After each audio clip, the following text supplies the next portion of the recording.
Or are we all?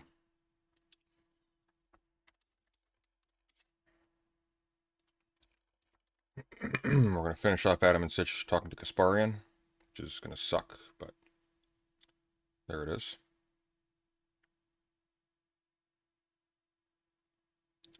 At some point. Then we have an interesting guest, potentially, later. So we'll see what happens there. But in the meantime, how is everybody? You just had a bacon sandwich? That sounds like one of those things that would be good in theory and then just be overwhelming. Or underwhelming.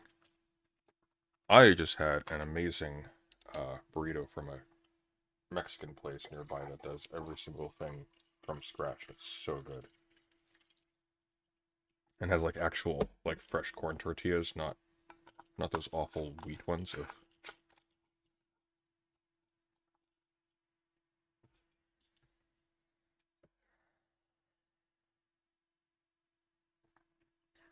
We actually have an okay relationship with Crocodile, all things considered. Not politically, but we talk to him occasionally. It's been a hot minute though.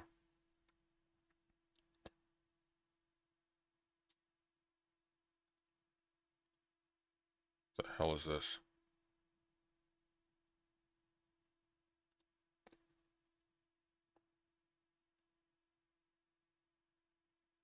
Oh, I see. Yeah, this Oyama Oler in person. She, wow.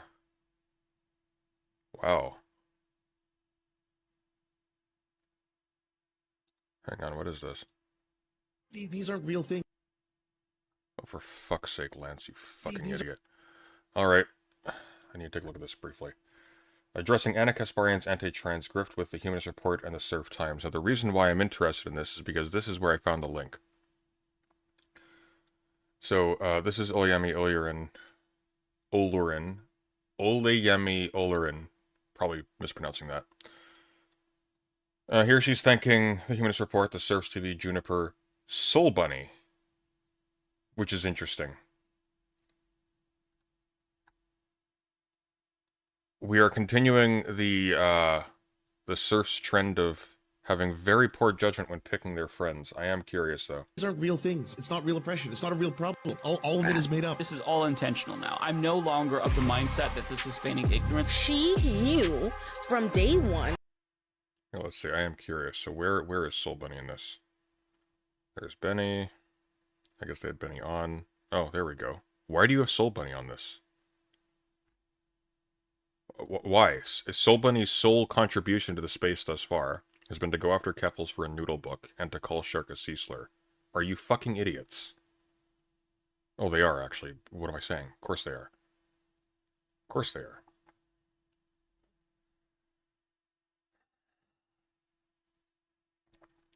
Makes this, like, functionally the worst retort to Anna Kasparian leaving possible. Because now the major players who are criticizing Anna Kasparian, they're interacting with this one. So congratulations, you just lost.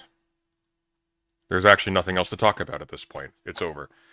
Anna Kasparian's move is an optical win for the opposition. That's now the conclusion of this. Good job, Lance. Good job. Brilliant.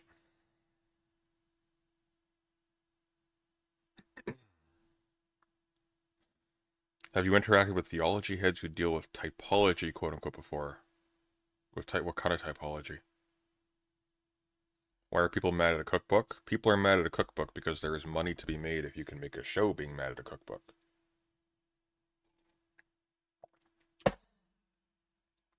These people aren't doing it because they believe in the fucking cause.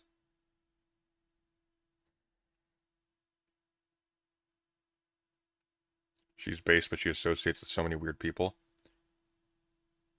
Okay. Here's what I'll say to that. You are what you eat, okay?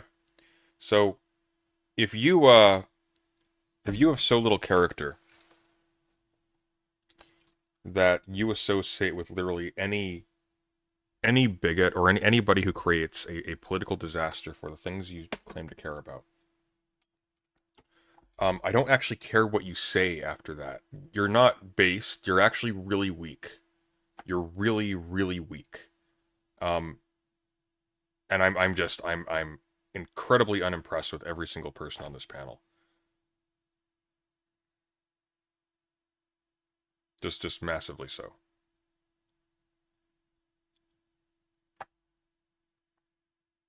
There's no future in the FD signifier orbit. They don't have anything. Their only function and purpose is to feed off of... Well, it's literally just to feed off of attacking other lefties using the resentment of...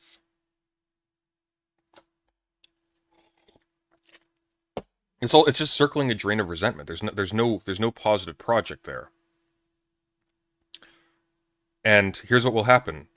Eventually, they will find common cause with elements of the right wing in criticizing those people, and it is not their left-wing values that will survive the exchange. Assuming they even have any, because by and large, what this really does seem like is sort of having a vague intersectional awareness while engaging in essentially just nationalist politics. There's very little else that's going on here. And Lance is just out of his depth. I'm incredibly unimpressed with Lance.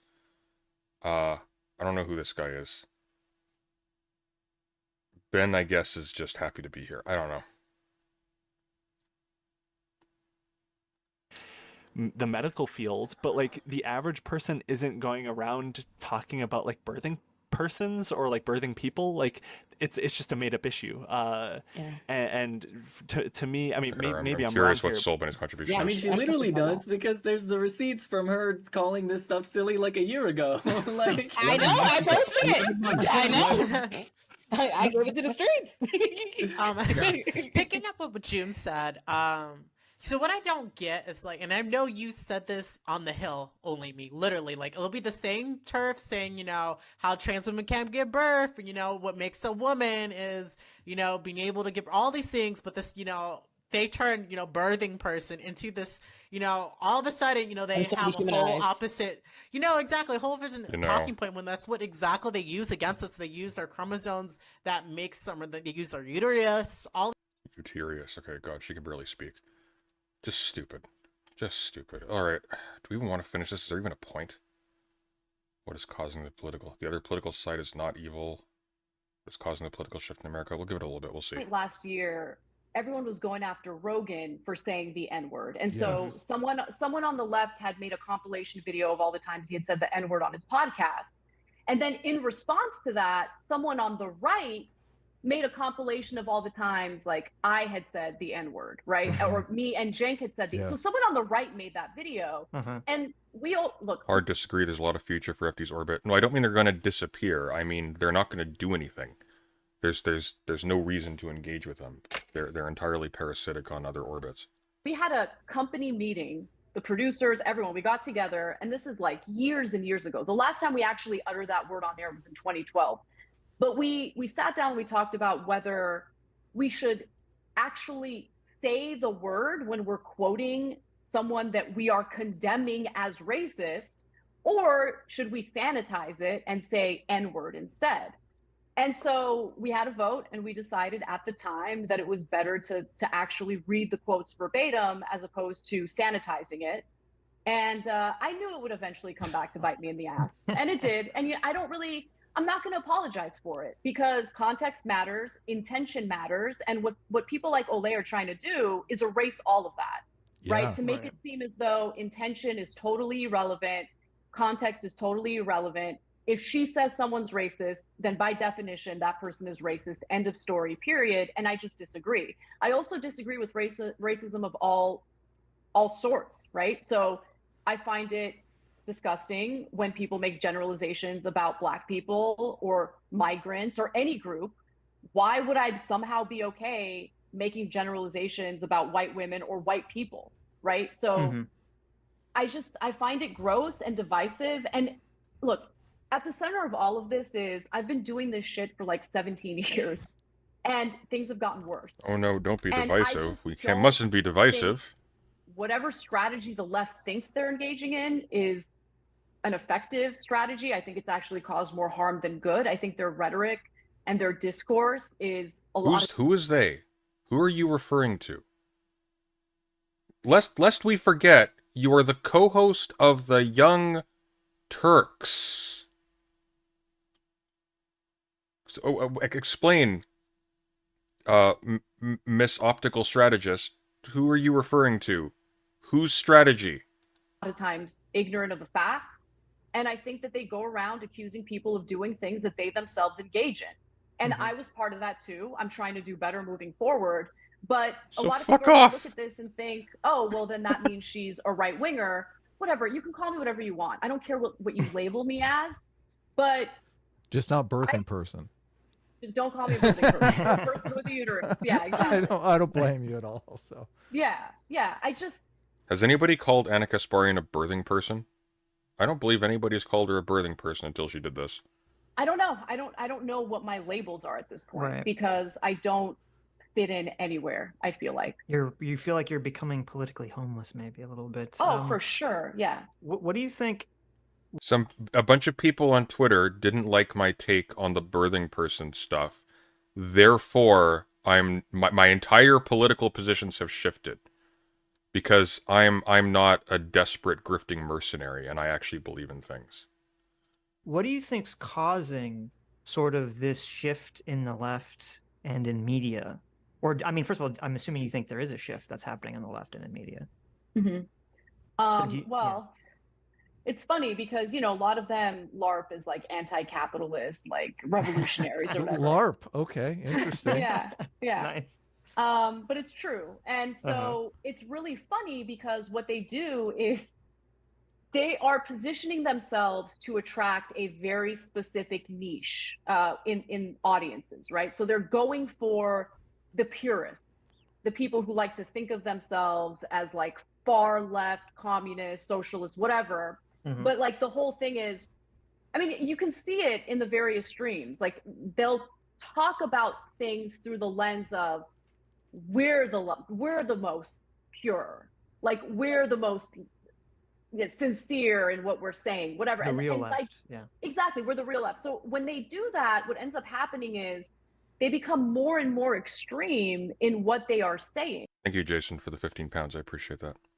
Right, in what they claim to believe. And at the heart of that, like what they're actually doing is trying to attract a niche audience for what? To make money. Like I think there's a financial motive behind it. They're competing with one another for a particular niche, a particular ideology that's reflected in these audiences. And I think I'm probably self-sabotaging right now, career-wise. But I don't know. The problem is once you see certain things, you can't unsee them. And I can't. How the fuck do Adam and Sitch have an audience? These anemones can barely speak. Like, it's embarrassing to watch. You can practically see the smoke emitting from the rusted gears in their brains struggling to turn. I can't just lie. I can't do it with a straight face. It's just not who I am. What do you mean? Are you talking Would I lie? Sabotaging by talking to us or talking about these things in general? Because I like it's an interesting dynamic that we have here on the internet, because I do agree with you, and we've talked about this on the show many times, like the incendiary voices in the political space. Just remember, by the way, once again, what was Anna Kasparian's take on that, actually? I am curious. That actually would be interesting. Jordan Neely, let's see. Anna Kasparian, Jordan Neely. She must have had a position on it.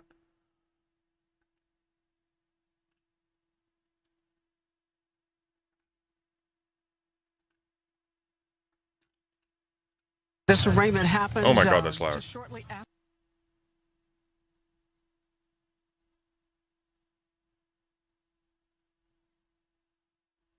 Was she on vacation or something? Was she even involved in this one? Maybe she didn't have anything to say about it.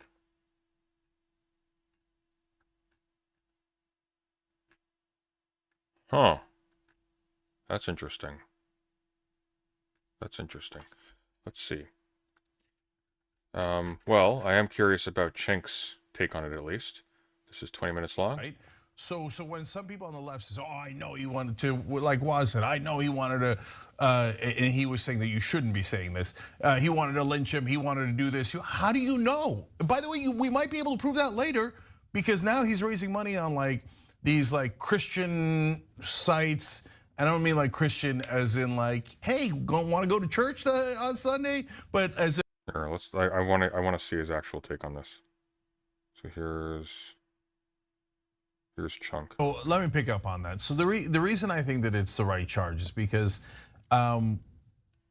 look, if Neely had attacked someone on that subway station, then Penny, whether we like it or not, would have had an excellent self-defense case. Would it have been disproportionate? Even if he got attacked, it would have been disproportionate, but it would have been very hard to prove, okay?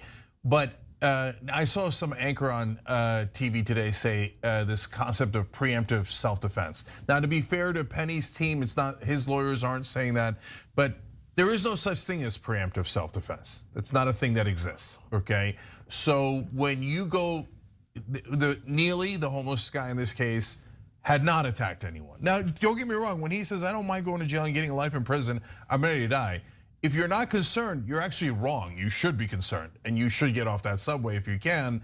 Okay, so to be clear, who Anna is talking to right now, I had an extensive argument with them recently because they were insistent that it was actually entirely appropriate for Jordan Neely to be strangled from behind on the subway as an act of preemptive self-defense, and then to be strangled persistently for the following 14 or so, however many minutes long it was.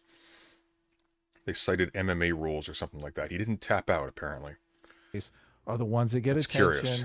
blow their channels up, get views, become rich, basically. Yeah. Conflict entrepreneurs is what I always call them. And we're in a kind of a, we are in the same kind of position that you've kind of come to. Like, we want to give an honest, a fair assessment of both sides of the argument and try to kind of come to some sort of truth.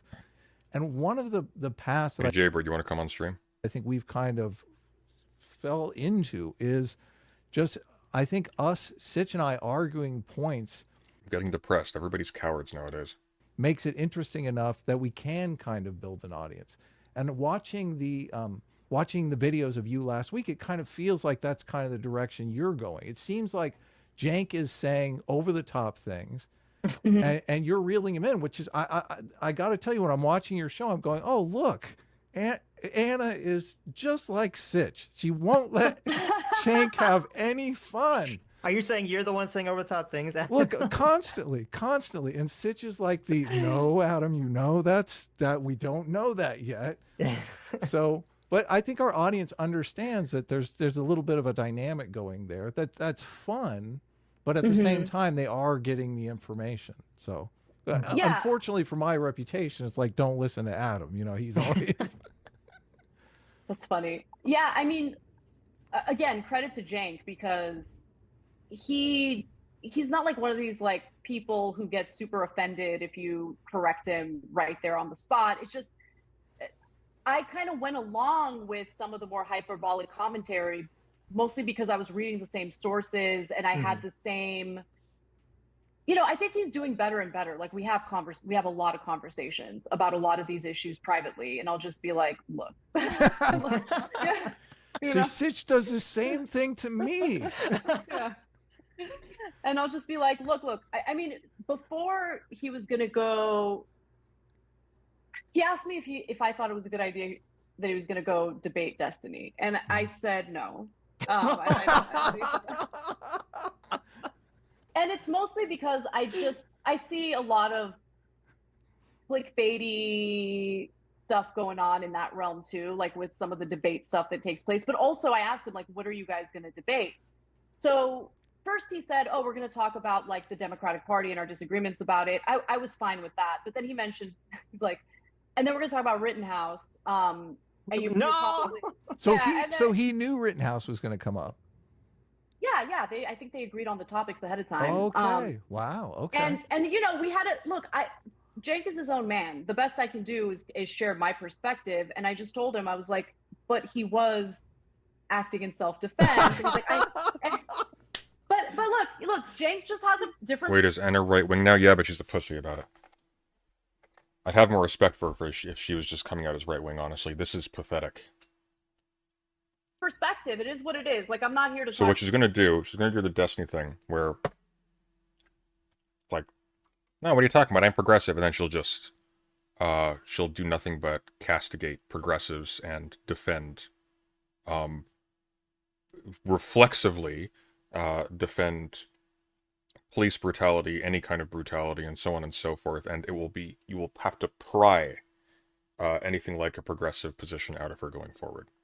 Unless it's something that happens to support stuff that makes her personally comfortable. So in Destiny's case, he wants to fuck too much, so he's always going to be progressive on sexual ethics. It's just how it goes.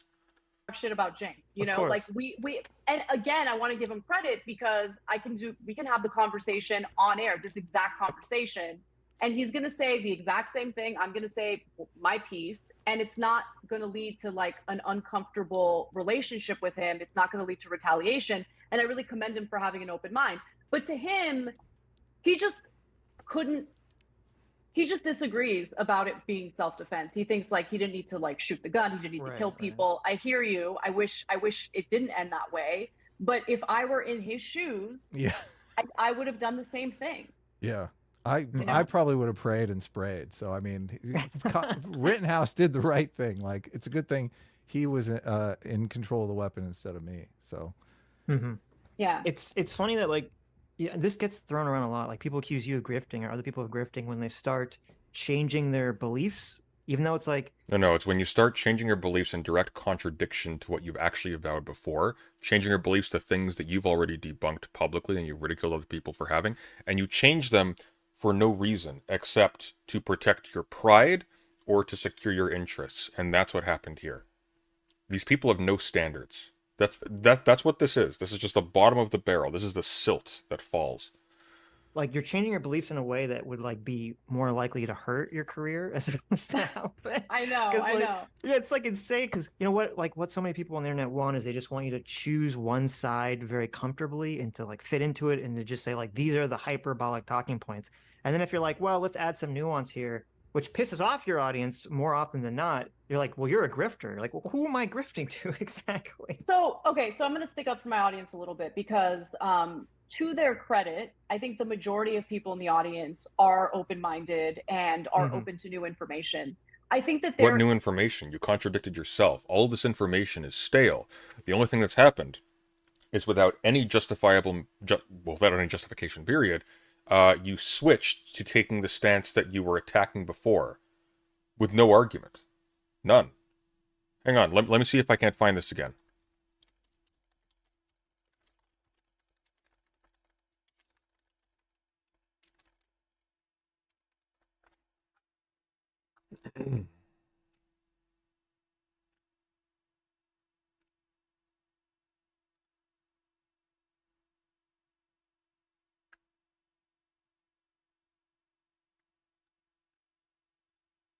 Here we go.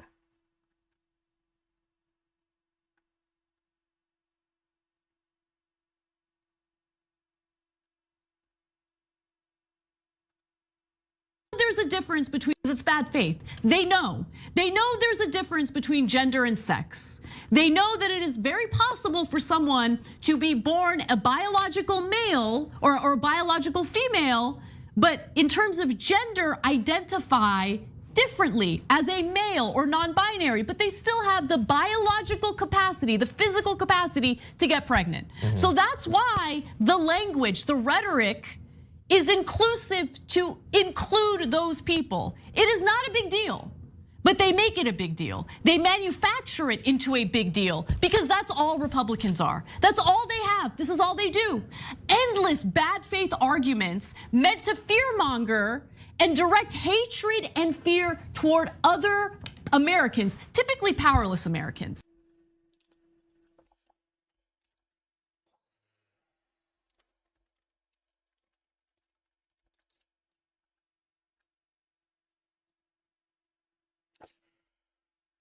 For with the judgment ye pronounce, ye shall be judged.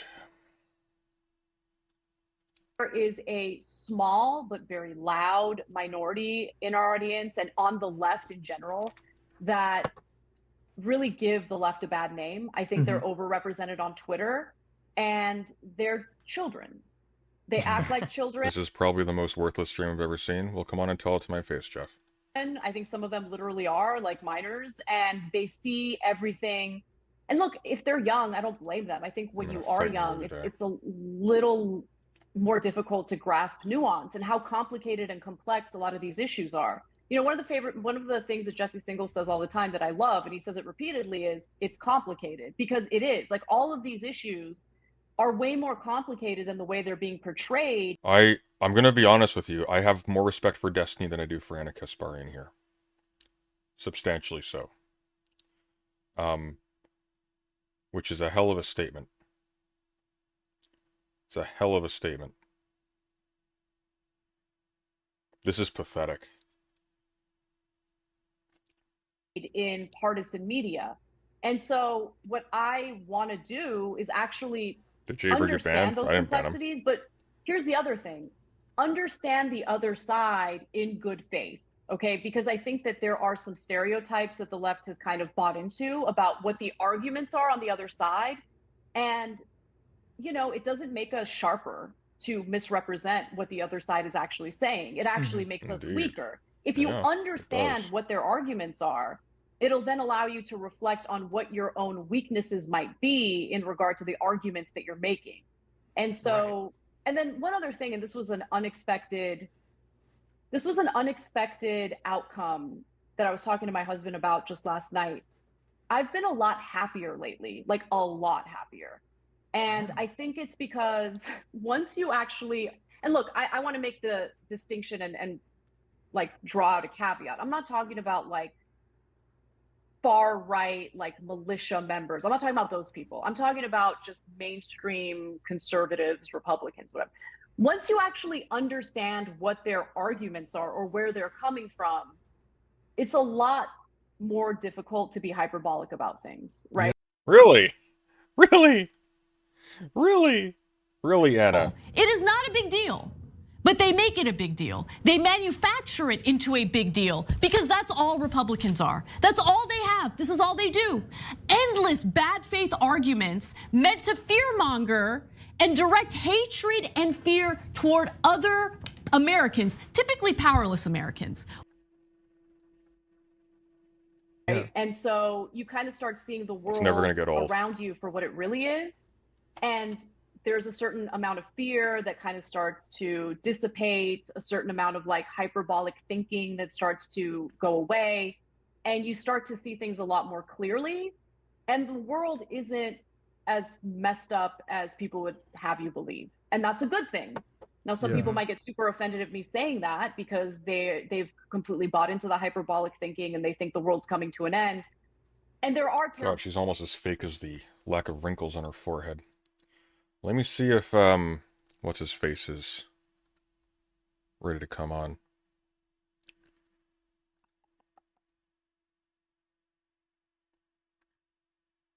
Oh, the scrub nurse wants to talk. I forgot about that. I'm so bad at this. I need to like actually start keeping a calendar. Okay, let's make sure this person has an invite.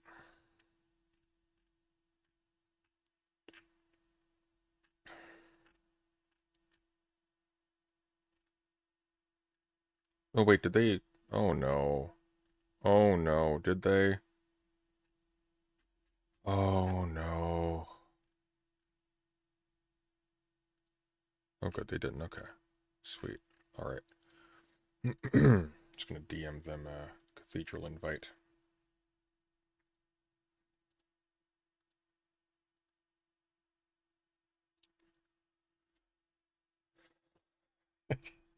I just realized they're gonna dig the server name. Things happening. I don't want to minimize that, but we need to be realistic about what's actually transpiring in the country. And for areas where we need improvement or different policy solutions, we should actually have good faith debates about it and come up with those solutions. And I think that the Botox bash. No, I think it's stitched back with pins. discourse is standing in the way of that. Mm-hmm. Yeah, That's really fast. I never thought about that but it makes perfect sense if people go into politics when they have this. I mean, to be fair, there is never a situation in which PSA Sitch can say, "I never really thought about that," and that's not a true statement. Very like the other side is either composed of like all racists who want to enable some kind of fascistic regime against me, Right. or like Yeah. the other side is all made of like communists who want to take over the country. Like it's going to put you in this headspace. You're like, oh my god, like I'm in this fight for my life, like this is like the most important thing ever. And then you're like, well, once you start to see like, well, yeah, there's small pockets of that exist, but the average person is not that. You're like, oh my god, this weight has been lifted from my shoulder. I don't feel like the world is about to end. Yeah, totally. I want to say two things. First of all, and I don't know your take on Jordan Peterson, but it is like the first rule is tell the truth. And I feel like coming to a place in your life where you're like, I feel like I'm honestly telling the truth now, I can see where that would make me feel completely better. I'm one of these people who just hates thinking I'm being dishonest, or if I'm in a position where I'm Probably shorten that to about 2 words. forced to be dishonest for a job or something like that. Mm-hmm. I just, it's horrifying for me. So, and I do think it is kind of politically expedient for a lot of people to categorize far right, racist, Nazi pieces of shit who, none of us are in favor of, for moderate Republicans who just want some, they have a different spin on some sort of policy prescription. Which my thinking of the world is, you've got the conservatives on the right who are kind of playing defense for society, and you have liberals and progressives on the right who are or on the left who are kind of playing offense for society. They're the ones that are pitching all of these crazy policies for making society better. And conservatives are kind of saying, well, we're kind of good where we are now. Should we take the risk of doing this? And you really need, what sports team doesn't have a good offense and a good defense is going to be a winning team. So a lot of the political polarization I see as part of the problem here. And one of the nice things about you starting to realize, there are people on the right that aren't just crazy, insane racists, and maybe you can communicate their arguments clearly. You're speaking to people who are defending the strangling of a black homeless man in a subway, just to be clear. Just to be clear, Anna. That's who you're nodding to. To your audience, which is a great position to be in. We might be able to deal with some of the political polarization.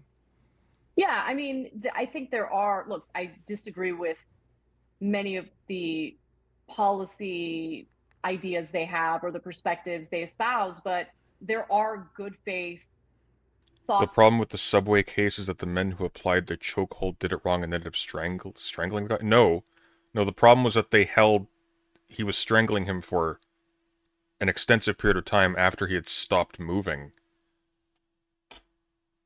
As well as the fact they strangled him to begin with. There was no justification for touching that person. Full conservative Republicans out there. Like, I think Glenn Lowry is a good example.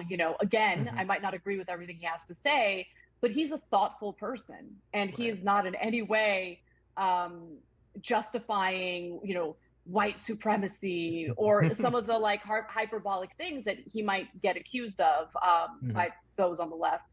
And again, it's really about understanding in good faith the other side and being able to, I guess, debate the issues as opposed to like what I see happening right now is, Renato, you do not have a justification to put somebody in a chokehold, much less into a chokehold for upwards of 5 minutes, because they are possibly on drugs. I want the left to engage in the argument as opposed to what I see happening, which is them engaging in like ad hominem in a lot of cases. No, she is trash. But here's the thing. I don't think when she's nodding, she's giving fully conscious assent to anything.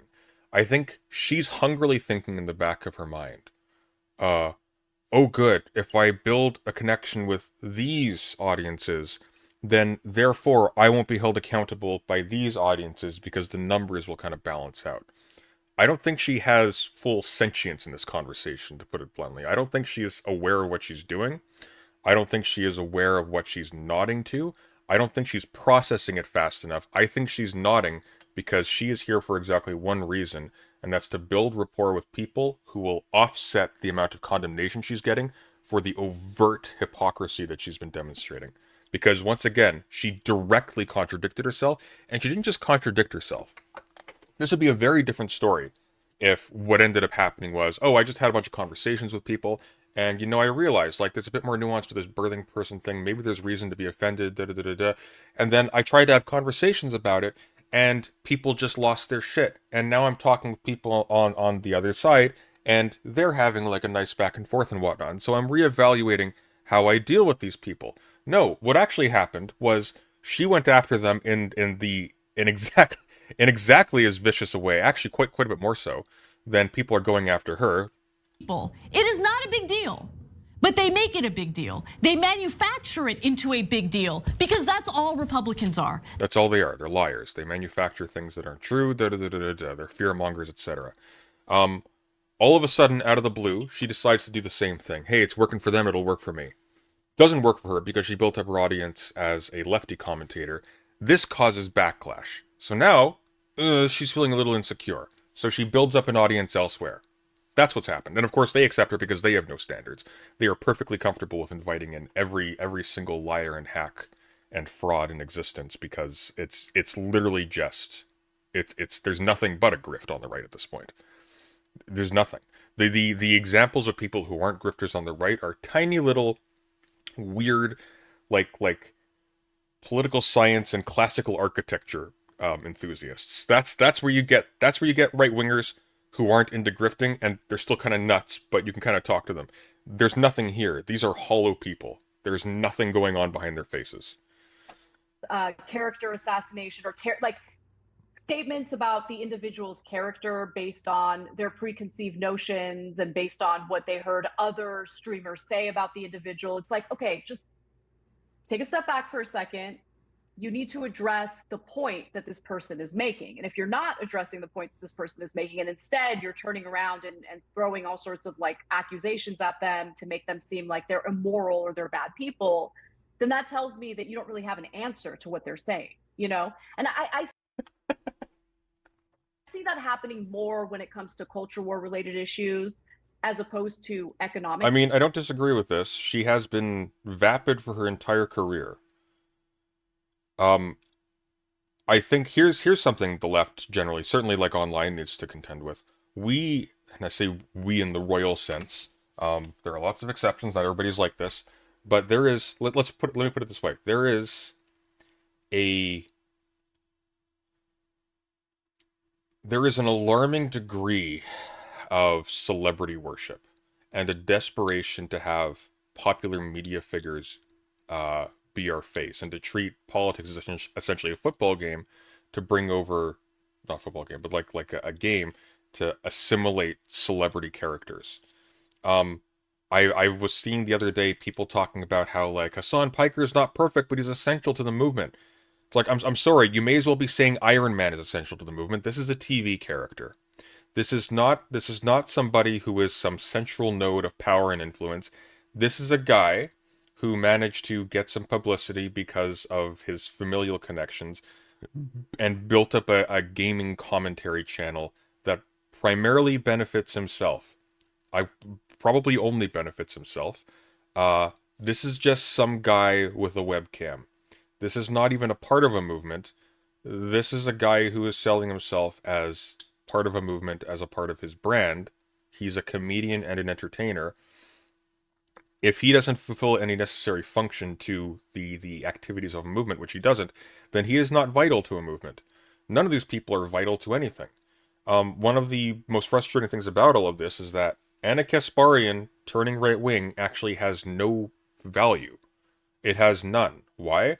Because the people on side who she's misrepresenting, they are not turned by this, and the people she's assimilating to are not turned by this. All that has happened is she has been laid bare personally for the empty shill that she is, and she switched to a market that has less discriminating taste. That's all that's happened. An Anna Kasparian that now goes full right-wing or goes centrist or whatever is not an Anna Kasparian that does damage. That's just Anna Kasparian disappearing as someone that anybody serious takes seriously anymore. That's basically it. Because at this point, she is a liar.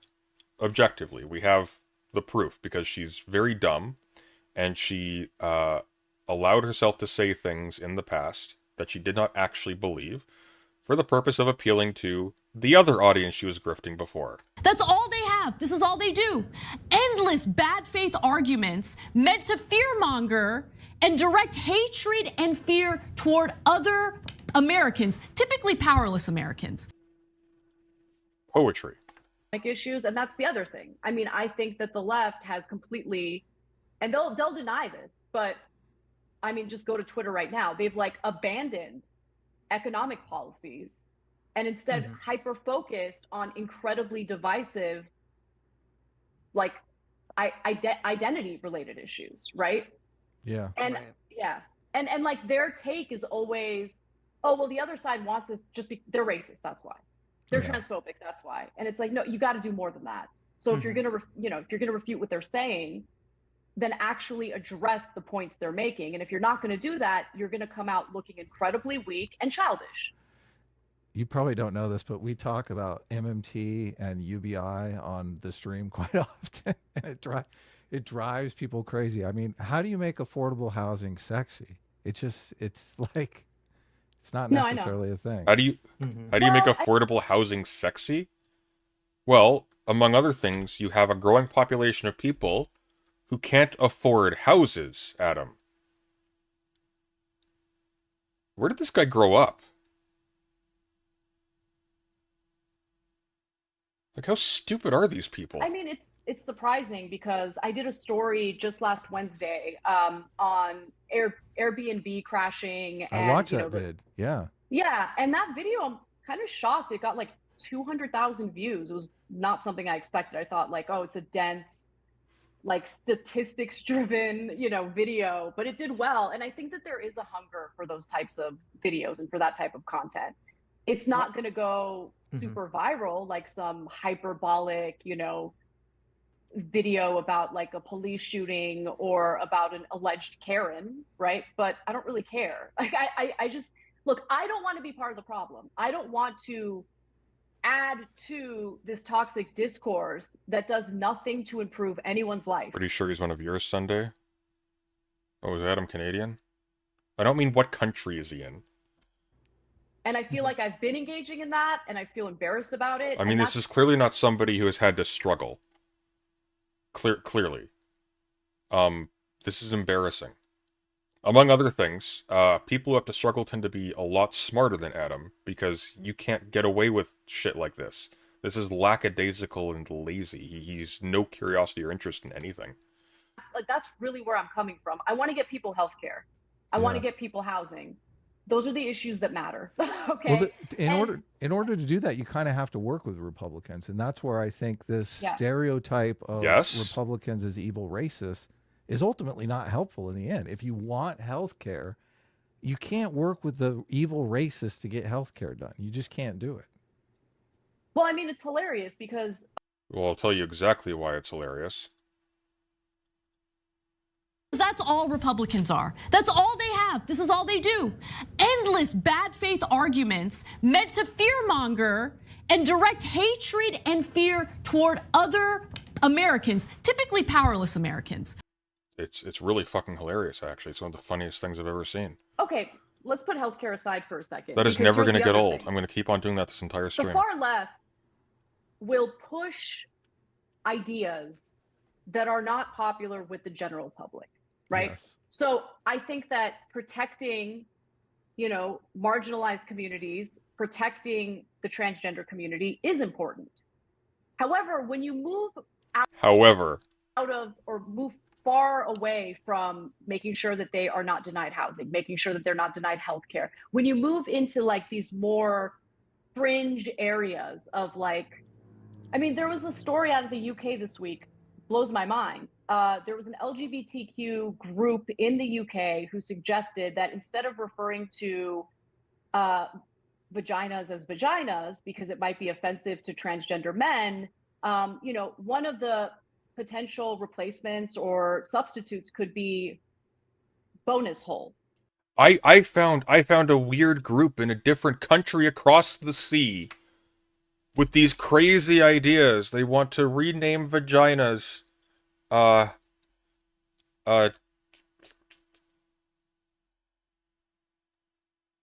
tingly slime castles or something. The left's gone too far. I sincerely regret that. But like seriously, like there's the left is pushing unpopular positions. So I was just reading the other day that a powerless group of randos in a distant land want to start using Zerself as a pronoun. Oh no. Bonus hole? Yeah, bonus hole. And Oh, no. listen, You're a bonus hole. people don't like this stuff. Okay, they might not be on Twitter talking about how much they dislike this stuff, but on average, every normie woman I've talked to is like, I can't stand this stuff, right? So what Jake and I recently talked about it. I think we talked about it in the context of trans athletes or whatever, and it was, hey, we got to be a little more strategic because Switch this to Muslims. Just switch this entire discourse to Muslims, and it's immediately clear exactly what they're doing. Wouldn't dare. The only reason why she's doing this is because what she's leveraging is the fact that the trans community is particularly persecuted and targeted right now. So there's a lot of people. This is leveraging the fear-mongering of the Republicans that she was just describing in that previous clip. Because this is how hollow this person is. She has recognized in her rhetoric, hey, I've been accusing the Republicans and the political right this entire time of being grifters, but they're making a lot of money doing that. Maybe I could do that too. That's literally the move. That's all she's done. if you do this, if you start pushing the mainstream Democratic Party. Hang on, let's see. I haven't looked at the bonus hole thing because even if it is real, it's not important. But let's see. Bonus hole. Let's see. So Yahoo.com has an article. Why bonus hole is going viral on Twitter and what the term means. Why are you showing me a picture of this? I don't want to see a peach now. Thanks for ruining peaches for me. After spending a little time on social media today, you may be wondering what is a bonus hole and why is the term and why is all over. Who the fuck wrote this? And why is all over your Twitter feed? In 2020, Joe's Cervical Cancer Trust, in partnership with the LGBT Foundation and LGBTQ+ charitable organization, began suggesting the term bonus hole be used as a way to support trans men and non-binary people. What the fuck is this? Joe's Cervical Cancer Trust. Okay. According to their glossary, a bonus hole is an alternative word for the vagina, and recommend checking to see which words. Was this like put through Google Translate or something? The grammar is terrible. Checking to see which words someone would prefer to use. They also suggest using front hole as an alternative term with the same meaning. On their website, Joe's Cervical Cancer Trust says using the correct language when you're talking about someone's gender identity is a simple and effective way to demonstrate support and recognition. And it goes on to say that patients may seek care elsewhere if they feel hurt or distressed when a term is used that doesn't align with their gender identity. But bonus hole went viral today after conservatives like Leo Kearse and Oily London, that's good, okay, that's actually fair, Oil London tweeted about it. Kearse is a right-wing based UK comedian, and London is a British media personality who is well known for trying to become a human Barbie.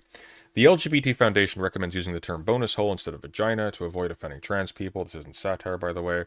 Kearse wrote on Twitter, everyone is worried about offending trans people, but don't give a bonus hole about offending women, do they? Ha ha ha. Luckily, there are some people on social media who had a more nuanced take on what the organizations were actually trying to accomplish. Actual context is trying. Okay, we get this. We get this. Still, like, okay, we really need. Here's something we do need to do though, and this does frustrate me. There's a fine line between mechanizing language to be particular particularizing language to specify relevant mechanisms, like from a medical standpoint. So birthing person is really important. Why? Because there are birthing people who are not women. There are birthing, that's about it. There are birthing people who are not women. So birthing person is not being used to refer to women. That's why people are characterizing Anna Kasparian as transphobic in this, because the assertion that birthing person must be referring to women, first of all, carries the implicit connotation that women who no longer give birth are not actually women anymore. But secondly, it gives the connotation that if you are not capable of giving birth, then therefore you are not a woman. And so, like, the obvious implication is that trans women are not women because they cannot give birth. Yeah.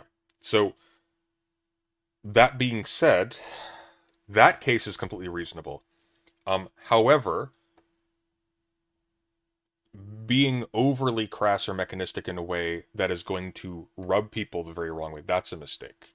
Birthing person one is not a case of that. That actually has been fearmongered about. But referring to things as wholes generally, for me, that grosses me out. I know that grosses a lot of people out. And for a lot of people who are not very thoughtful about this stuff, that's going to be enough to turn off their brain. That doesn't make them turning off their brain in that context respectable, but it's a propagandistic disaster when that happens. Because now you're dealing with people who have told themselves a story about how they're defending human dignity while they're in the course of attacking it mindlessly, which is unfortunate. But Anna doesn't have that justification here for two reasons. First of all, because birthing person doesn't do that. It's actually just particularizing people who have the capacity to give birth, which is a real medical demographic that is not encompassed by women. But secondly, because once again, she says this. Differently as a male or non-binary, but the language, the rhetoric is inclusive to include those people. It is not a big deal, but they make it a big deal. They manufacture it into a big deal because that's all Republicans are. To run their campaigns on these like fringe issues, they might not get reelected or they might not get. Thank you for the $10 Smith Black. You either die a hero or live long enough for your brain to become soup. Not even the good kind of soup, more like the low sodium kind, yeah. Like dollar store Italian wedding soup where the meatballs are mostly made of grain. Elected at all if they're running against a Republican in a district. And the response, and it's the same response we got when we made the same point about the stupid prison abolition movement, is we don't care. Sunday, read the bottom of the bonus hole article, which Anna didn't read. Oh, I lost it. Hang on. Yahoo bonus hole. Let's see.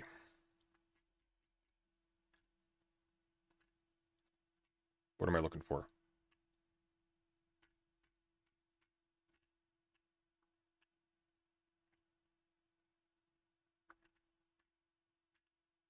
What am I looking for here? To be clear, since apparently it has to be spelled out, no one, literally no one, is saying that the word bonus hole is mandatory for anyone to use. Yeah, but nobody asserted it was mandatory. Not even Anna did, so that's kind of immaterial. You guys got to be like picky, okay? High standards. When you lower your threshold because you're really hungry for a dunk or something like that, that discredits you later on when you actually need to say something serious. It doesn't actually help you in the short term or the long term. You need to earn your punches. We don't care. This is the right thing to do. We don't care. And it's like, oh, okay. But then you complain about what Republicans are doing in various red states. So do you want more Republicans to get elected? And do you want more of these, look, I think that some of these. I'm not trying to call you out, but like if there's not like a punch down there that's like really serious, I don't want to see it. Laws that have been passed in various red states, for instance, banning gender affirming care for adults, between the ages of 18 to 25. I think that's wrong. I think adults should be able to make a decision about their own bodies. I do think that there is a worthwhile debate when it comes to, hormone blockers and cross-sex hormones for children. Really, I am curious about this actually. Anna Kasparian on hormone puberty blockers. On puberty blockers.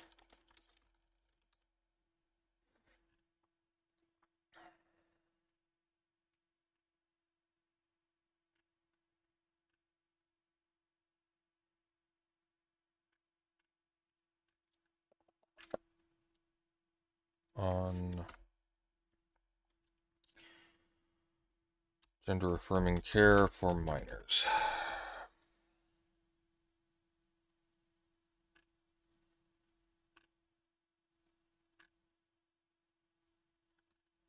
Actually, you know where I think we might find something here? She had a really good debate, unfortunately, with Dennis Prager.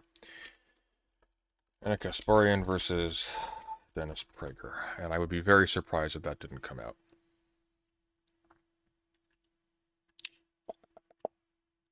Weak, indeed. You are weak. Okay. Minors, friends. Nope. Maybe that didn't come out.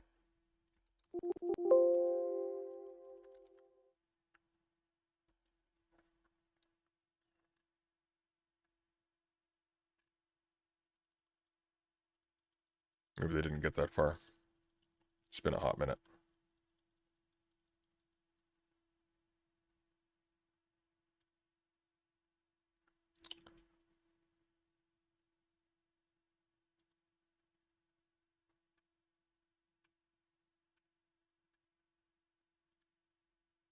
Here, I am curious. Maybe we'll see something here. A professor or a teacher said, so women, I mean, to the extent that they can now say that, because you can't say boys and girls in many elementary schools, because we're told by your side that sex is not binary.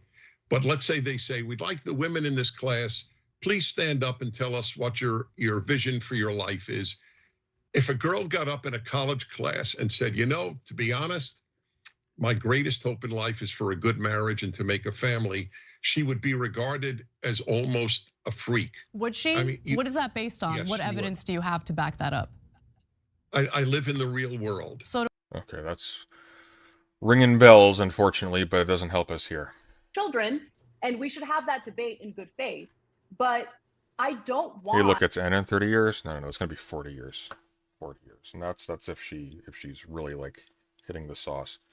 The pendulum to swing far to the right. I would venture to say the left feels the same way, except I'm not so sure. Because to them, going on Twitter and patting themselves on the back for being the most pure is more important to them than strategy. It's more important to them than actually. Last night, we in the chat decided the term should be child bearer, not birthing person. Well, child bearer is a little bit odd by itself as well, because that sort of implies that you're currently bearing a child. I think maybe just people who can become pregnant or something like that, people capable of becoming pregnant is a better term, and not use things that sort of like seem to ascribe personal categories. So birthing person, that sounds weird because that makes it sound like the kind of label you would stamp on someone's like ID card or something. Person capable of giving childbirth, that's a little bit more subtle. Like you can have like, oh, capable of giving childbirth on your medical profile. That's a thing that sort of makes sense. Accomplishing the policies that they claim to want to accomplish. Every time I make that point, they'll be like, oh, but you don't even know there are people on the ground, activists on the ground working hard to make this happen. And it's like, I mean, I'm not blind. I see what's happening in the country right now. So you can tell me about, you know, your imaginary on the ground activists making real change happen as we speak, but I'm not buying it. So it is what it is. And they can get as offended as they want. They can get as upset as they want. I don't really care. I'm not. Childbearing is a reference to possibility and actuality. Well, a childbearing person, though, is a person who bears children, right? So that I don't know. It sounds present tense to me. Not a mouthpiece for anyone, any political party, any political group. My obligation is to share the facts of the story with my audience to the best of my ability, and then do good faith analysis on those stories. And if they don't like my analysis, they can make whatever decision they want about whether they support or watch the show. And that's why I say I might be engaging in a little bit of self-sabotage, because I don't know. A little while ago, you said this. that's all they have. This is all they do. Endless bad faith arguments meant to fearmonger. Yeah, that was a mistake, Anna. You kind of self-sabotaged there. That was a bit of a dum-dum you did. No, what the outcome of all of this is going to be. You know, there is no big play here. I'm not leaving TYT. I'm going to keep doing what I'm doing. And I don't know what the outcome will eventually be, to be honest. I have a kind of contentious take. I'm curious how you feel about it, where, you know, I look at the, you know, you called them the small, loud minority on Twitter. You know, that we have this kind of like far left identity obsessed, you know, we don't care about practicality, kind of purity spiraling group of people. And, you know, the reason I think that this is happening is that for whatever reason, there's been this shift among a lot of young people, especially online, where there's a shift away from the philosophy of liberalism into more of a socialistic philosophy. And do you Don't fucking nod, you idiot. That's gonna bite you in the ass so hard. see that happening from your perception? I do. You know, I think that to some extent I subscribe to that. And Subscribe to what? look, honestly, I'm at a point where I want to be a little more pragmatic because I want to accomplish I want to accomplish something. I want to improve people's lives, you know, as much as we possibly can. And when you have a maximalist approach, you're less likely to make that happen, and you turn a lot of people off. You know, because they're in this like echo chamber on Twitter, I think they're under the assumption that most Americans agree with them. I think most Americans want a mixed economy. We're currently a mixed economy. I want to, you know, I definitely want to socialize healthcare. That's like the area that I would say I'm the furthest left. But I don't agree with the nihilism. I never have. I don't agree with burning down our institutions because they're inherently racist or they're inherently this or that. I think that some institutions could use reform. Your channel is named after a genocidal organization, Anna. Where do you get off here? Like, it's on the screen. Totally on board for reforming policing. I was never once on board. I never once called for abolishing police. And so the abolish movement, I think, is insane. And I think the fact that I'm willing to say that has led to a lot of people hating me. And I don't care at all. It's interesting because, like, I mean, personally, I'm not in favor. Yeah, I want a public option, but I'm not in favor of, like, you know, economic socialism. But it's interesting to me that the movement, it seems like currently, it's kind of like Not in favor of economic. What other kinds of socialism are there? It's explicitly an approach to managing an economy. the socialist energy in America right now seems to have drastically shifted away from economic questions entirely, and to just to take that kind of lens and put it on these cultural issues, specifically race. And that is very bizarre to me. It's like we just kind of lost, you know, and this came up a lot with the affirmative action Supreme Court ruling just happened, where I understand people. Affirmative action is about economics. That's what it is. It's allocating economic goods to dispossessed groups to ameliorate that. Very shoddily, actually, most of the time, but that's the purpose. This is still entirely economic. Criticizing the idea that they don't think a colorblind approach would necessarily bring about, you know, racial equality or whatever. Like, even if I disagree with that, I understand what they're saying.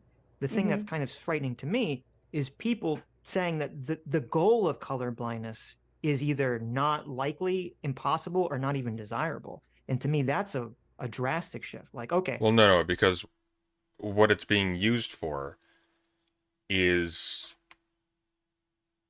to push aside the notion of reparative action categorically, because you in the present just do not find this to be a relevant thing from your vantage as someone who's not directly affected by it. That's why. The issue isn't that not categorizing people mentally according to superficial characteristics or ethnic characteristics is not intrinsically desirable. That is desirable. The problem is that that's not actually what's going on. What's going on is you still have a social system that does not treat these things equivalently, even if you personally feel like you do, because you only interact with people in a manner in which there are no stakes or impacts that you perceive in any case.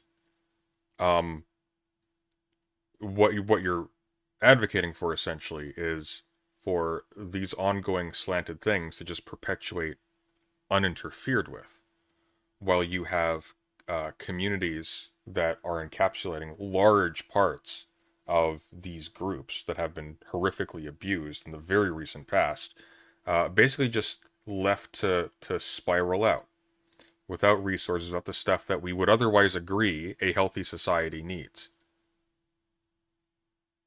So that's what that's about. That's not losing an economic attitude. That's actually being economically astute.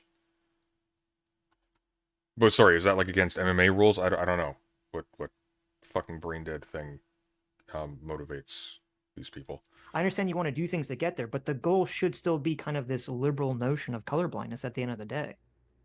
Well, yeah, that's the Fanon argument. Well done, but it's not the end of the day yet. That's the problem. We haven't solved these things. So it's like, hey, this axe murderer cut off the other. It's like we're having a race, and this axe murderer cut off the fingers of a solid proportion of one of the team's members. But you know, we really should be judging people by their performance and not by their qualities, like etc. It's bad analogy, but you get what I'm saying. You know, I would posit this question: when the culture wanted color blindness, when that was like the, I guess, in general, Whose the culture? agreed upon goal, I feel like race relations were better, like much Right, better I than they are agree, yes, today, right? yes. So, look, I'm not gonna lie. Sometimes, Yes, you will. Yes, you will. You've done so right here, there. You are gonna lie, and you're gonna lie endlessly because this is all you do. Manufacture it into a big deal because that's all Republicans are. That's all they have. This is all they do. I'm a little scared or like I'm afraid of like talking to people who are outside of my race because I don't know if I'm going to unintentionally step in it, right?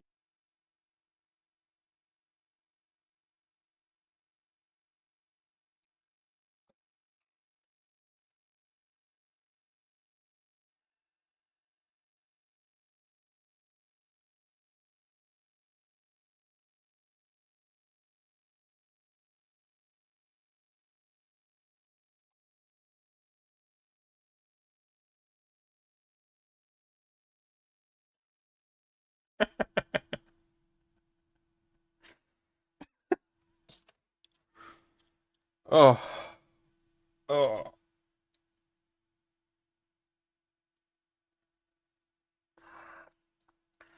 I got some bad news for you, Anna. God, this is like Sideshow Bob walking over rakes. Let's hear that again.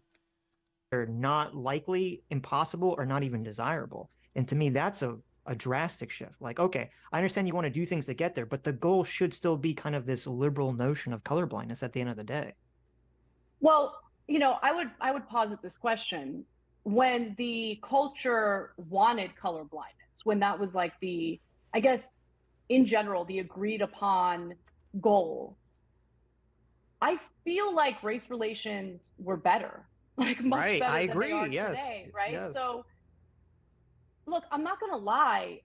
Sometimes I'm a little scared or like I'm afraid of like talking to people who are outside of my race because I don't know if I'm going to unintentionally step in it, right? Yeah. Like Yeah. there's, and I hate that. I hate that. Right. Like,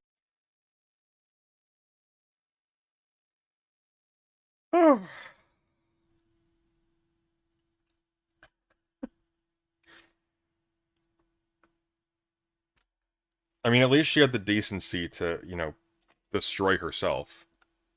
How stupid do you have to be?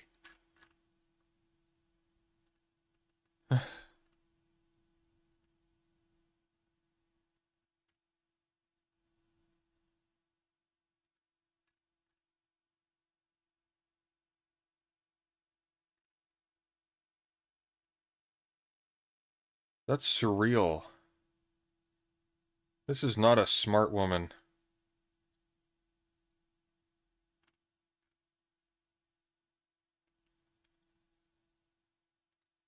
there's this like, I don't know, it's like frigid. because like if all of the message is toward me, God, she's sweating. She knows she did indeed step very deep into it, and it's up to her waist, and she doesn't know what to do. Now she's gonna keep talking. people who, you know, I'm Armenian, but still they call me white passing. So, you know, just got to go with that, right? It's like, oh shit, oh fuck, wait guys, I'm technically not white. Slow down, no. If people who look like me are constantly told, you are inherently racist. Okay, you are inherently a bad person. I mean, if that's the start, and I had this debate with Cenk when it came to our rhetoric in regard to the other side, right? If the starting off point is you are trash and we think you're evil, Yeah, then totally. how does that? You're never going to move in a better direction. You're not going to move the country in a better direction. I mean, as a self-description, that seems accurate. Deal, because that's all Republicans are. Like, I'm going to keep on playing that over and over again. You don't get to say this anymore, Anna. You don't get to do this. What you've done is you've given us your game plan here. And you thought you were smart. You thought you were clever.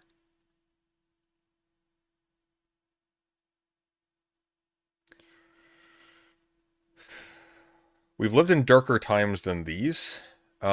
This is not going to age well. This is going to give them a run for a little while. But at some point, the consequences are going to start to pile. And it's not going to pile unfortunately, in the sufferings of the trans community. It's going to pile up elsewhere.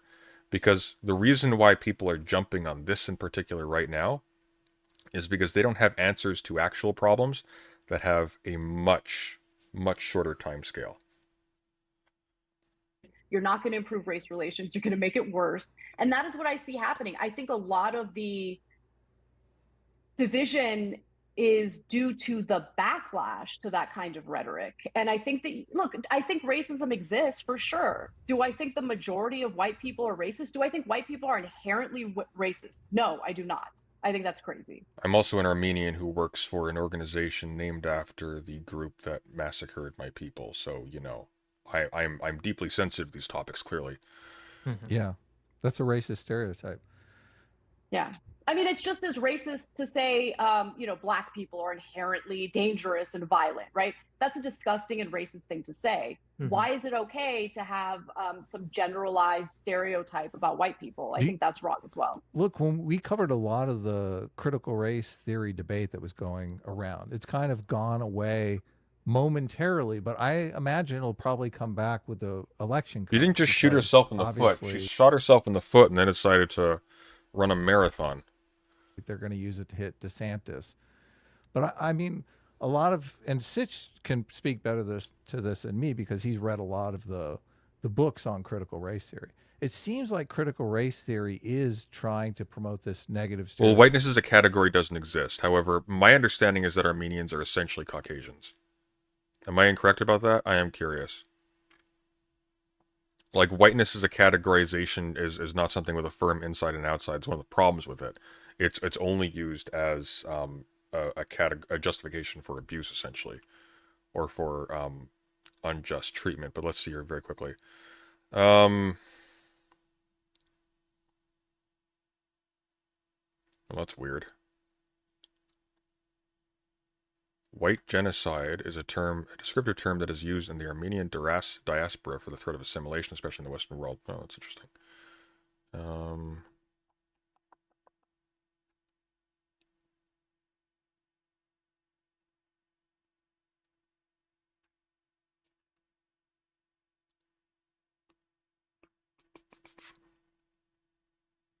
Armenian is an Indo-European language and the sole member Armenian people. Like, they're geographically in Western Asia, but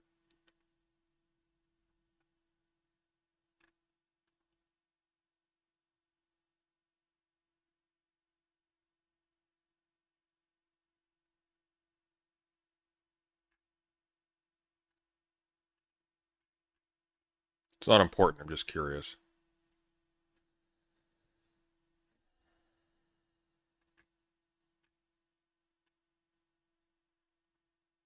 Okay, here we go. While the Armenian language is classified as an Indo-European language, its placement within the broader Indo-European language family is a matter of debate. Until fairly recently, scholars believed Armenian to be most closely related to Greek and ancient Macedonian. Okay, where's the but? Some linguists tentatively conclude that Armenian, Greek, and Indo-Iranian were dialectically close to each other. Armenian ethnicity.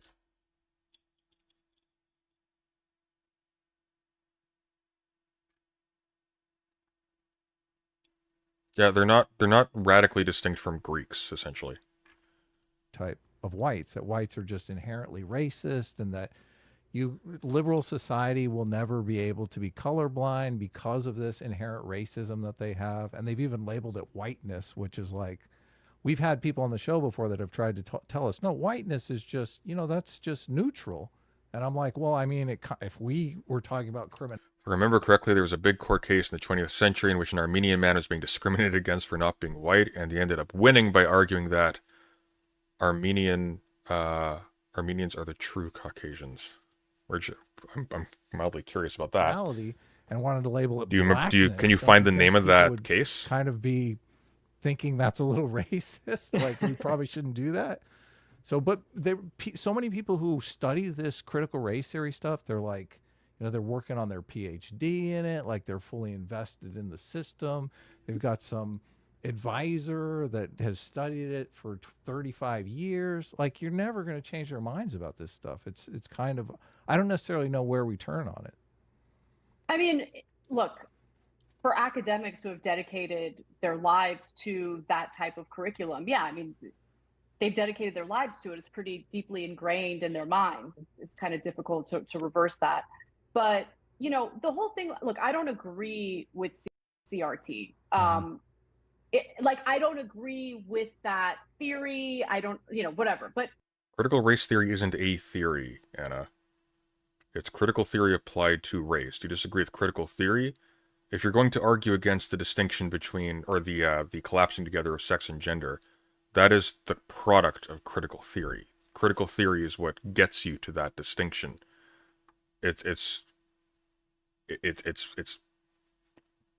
Yeah. No, you're very much historically on board with CRT. You are very mistaken. My issue with the right was that they were making it seem. This is the problem. And this is, once again, this connects back to what I was talking about with our addiction to celebrity endorsements.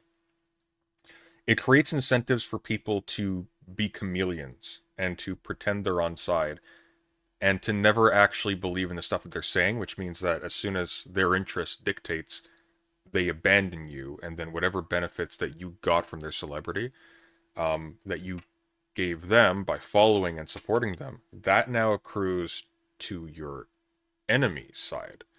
It is very easy to watch a bunch of debates, to pick up the right opinions, to learn how to say them efficiently, and then just to rattle them off very quickly with people online, and to build a reputation as like a competent debater for your side or whatever. And this comes out once again, like, once you see them make the switch, you start to notice, hey, hang on a sec, they're actually very bad at arguing the contrary. It's almost like they don't actually have a well-rounded understanding of the stuff they're talking about, and they were just picking up memes from the community they were trying to grift off of. You'll notice with Destiny as well. Destiny's debates recently have been very, very bad. He's only really good at debating people who have like an Adam and Sitch level of understanding of concepts, and who are only arguing on a really blunt, like, abortion bad, trans women don't exist, that kind of level.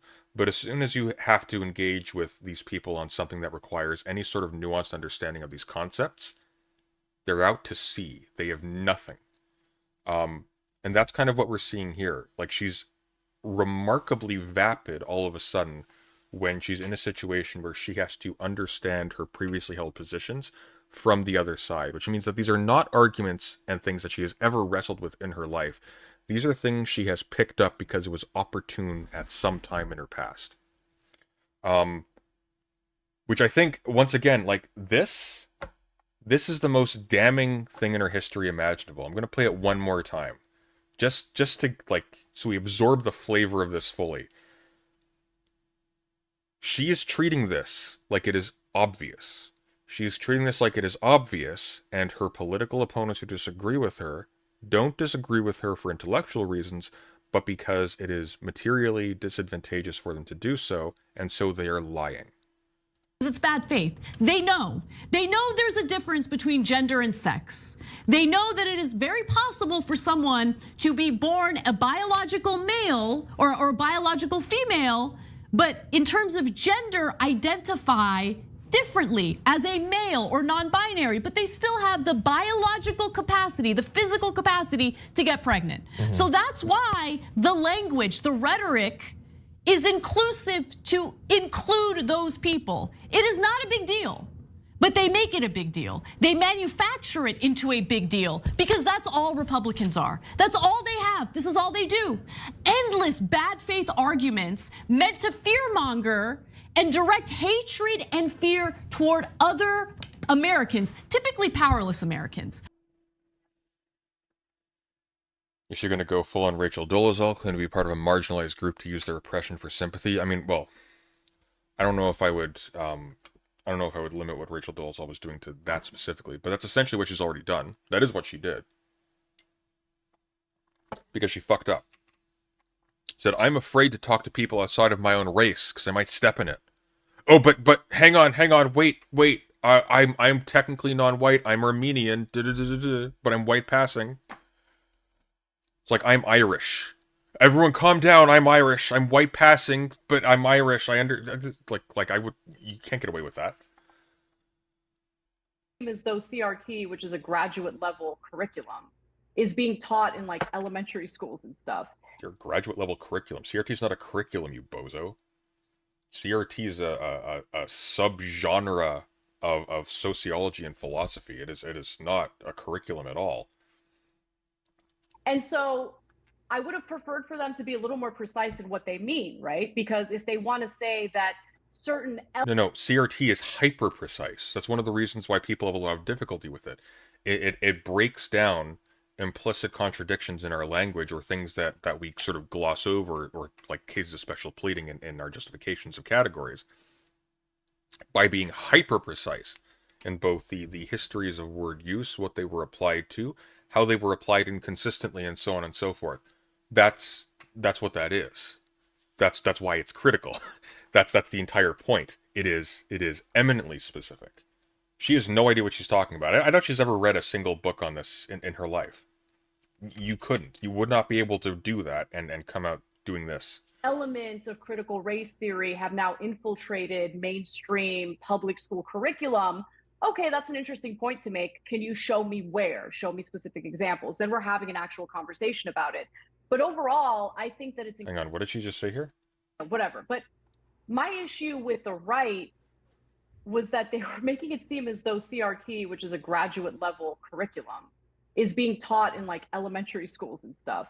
And so I would have preferred for them to be a little more precise in what they mean, right? Because if they want to say that certain elements of critical race theory have now infiltrated mainstream public... Okay, so I may have been responding to her characterizing the right there, but it's not in graduate level curriculum. Public school curriculum. Okay, that's an interesting point to make. Can you show me where? Show me specific examples. Then we're having an actual conversation about it. But overall, I think that it's incredibly divisive in a pluralistic society to make generalizations about any group of people, to refer to any group of people as inherently evil or racist or whatever. CRT doesn't involve calling people inherently evil or racist. That doesn't follow at all. This is dumb. Whatever the accusation is.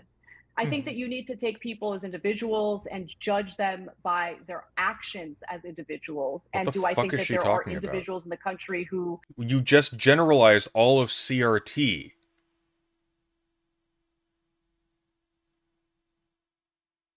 Where are you getting off saying we need to treat people as individuals? You just treated an entire like genre of philosophy and sociological work as an amorphous blob restricted to the graduate level as like a formal curriculum.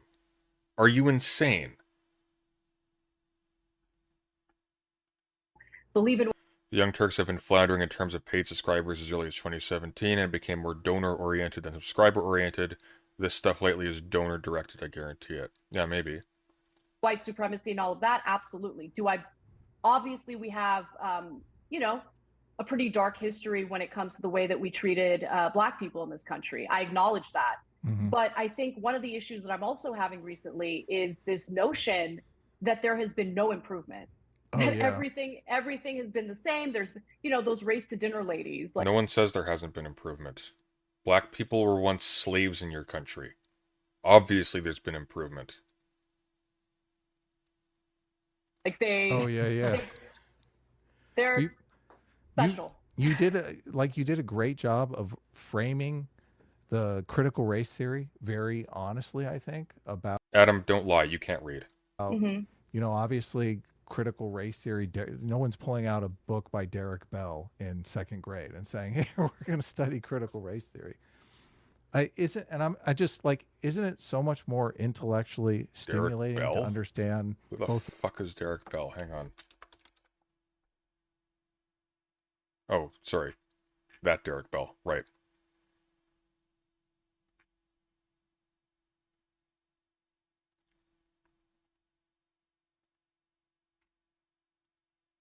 Let's see.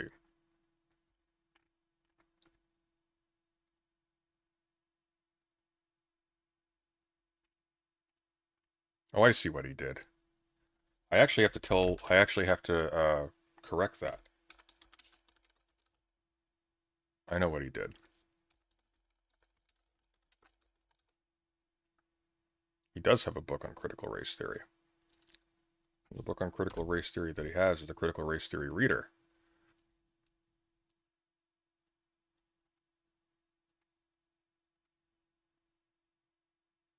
Because that's the one that Sargon was telling everyone to get back in the day.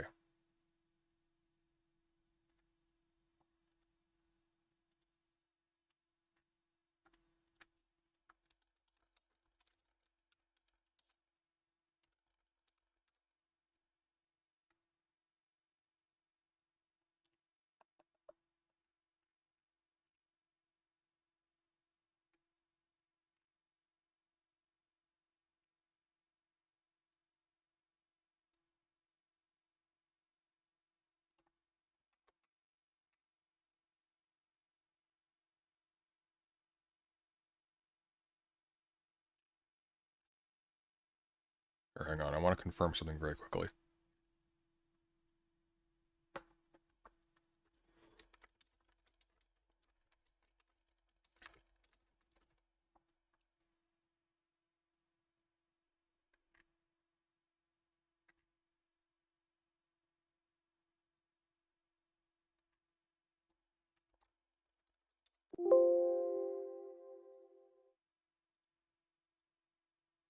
Right, okay.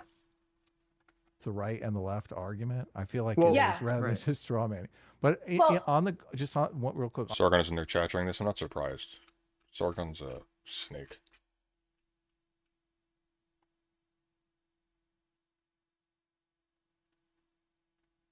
On the critical race theory, I do think, and this is where I think they do have an argument, like they do these like privilege walks where they have all the kids stand out in the quad and they list off things like, you know, is English your second language? Well, I don't know. I kind of think like if you're bilingual, you have an advantage over me. I only speak one language, English, and frankly, not very good. So I feel like if you're bilingual, why am I the one that speaks one language taking a step forward and the bilingual kid is standing behind me? And that, I mean, you can make a direct link to CRT and that stuff. After seeing this, it reads like a mercenary looking for an easier client who won't question things and hands over the money, essentially. I don't know how else you could read this. Because once again, like, if there was like a process of her actually like changing her positions, that'd be one thing. But this really smacks of, I believe that marriage is between a man and a woman. Barack Obama suddenly becoming pro-gay marriage like he always was since the beginning of his presidency. That's what it sounds like to me, but in the reverse. Well, it's interesting that you provide that example. So English was my second language. You know, my parents, my parents came to the country as refugees in the late 70s. You know, they escaped Soviet era Armenia. Came to Hang on. Sorry. Let's just.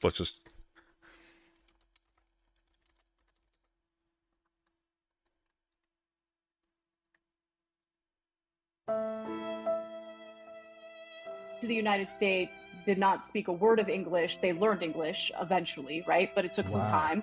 And so in the household, between the time I was born and the time I finally went to elementary school, all they spoke was Armenian. All I knew was Armenian. And I remember before there was like an entrance exam, I had a meeting with like one of the counselors at this elementary school, and she would like pull up cards that had letters on it, English letters on it. And she's like, do you know what this letter is? And I'd be like, no. And I remember leaving that feeling like garbage. Like I left that and I was like, I'm dumb. I don't know anything. You know, I remember crying and like whatever. And then what I did was I forced myself to wake up super early as a kid to watch Sesame Street. And that's how I learned English. Anyway, I give you that anecdote about myself because it's a very personal thing. And luckily I have the kind of personality and the intellectual curiosity to like want to learn and to want to be better. And there might be some other people who, for them, English being a second language is more of a challenge, right? They might have more difficulty in learning or grasping a new language. So I can understand how that could be seen through the lens of privilege. But I think you also make a valid point. Once you've learned English in America and you still have the skills of a second language, in my case, it would be Armenian, that does tend to be a highlight or something that could be highlighted on your resumes or your CVs. So valid point. It just really depends on where the person is in their lives. Well, if their point is to teach people that some people have better advantages than other people, I'm not necessarily against that. Wait, what? Okay. Where they make it racial and the need to make it racial and create all these racial stereotypes around it. I just feel like, what are we doing here? We're taking steps backwards. Why are we doing this? Well, you would know that if you actually read stuff, Adam. Fucking these people are so stupid. Adam in particular is just I don't know how on earth I don't know where he finds the brain power to breathe when he wakes up in the morning. Also, and I'm not sure like that, you know, teaching kids like, oh, this kid is privileged over you. I'm not sure the psychological effects that's going to have necessarily on the children. And it's kind of But they aren't teaching children that, Anna. Remember, you were just pointing out they aren't teaching this in schools. This is not a thing that is happening. The bullying that commonly takes place on campuses across the country, I mean, you're providing more fodder for that. Yes, I don't think exactly. I don't think that's really a helpful way to talk about what are you referring to? Race dynamics in the country. I don't know. I experienced none of that when I was in public school. And I feel pretty lucky that I grew up. Look, it wasn't perfect. You're white, Anna. You're whiter than me. But I do feel lucky that I grew up in the 90s because that was probably the peak of the attempts to live in a colorblind society. And I just feel like race relations were better then. Yeah. Oh, yeah. You know, obviously not perfect, but what I'm experiencing now is, again, incredibly divisive. And I don't like the generalizations about, you know, like white women, white people in general, the fact that, you know, oh, every institution, racism is deeply ingrained in every institution. We've got to burn it all down. And it's like, what are you guys doing right now? Like, literally nobody is saying burn down every institution. Who are you referring to? Did you find some like high school anarchist LARPers on Twitter? Who do you have in mind? What are you really doing and what are you really advocating for? Yeah, and it's like, you know, I agree that there's who's she referring to? People criticizing her for like the birthing person thing. That's a tool by an institution specifically to specify people with particular medical needs.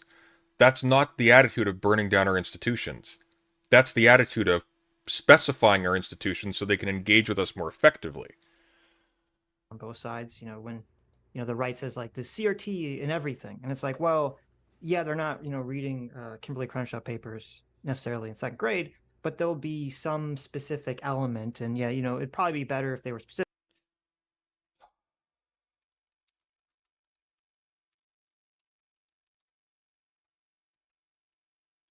Okay. Here. There's just a little history lesson for anybody who's under the illusion because you grew up playing Ocarina of Time in the 90s, that the 90s were a nice, peaceful time as far as race relations were concerned. The 1992 Los Angeles riots, also called the Rodney King riots, the 1992 Los Angeles uprising, or haven't heard this one, Saigu in Korean, were a series of riots and civil disturbances that occurred in Los Angeles County, California, United States during April and May 1992. Unrest began in southern central Los Angeles on April 29th after a jury acquitted 4 officers of the Los Angeles Police Department charged with using excessive force in the arrest and beating of Rodney King. The incident had been videotaped by George Holliday, who was a bystander to the incident, and was heavily broadcast in news and media outlets. The rioting took place in several areas in the Los Angeles metropolitan area, as thousands of people rioted over 6 days following the verdict's announcement. Widespread looting, assault, and arson occurred during the riots, which local police forces had difficulty controlling. The situation in the Los Angeles area was resolved after the California National Guard, United States military, and several federal law enforcement agencies deployed more than 10,000 of their armed first responders to assist in ending the violence and unrest. When the riots ended, 63 people had been killed, 2,383 had been injured, more than 12,000 had been arrested, and estimates of property damage were over $1 billion. Koreatown, situated just to the north of south-central LA, was disproportionately damaged.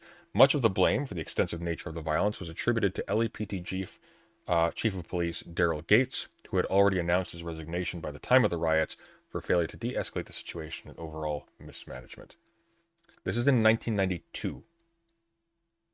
This is the beginning. This is the beginning of the middle of the 90s. Specific and say, oh, they're doing the good old walks, days, exactly. Or they're talking about how there's inherent racism built into white society, or they're saying that, we want to deconstruct whiteness. There was some school, I forget where this was, whereas like in elementary school or middle school, they had a book that was like, it had a contract with devil horns that said, don't shake hands with the contract of whiteness or something like absurd like this. And so, I mean, it's happening all across, it was happening, like elements of it were happening across the country. And the problem is like, at the same token that, the right's too overbroad, maybe with saying everything CRT or being broad, like the left had kind of just the exact opposite, or not even the left, really, the mainstream media had the kind of exact opposite approach where they're saying, oh, none of this is happening. This is all like a fantasy. This is all a fantasy concocted by racists because they don't want to teach about slavery. What the fuck is Sitch talking about? Sitch has no idea what Sitch is talking about. Sitch is just a stream of conscious sponge. They don't want to teach about Black history in America. Right. It's like, that's clearly not what they're talking, or at least I don't think that's... What's the over-under Sitch has read any Kimberly Crenshaw? Well, I think I took that back because I realized after the fact that he used to roll with Sargon of Akkad, and he almost certainly has come across the critical race theory reader, because this is something that Sargon of Akkad was really bragging about having read. I know the literature of the enemy. He was very, very bad at reading it too. That's clearly what's happening in these situations. Right. So, like, did his eyes ever cross a page from that book? Distinctly, possibly. Did he read, quote unquote? He read in the sense of like, I'm not gonna make a menu reference about this. He did not read. He did not read. He like, oh, I read it. There we go. Narrative, hook, line, and sinker, right? Like the narrative of they want to erase any curriculum, any teachings about racism, about slavery, about the Jim Crow era. And I feel like a sucker, right? I just do. And right. Yeah. And I don't know. Like, look, I can't control others. All I can do is control my own behavior. And so I've been kind of thinking. I don't know if you can. I don't know if you can control your own behavior, Anna. You seem like you were lost at sea. Things through that lens. And the other thing I'll say is I have luckily a very full life. And I have many friends outside of this space, outside of work.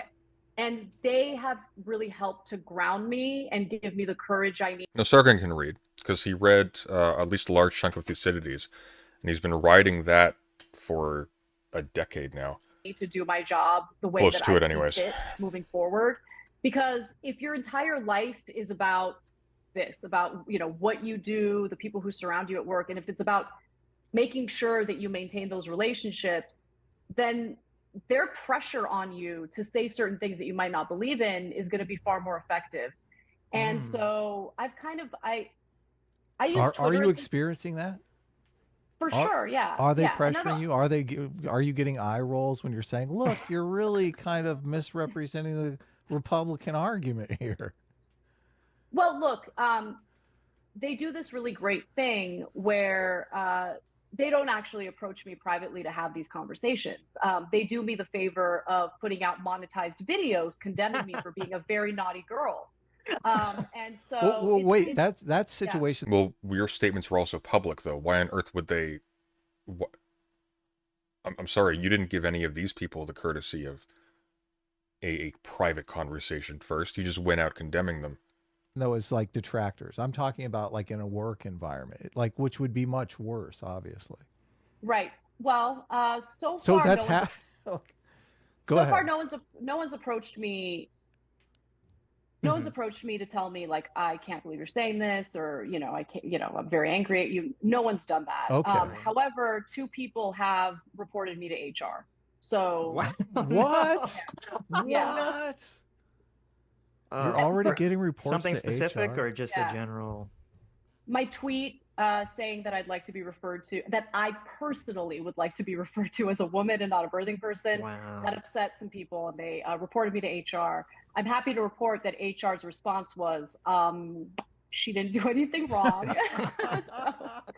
So, she can't get in trouble for sharing her opinion on this. And the other thing is, like, I would never do that, man. I mean, there are so many different voices at TYT. Time to time, there are statements made that I find objectionable or I disagree with. And if it rises to the occasion of me having to say something, I'll approach that person and talk to them about it. I would never report them to HR. Like, what are we doing here? We're Yeah. doing political news and analysis. Yeah. Like, by definition, we're supposed to share our genuine and sincere opinions. Yep. Now, if I was doing videos saying horrific, hateful, racist things and I was targeting individuals, then that would be different. I've never done that and I never will. You brought up a really interesting You saw it here. Place your bets.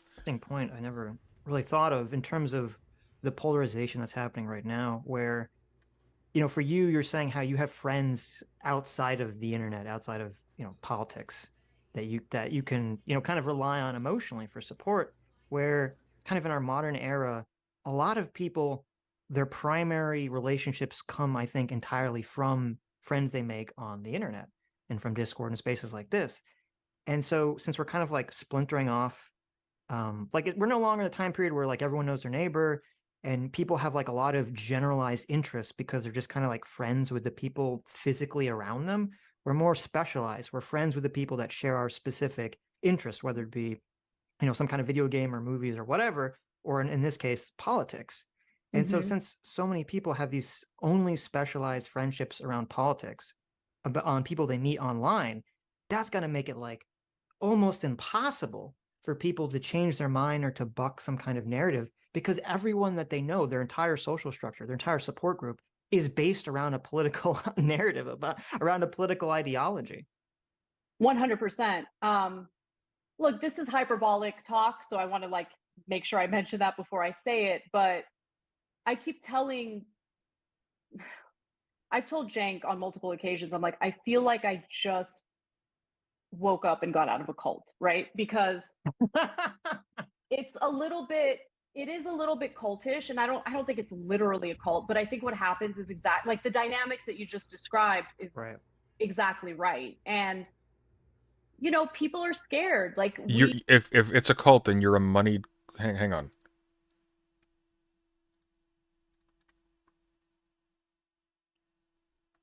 We're at 107.47.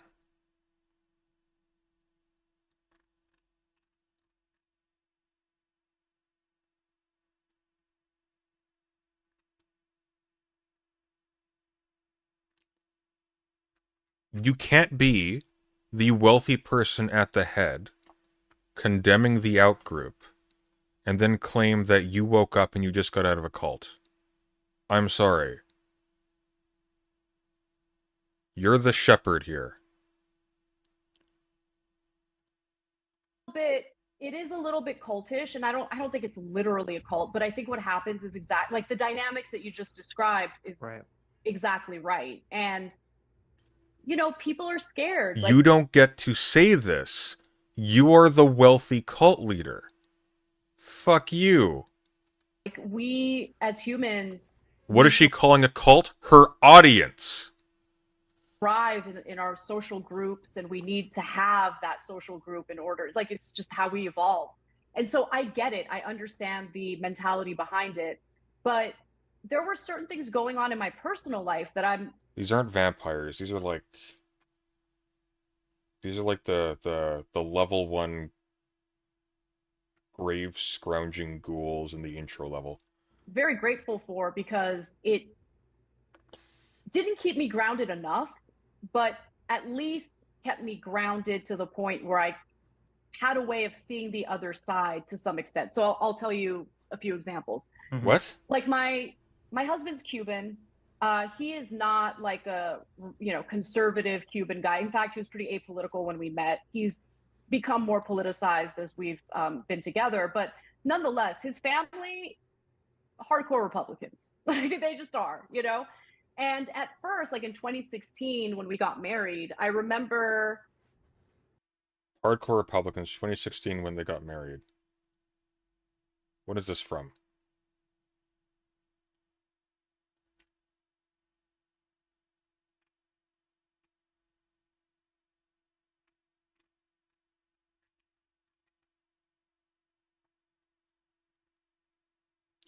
Professor destroys Josh Hawley. Well, we can date it with that, can't we? Professor destroys Josh Hawley. Oh, that's only from last year. Late last year. It's actually exactly a year ago. Off by like 7 days. So 1 year ago, you were saying this about your in-laws. So that's why it is not a big deal. Manufacture it into a big deal, because that's all Republicans are. That's interesting. That's very interesting. So I'm gonna I just think you're lying, Anna. I just think you're lying. I just think you are a bloodthirsty vampire and you're lying. There's nothing behind those eyes. You're just you're a zombie. I would get into like these super uncomfortable fights and debates with them, and I was just like, I had in my mind like all of these made up ideas of what they believed. And finally, I just decided, look, I love my husband. I don't want to like put him in an awkward position of like having his wife constantly in conflicts with his family. So let me just calm down and just try to understand where they're coming from. And then what I started to do was, instead of like challenging them, whenever they would talk about something like healthcare, for instance, so they think everything Democrats do is like socialism. By definition, like they're all socialists, they're all communists, they're all, And I look, considering the trauma they experienced, I get where they're coming from in that regard. But I wanted to kind of like convince them that's not the case. So instead of being combative, when we were talking about healthcare, for instance, it was hilarious because one of his family members accidentally admitted that when she was pregnant and she had to go on Medicaid, that it was the best healthcare she's ever had, right? Oh no. And like, look, instead of going like, aha, I gotcha, right? Like, antagonizing her for it, right. I was like, you know what? You make a really good point. Like, free at the point of service, and I'm just trying to get her to absorb and really. I don't believe this ever happened. I don't think this story ever took place. I think this story is like the random people who suddenly assaulted her after she started going after homeless people that she didn't call the police on because they'd been broken into before and they just didn't bother then. So why bother now? I don't believe any of this. I think you're a liar. I think you're making everything up. I don't think I don't think any of this has any basis in reality whatsoever. fully I'm sorry. understand what she just said, right? And so I think there's a way to talk to people. I think there's a way to find common ground. There was this actress, I always forget her name, but she's beautiful. She's in that show, that HBO show about rich people vacationing. White Lotus, the first season of White Lotus. There's this one actress who had posted photos good night, of Andrea. her mother's birthday on Instagram. Mm-hmm. And in that photo, or in the series of photos she posted, you could see family members in the back wearing like MAGA hats. This is when her stories come out, when she does something really stupid publicly and she needs to justify it.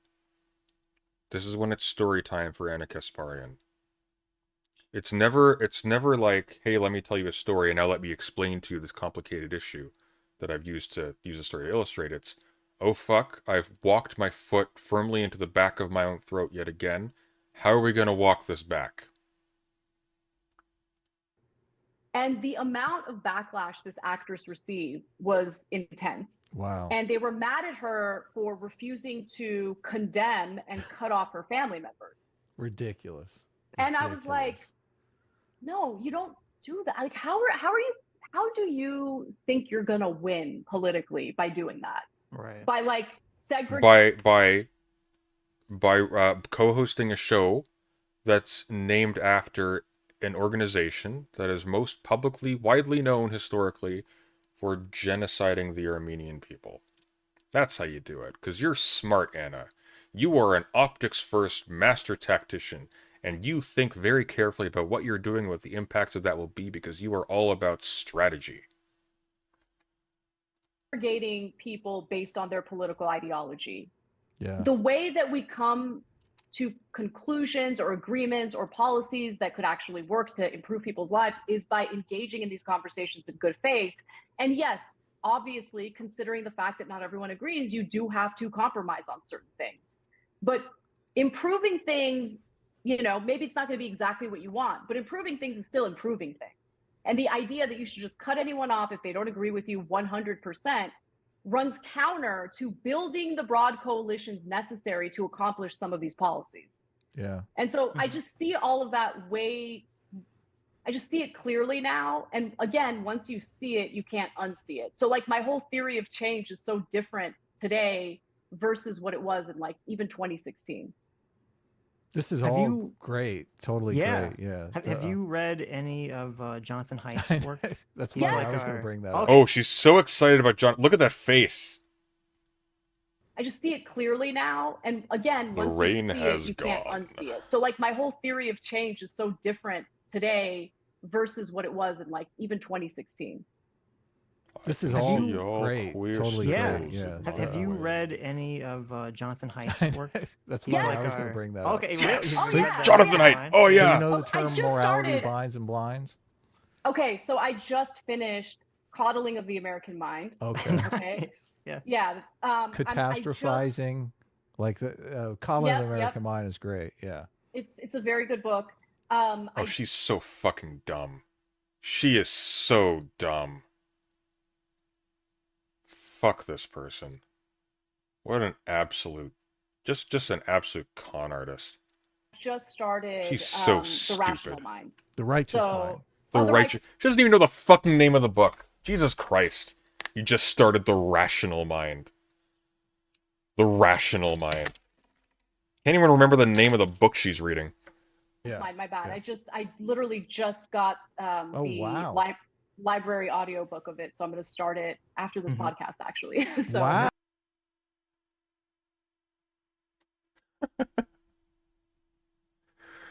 Ugh.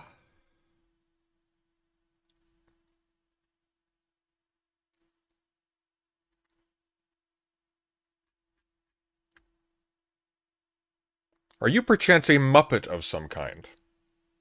Nice. Yeah, Yeah. because I mean, we're huge Height fans. Like, we kind of look at the Righteous Mind as like the cheat code almost to understanding like people's political opinions. He's telling the truth. They do look at it that way.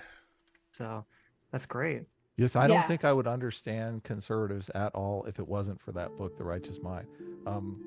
Height kind of, I hate using the term red pill because it's like so bastardized these days. actually in the book he uses the red pill metaphor, but he says, you know, we're all kind of living in these moral matrices where you know, we're not interacting with other people in other matrices.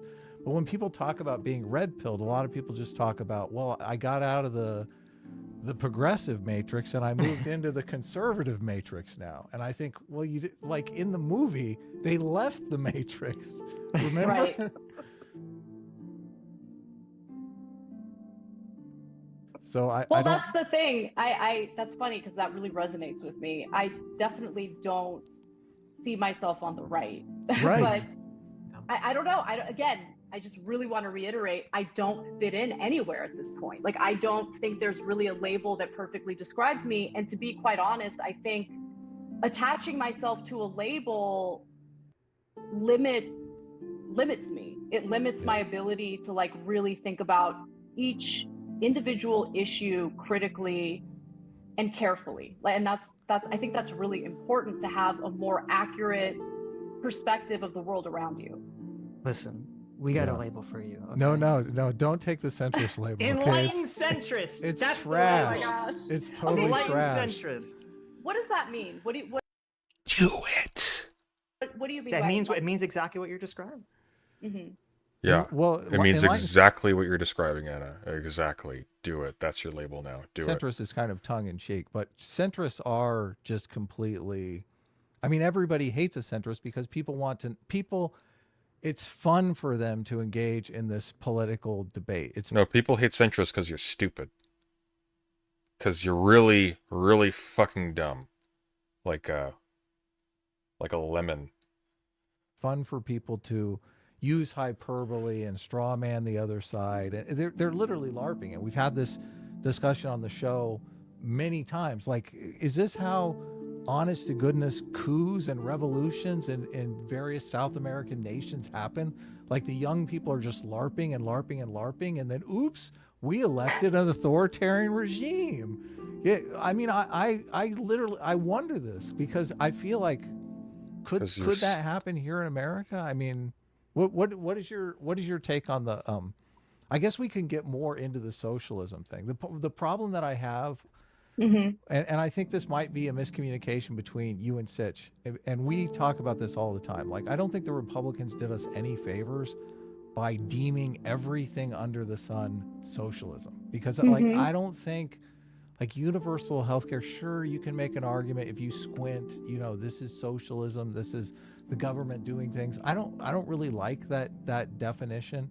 And I mean, I think of socialism more as like fundamentally dealing with property rights and the abolition of property rights and forcing people into worker co-ops and all this kind of stuff. African revolutions are famously headed by kids who are LARPing as revolutionaries, and they just happen to find themselves under the boot of a dictator. That's a thing that happens with astonishing regularity for anyone who reads history. Of course, this is an obvious fact. Do you have an opinion on that, or how do you separate those? Well, okay, so I think that, look, in terms of like what I see as the ideal economic situation in America, I really love the Nordic model, right? And those are mixed economies. I do see a place for private businesses. I don't think it makes sense to do away with private industry or private business. There are sectors of the economy, though, where I think that introducing or having a profit motive causes more harm than good. So for-profit. There is literally no such thing as a non-mixed economy. Like none. Not unless you have total control by the state of business. Because look, fucking neoliberals. Okay, even people like Mises and Hayek and so on and so forth understood that markets need to be scaffolded by some kind of norms. They need to be protected and they need to be facilitated and accommodated. They don't just happen magically by themselves. They'll sometimes pay some lip service to like primitive capitalism or something like that, but like in terms of global markets, they don't happen without any type of top-down organization. It just doesn't happen. It's impossible. They knew this. They literally write about the need for like protection of certain like conditions of markets, domestically and internationally. This is the thing. She's touting the Nordic model because this is the kind of thing that kids online talk about. prisons have been pretty disastrous. I don't think that it makes sense to have a profit motive in keeping people locked up. I don't think that there should be a profit motive in regard to healthcare, because when there is, then you're I'm against bad things, okay? I think we shouldn't do bad things anymore. literally playing with people's lives. And God, that was almost like a Polly People voice. I'm not doing that again. look, if you get sick and you can't afford the treatment, of course you're going to be willing to go bankrupt in order to afford that treatment. And I just think that a lot of people have been preyed upon. A lot of Americans who help fund the research and development of pharmaceutical drugs have been price gouged by these pharmaceutical companies. Like, those are issues that I want to find solutions to. I'm supportive of worker co-ops, you know, but I think that what Oh shoot! Oh fuck! I don't know anything about economics. Nordic model. What did that horse guy talk about? Worker co-ops. even more important at the moment and more realistic at the moment is increasing the number of unions or unionized workers. You know, unions used to be far more powerful in the country. There used to be far more unionized workers, and that gave them a seat at the table. That gave them some leverage in regard to their pay and working conditions. Well, no, the power would be seat at the table. That's what power is. That's what they weren't more powerful. What? And I think that the dismantling and the destruction of labor unions has really led to some of the issues that we're experiencing right now. You look at some of these Nordic countries. Sunday, when are you going on the Crucible? I think we're going on the Crucible next week at some point, actually. They don't even have a federal minimum wage because labor unions negotiate pay raises on behalf of the workers. And I think that that model is far more effective than what we currently have in the United States. So I want workers to have a lot more power.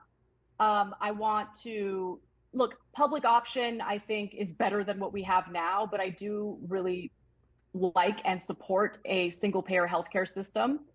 Do you understand the opposition to that? Because it's like you said, it's complicated, right? And I feel like a lot of the innovation in the healthcare industry, which I personally find important. I want to cure for cancer. I'm hoping like the AI stuff will help us move in that direction. But I do think the profit motive does foster massive amounts of innovation. And these other nations that have like some sort of universal healthcare system, I don't know that a lot of innovation is coming out of What's a TIF? Isn't it it's like a tax incentive, isn't it? Those systems. So I do kind of feel like they're taking advantage of the fact that we have what this is it? model, It's tax. Oh, somebody actually wrote it here. Tax increment financing. Yeah, there you go. which I mean, you and I agree.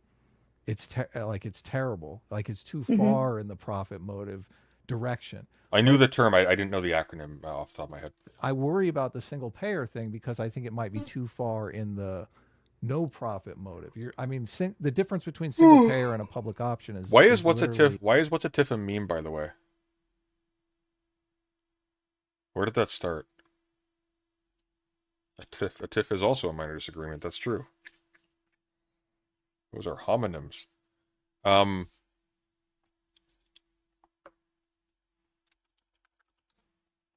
What is a TIF? Where did that start? I've heard that before. Vosh versus Mike from PA. How did that come up in Mike from PA?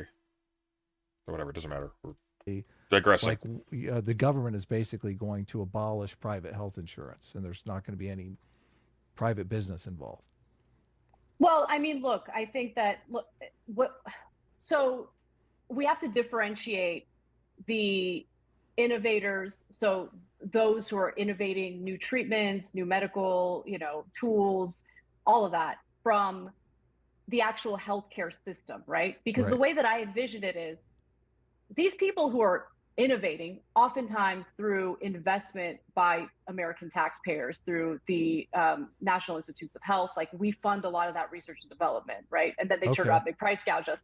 So like that, they'll still exist. They're still going to make money. But the reason why I like a single payer healthcare system is because the government has more leverage to negotiate the prices of those services, right? And so right now what's happening is you have all like this weird fractured system where there's all these different healthcare companies and all these different plans, and there's more leverage. You know what's going to be you interesting? Did they ever ask her super chats? Anna has to go. No, they do the super chats after she leaves, which is smart by them, but Anna brings out Lance and calls him out. Lance has been such a fucking disaster. He needs to just stop. He's not somebody who can go without a script and just run his mouth, because he's... Like, he needs... I don't know what his financial situation is, but he needs like a handler or something, because he doesn't think. have greater numbers, right? So if the entire country is under a single payer healthcare system, the country has more leverage to negotiate those prices. What I worry about with a public option as opposed to a single payer healthcare system is that it'll create like this two-tiered system. And as you can see with other... Canada has public healthcare. We also have a quiet two-tier system. You can get private treatment here much faster than if you're getting using public healthcare. For example, if you for instance need access to an MRI machine, let's say somebody suspects cancer, you could be waiting for months, long enough where your situation, maybe at time of like the ordering of the test, you might have been at stage 1. Now you might be at stage 4 by the time you actually get tested. It's actually obscene. Programs in the country, public schools, I think, is a good example. They start little by little defunding the public option. You get what I'm saying? Yeah. Until it gets to a point where it's ineffective, flailing, all of that. And I am worried about that component of just having that two-tiered system of a private healthcare option and the public option. However, I will admit a public option, which is something that Biden ran on. This is literally like Sargon of Akkad's defense for how he's not right wing. That's literally it. It's like, what are you talking about? I'm right wing. I like universal health care. I don't like Richard Spencer. Like, the threshold is if you're not wearing a red armband with a swastika on it, you're off the hook. Would be far better than what we're experiencing today. I think that Keffel said there was literally one guy approved to do bottom surgery in Canada when she got one. I don't know if it's true there's only one person approved to do bottom surgery, but I know there's like not very many. I think in British Columbia for top surgery there's a handful. Hang on. How many doctors can do bottom surgery in Canada?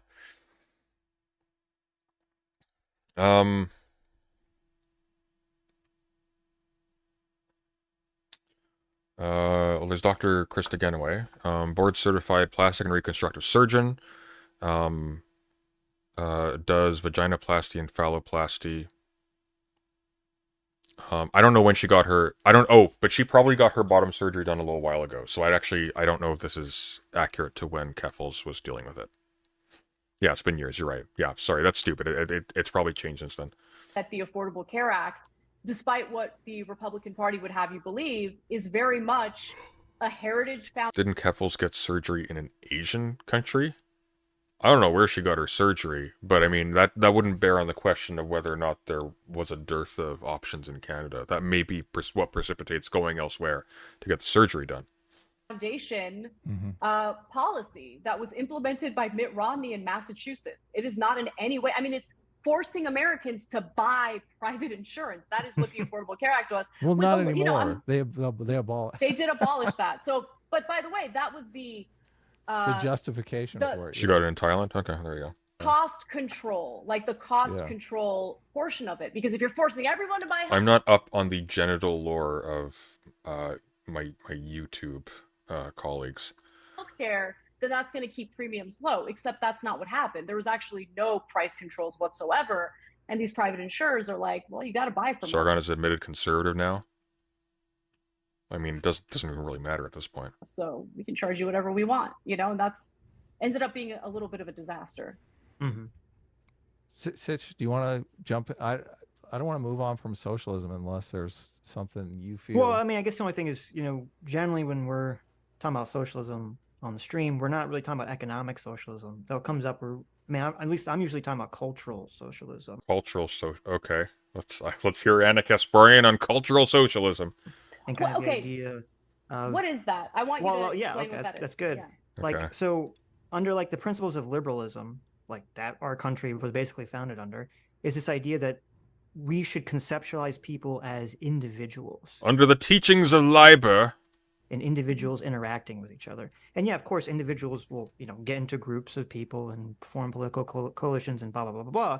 But at the end of the day, people should be viewed as individuals and be judged as individuals. And there should be some quality of like the laws. That's not a liberal principle at all. The idea that people should be judged as individuals. That's not a liberal principle.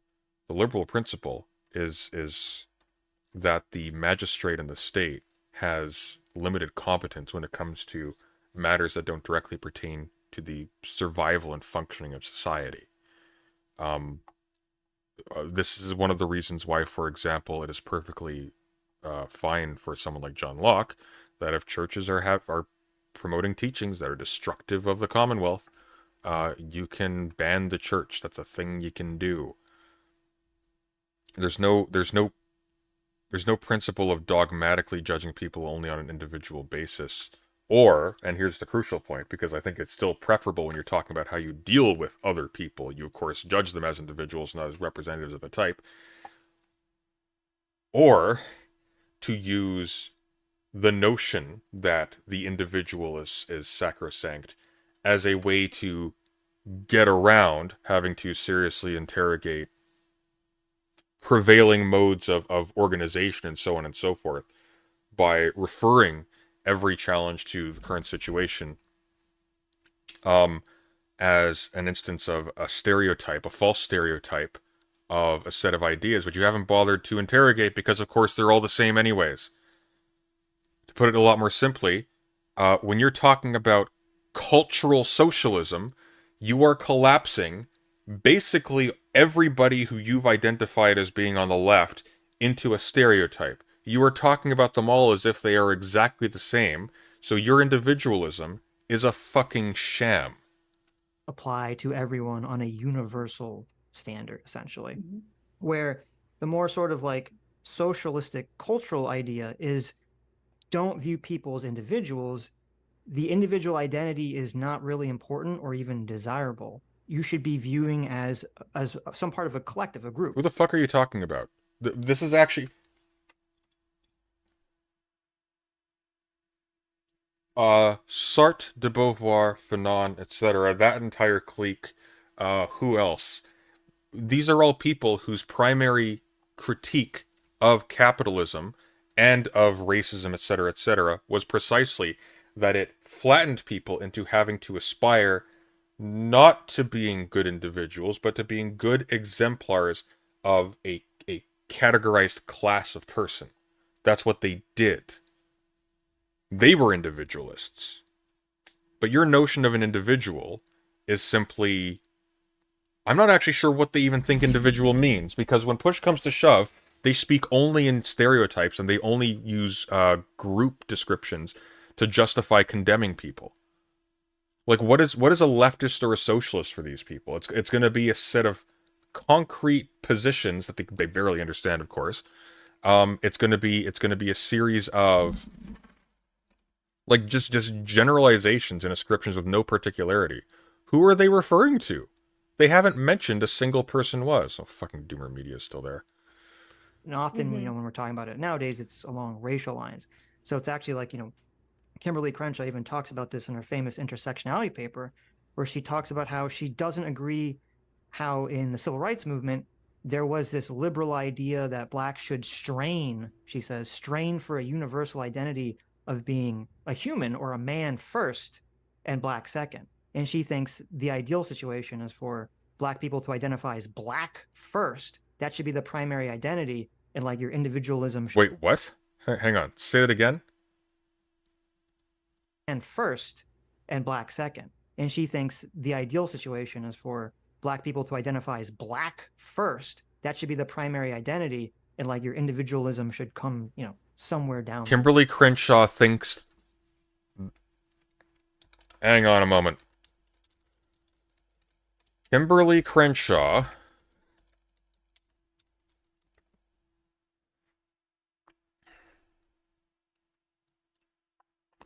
Kimberly Crenshaw intersectionality paper. This is now a theory stream.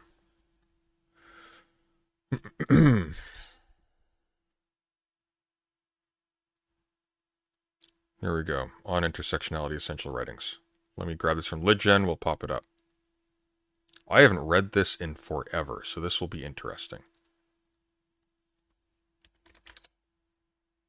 I don't think I've read this since like 2016.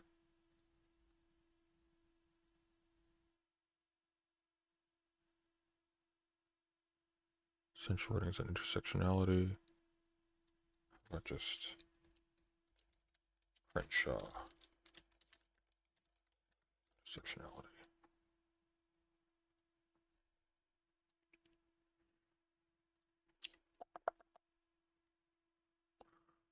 Ah.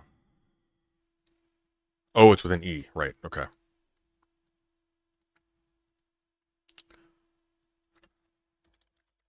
Kimberly Crenshaw.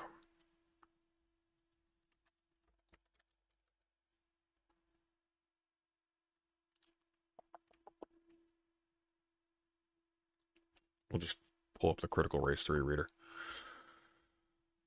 Why are you taking so long? No, you do not take 2 minutes. Okay, I'm going to grab a different one. There we go.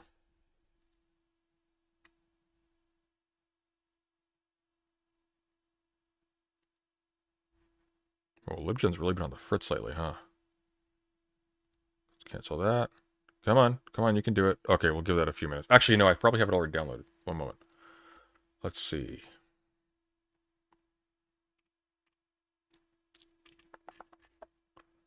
Non-sociology. Sorry, I'm just going through my folders quickly. I have not had to look for this stuff in a hot minute.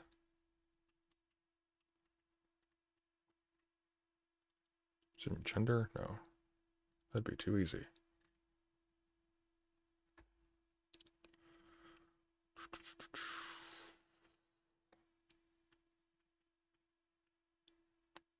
Ow.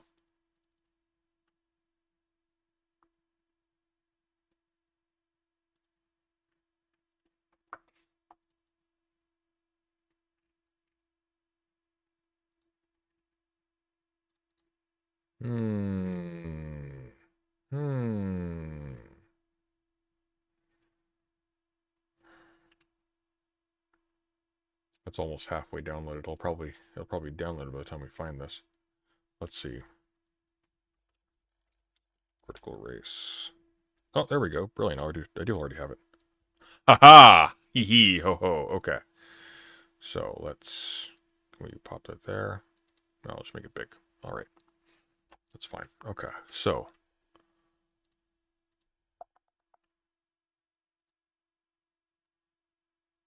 There we are.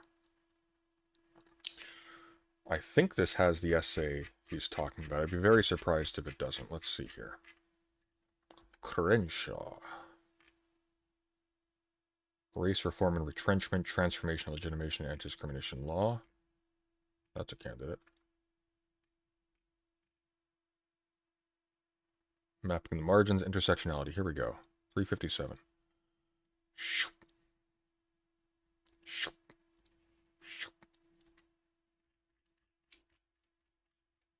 God, this is like almost unreadable. This quality is terrible. I mean, I appreciate whoever uploaded this, but like you clearly just took photographs of your textbook.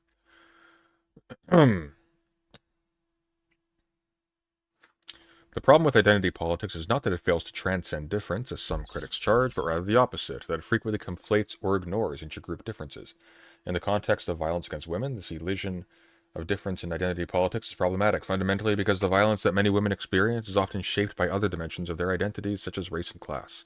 Moreover, ignoring differences within groups contributes to tension among groups, another problem of identity politics, which bears on efforts to politicize violence against women. Feminist efforts to politicize experiences of women and anti-racist efforts to politicize experiences of people of color have frequently proceeded as though the issues and experiences they each detail occur on mutually exclusive terrains. Although racism and sexism readily intersect in the lives of real people, they seldom do in feminist and anti-racist practices. Thus, when the practices expound identity as woman or a person of color as an either-or proposition, they relegate the identity of women of color to a location that resists telling. My objective in this article is to advance the telling of that location by exploring the race and gender dimensions of violence against women of color. Contemporary feminist and anti-racist discourses have failed to consider intersectional identities, such as women of color. Focusing on two dimensions of male violence against women, battering, and rape, I consider how the experiences of women of color are frequently the product of intersecting patterns of racism and sexism, and how these experiences tend not to be represented within the discourses either of feminism or of anti-racism. Because of their intersectional identity as both women and of color within discourses shaped to respond to one or the other, women of color are marginalized within both. Yeah, so the argument here is not going to be that people should identify as black first or as woman first, as if that molds who they are in sort of like a robust cosmic way. The point is, when you're talking about how you deal with these categories politically, with the effects of social things on them in the world, you need to be able to identify the specific ways in which people are affected, and you're going to do so by identifying with the category that's affected. And the entire purpose to an intersectional approach is to understand how different stacks of these different categories can yield different results. So somebody with one in this area is going to have a slightly different experience based upon how the state and society and so forth has historically treated members of that group, and how that's corresponded to how that group sort of functions and lives in that environment. That's going to be slightly different from somebody from this group, and if they occupy multiples of them, which most people do, then there's going to be differences associated with each. There's going to be intensifications of things. Maybe there's going to be like specific unique factors, things of that sort.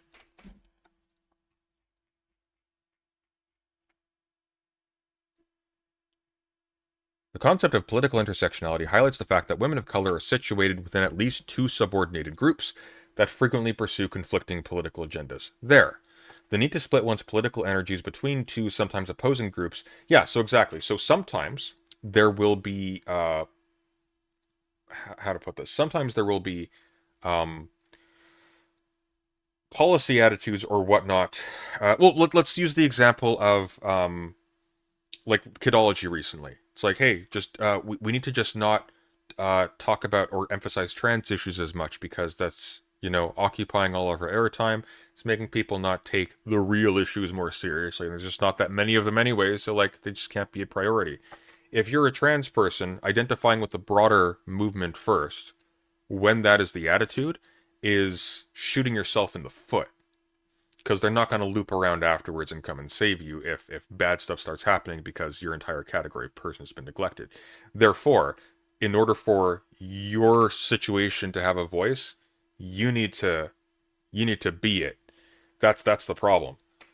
At no point, though, is she saying normatively that a black person is a black person first before they are a person in some cosmic sense. That's so stupid. Road. And so I think, you have that combined with the idea of like race conflict theory, which is the view that all of society and all of the world is essentially a series of conflicts between people based on the racial identity. And that's the way it's always going to be. And so you're always going to be setting yourself Well, up. no, it's not. That's one of the reasons why a major part of critical race theory is peeling back the contingency of the race concept. It is not a necessary product of our scientific understanding of how human beings are. It's a strictly ideological construct that doesn't actually correspond to any kind of biological or social reality outside of the one that is, once again, orbiting around that ideological construct taken as simply a given.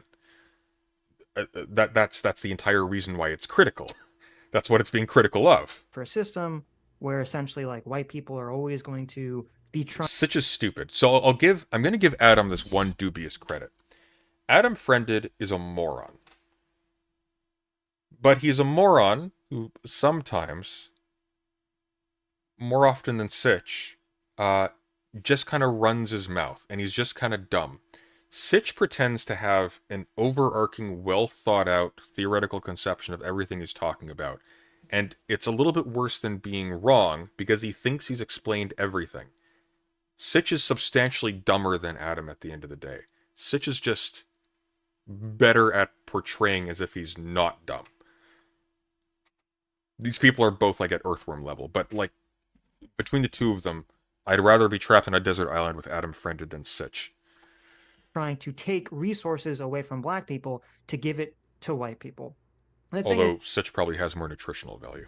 I mean, obviously there was a time period in our history where that was going on, but I don't think today, I don't think the average American's walking around like, I want to take resources from black people to give to my fellow white person. Like, I think people generally want... What do you think the impetus was behind canceling affirmative action? It's precisely what that means. That's what that is. You know, they want resources for themselves as individuals. And I don't think, number one, I don't think people think in these kind of like group racialistic terms to the extent that a lot of people on the far left seem to think. Some and number do, two, definitely. Yeah, some do, but I don't think it's anywhere, like, I don't think it's the average thing. And then the second element is that I think teaching people that idea that this is the world you live in, I think all it does is it breeds negative stereotypes for white people, for black people. I think all it does is make people more racist, not less racist. And I think it's inherently dangerous to kind of promote this idea that just because America, just because our system was a system created by white people, you know, in the 1700s, that means that there's some like... You're going to go full coconut on Adam? What does that mean? I've spoken to Adam and Sitch twice. They are violently stupid people. Secret racism built within the fabric of the system that even if you can't point to specifically and say this is where the racism is, it still exists just because white people basically create the system. Oh, I see. You're making a joke. Got it. For we must dismantle and deconstruct everything. Yeah, I mean, it goes back to what I was saying earlier. I do think that people should be judged individually, and you know, it's really... They aren't dragging Anna further right. Anna is desperately clawing for a lifeline, so she's pulling herself. These two don't even need to be here. Interesting, because there are all sorts of like contradictory statements and ideas coming from the far left. Because the reason why people like Adam and Sitch are successful is because they are very useful and very non-threatening. That's basically it. They have zero function beyond that. They are lubricant. I mean, sorry, I just lost my train of thought. You said something that like really... It's okay. Take your time. Yeah, sorry. Ideas about... Contradictory ideas. Contradictory ideas. So, you know, on one hand, and I agree to this, race is a social construct, right? But then on the other hand, it's, I guess you should take that social construct, something that was decided for you about your own identity, and prioritize that as the top identity, you know, top characteristic. Okay. A social construct does not mean something isn't real. What it does mean is that the thing is not necessary. Why? Because it was constructed socially. Obviously, it is post the emergence of individual humans. We did things that made these concepts come about. They could be otherwise. And so, a racist orientation to the world is not one that is needful. We don't necessarily have to think that people are categorized, that people are slotted into different racial groups, and that these confer specific qualities upon them, and so on and so forth. However, if you have a massive institution that is continuously treating people like this, or is running through the logic from when it explicitly treated them like that in the recent past, even if it officially doesn't do so anymore, then whether or not race is viable as a scientific or a sociological category is sort of immaterial, because people are still being treated as if they are, and so the group crystallizes along those grounds. And so here's the problem. If that is still going on, and if it will continue to go on, whether or not you avow or disavow the racial category, then in order to advocate for the affected group's rights and for their interests, you are necessarily tracking that racial categorization. That's the point that Crenshaw is going to be making. It's not that this social construct thing treated as a fetish is because I love the idea of being white or black so much. The point is that the state and et cetera, those things love you being black so much. And unfortunately, they have more power than you. So you, to advocate for yourself, are advocating for yourself as that targeted category, necessarily. The goal would be the dissolution of the needfulness to even refer to the category. That's the point. Anna's so dumb. This is like level 1 stuff. Of who you are, right? Like you should front load that. Lean into it instead of dismantling it. Yeah. No, not lean into it instead of dismantling it. You don't dismantle it by just pretending it doesn't exist. That's not how that works. If you're dismantling a social construct, that requires engaging with the society that entrenches the social construct. This is like... How is she so dim? She's been doing this for like a decade. I think it's weird. So, I mean, when you think about Italians, when they first immigrated to the United States, they weren't considered white. Now they very much are considered white. Right. I'm Armenian. I mean, Armenia is part of the Caucasus, and, you know, I've always been considered Caucasian. But it's weird because my life experience as an Armenian of 2 refugees from Armenia who didn't speak English until I was like 5 or 6 years old, like, it's very different from, like, you know, someone whose family's been here for multiple generations, whatever, but it doesn't matter. I'm considered the exact same as any other white person. Mm-hmm. My experiences are the same. My thoughts are the same. My behavior is the same. I find all of it super reprehensible and divisive, and I don't agree with it. Have your folks? Oh, go ahead. It leads to, like, so I remember we were having some debate with someone a few years ago, and I was like literally reading from like a CRT textbook, and they were kind of going through. They kind of gave this hypothetical of, like, you have 2 black people, like one person who's black who gets a job, you know, they go to law school, they get a job at a law firm, and they just kind of go down a path of being a lawyer. And then the other person, and they're not really like leaning into necessarily like a racial identity one way or the other. And then the other person who's black is like making sure that they're specifically, you know, producing music for black artists specifically, and they're kind of dressing in a more like... You just realized that, Gabriel? You know, African garb. That's been a thing forever. This is what they said, not me. You know, African garb and things of that nature. And they kind of posit like, oh, the black guy who's just a lawyer is wrong for doing that. Like, he's giving up some key aspect of his identity that's important by just kind of becoming an average American. And to me, just having... The CRT reader is actually really good. It's a critical race theory reader. Sitch has not read any of this shit. He has no idea. Or if he did, he's dumber than I thought. Because, which is, once again, hell of a statement. Because this is not Crenshaw's position. He has no idea what he's saying. Crenshaw's position is extremely reasonable. If you are in a society that categorizes multiple groups in a way that disadvantages them, and people slot into multiples of those categories, then advocacy for one can conceivably be used to undermine advocacy for the other. And therefore, you need to be kind of mindful of how these things sort of interplay when you're doing your sociological analysis and proposing policies and deciding how to advocate and prioritize things. That's so simple. And it's like, look at it this way. It's super easy. You can look at it from like the vantage of like groups that a right-wing person would be amenable to. So let's say you're in a society that persecutes religious people, and then in addition, it also persecutes people who have you know, traditional family goals. They want to have multiple children. Maybe there's some like Chinese Communist Party one-child policy type thing going on. Now all of a sudden, people are being persecuted because they're religious. They're also being persecuted along lines of their family structure. Maybe they're being like disincentivized with extra taxes or things like that. Maybe in addition to all of that, maybe these people also have difficulties with diet or with the kinds of literature they are comfortable reading and things like that. Well, that stuff can be restricted to them, or their own material can be restricted. And you see how this goes. It's really simple.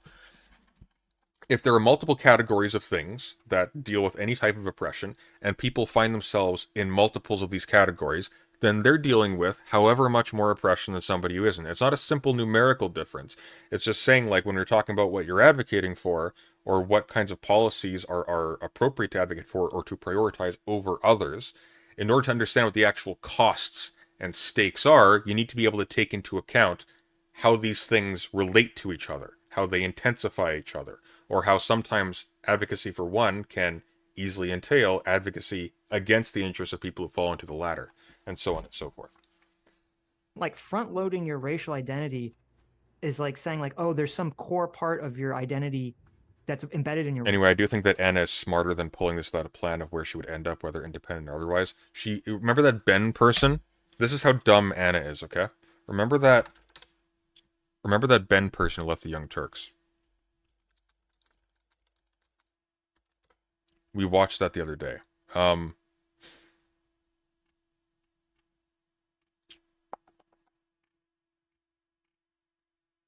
Let's see. Oh, it might be in the Discord server, actually. Hang on.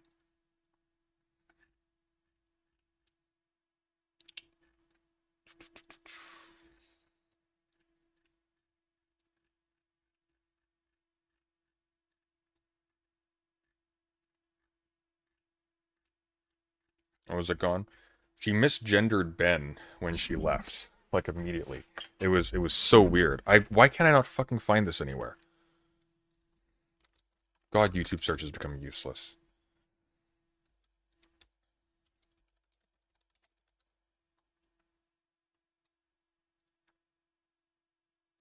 This week. I don't want to see stuff from like a year ago.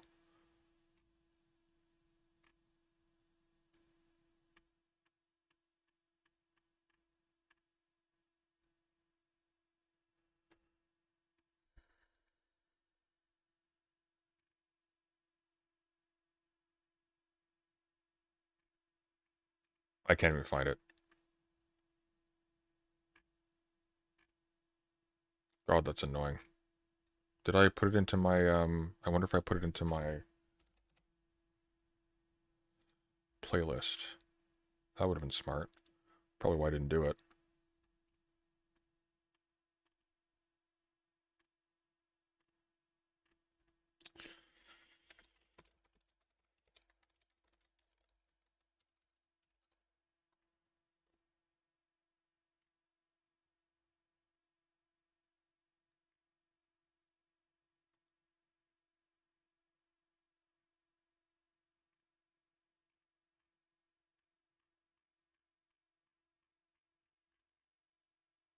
If somebody can find that for me, that would be helpful. I'm not going to spend all stream digging for it. Because we have a guest coming on in a little bit, so we need to be prepared for that. Race, specifically, that should dictate your behavior. I mean, to me, this is just like, that's just asking to make everyone racist.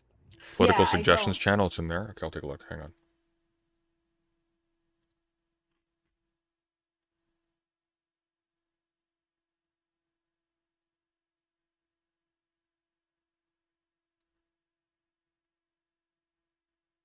No, it's not. It's not there. That's something else.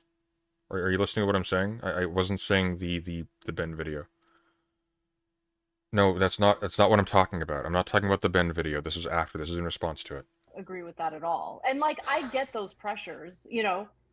I mean, I felt those pressures as an Armenian, right? From the Armenian community. And I'm my own person, you know, I love my culture. I love everything about it, you know, but at the same time, I was born in the United States and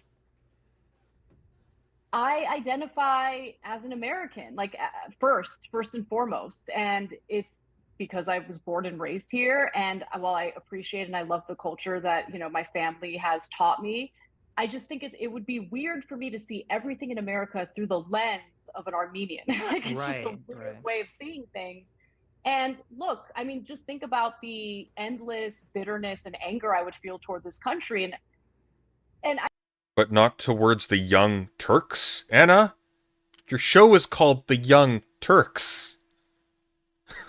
I think to some extent it's justified, but I just refuse to have that kind of mindset. Like, America still does not officially recognize the Armenian genocide, right? So if Your show is called The Young Turks, Anna. I would never take that and make myself some sort of victim in America because of what the government refuses to acknowledge. Right. I think it's gross that they refuse to acknowledge it, but I also understand the geopolitical pressures that inform the decisions that our federal government make, right? We are close allies to Turkey, a NATO ally, even though currently, from what I've read, Turkey is kind of playing both sides of this Russian invasion in Ukraine, supplying some weapons to Russia, which I think is a bit of a problem. But anyway, that's beside the point. My point is, you can take some of the injustices. Why is... Hang on.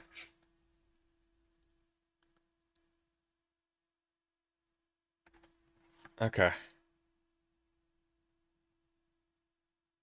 What kind of leftist? You were never a leftist, Anna. You're just a piece of shit. So you basically cucked your people to work for a program named after the people who genocided them, and you're carrying water for them not acknowledging the Armenian genocide as a genocide in order to because it's rationalized because the United States used Turkey to contain the Soviet Union. What is this? We're going to be defending Vietnam any second now. Is in the world or in the country you live in, and have that inform every decision you make and have that impact your mentality in regard to what you can and can't accomplish, right? I'll tell you what's up next. We're arguing with somebody about whether or not it makes sense to fetishize Catholic cathedrals. And I think to some extent, and I haven't fully formed an opinion on this, right? It's just something that I believe I'm leaning you. toward, and I want to explore it more. I'm a little bit concerned that the left, and at this point I'm talking about the left broadly, I'm a little concerned that the message that they've engaged in for quite some time now toward the Black community is to some extent insulting toward them and infantilizing toward them. Okay, so remember, according to Anna Kasparian, you can't be a leftist if you're black. You're basically just, I don't know. Who are you talking about here, Anna? And stereotypical. So, like, it was kind of jarring to me in the whole affirmative action debate. And there seems to be this, like, weird agreement that I don't agree to, that, like, oh my God, if we don't have affirmative action, you know, Black people could never get into colleges or universities. Yeah, that's so bad. Nobody says that. Nobody says black people could never get into colleges or university. The point, though, is you have a lot of kids from communities that are dealing with like long-standing and often very complicated after effects of racialized abuse at both the interpersonal and at the systemic level, who are finding themselves in a situation where they come to the end of their public school education, and even if they have an aptitude, or even if they could, with a little bit of help, succeed in university, they're just being left to flounder. That's what that's for.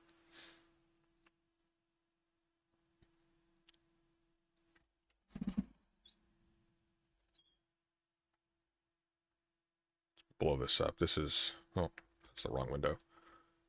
This is thumbnail material. Right here. Yeah. There we go. I say that like I'm not just going to move on and use the generic thumb going forward, because I don't have an editor currently, but... And I just don't like, I don't know, that rubs me the wrong way. Sometimes I'm worried that the messaging, the hyperbolic messaging, because think about it, if you're told over and over again, this country's unfair, you're never going to make it, you're never going to make it, why even try? Why even try? Like, and I'm worried that disempowers people.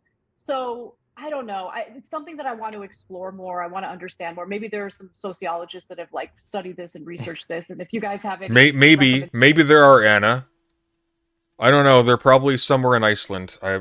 Nobody's ever met them, but it's distinctly somewhere in the world. I'm sure there are sociologists who have studied this.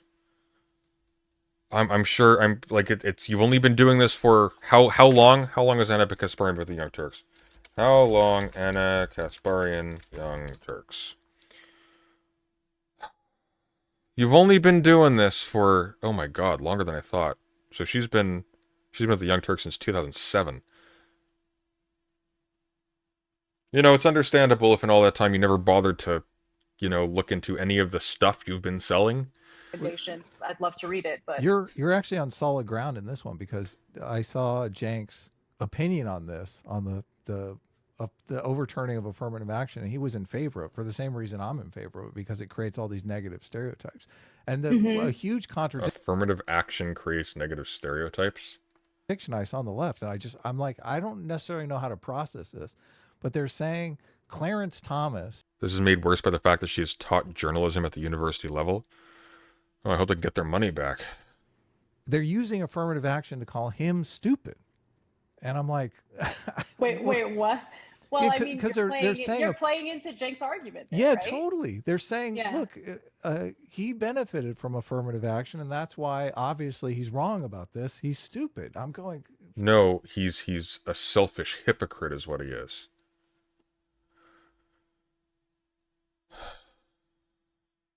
Here's the actual thing that nobody's really paying attention to, but this is the one thing I appreciate Ben's video for. It's not that Anna Kasparian is a shill. It's that Cenk Uygur is too. These are not honest people. These are not your friends. At the moment it becomes financially advantageous to do so, at the moment when they feel that there is an audience more viable than their current one, they will hang you out to dry. These are not people who understand loyalty or who actually care about any of the stuff that they're saying, as evidenced by the fact that when suddenly pressed to give a justification for it, they demonstrate no understanding of it whatsoever.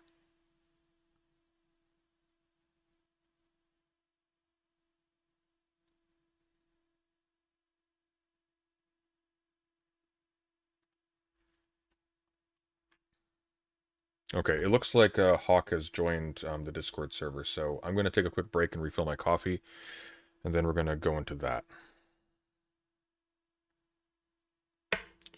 Thank God we're saved from the rest of this.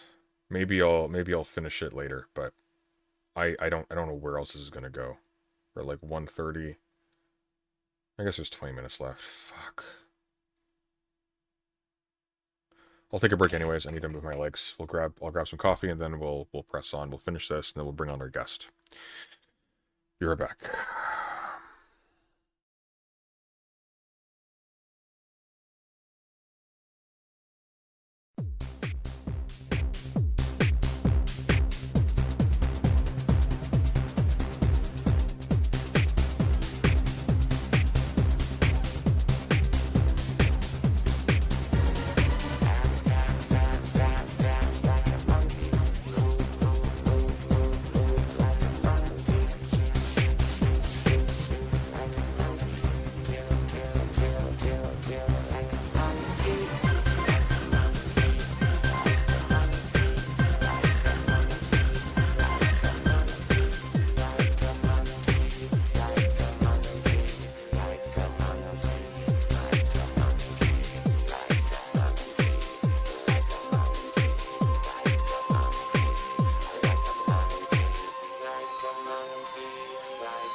This is the problem. This is totally the problem. So This is. yeah, Yeah. it seems like on the affirmative action one, you're definitely on firmer ground because you got Jank on your side. So it's the other places. Legalize bribes. Like, what do you think they are? Every election cycle, the amount of money that pours into election coffers increases.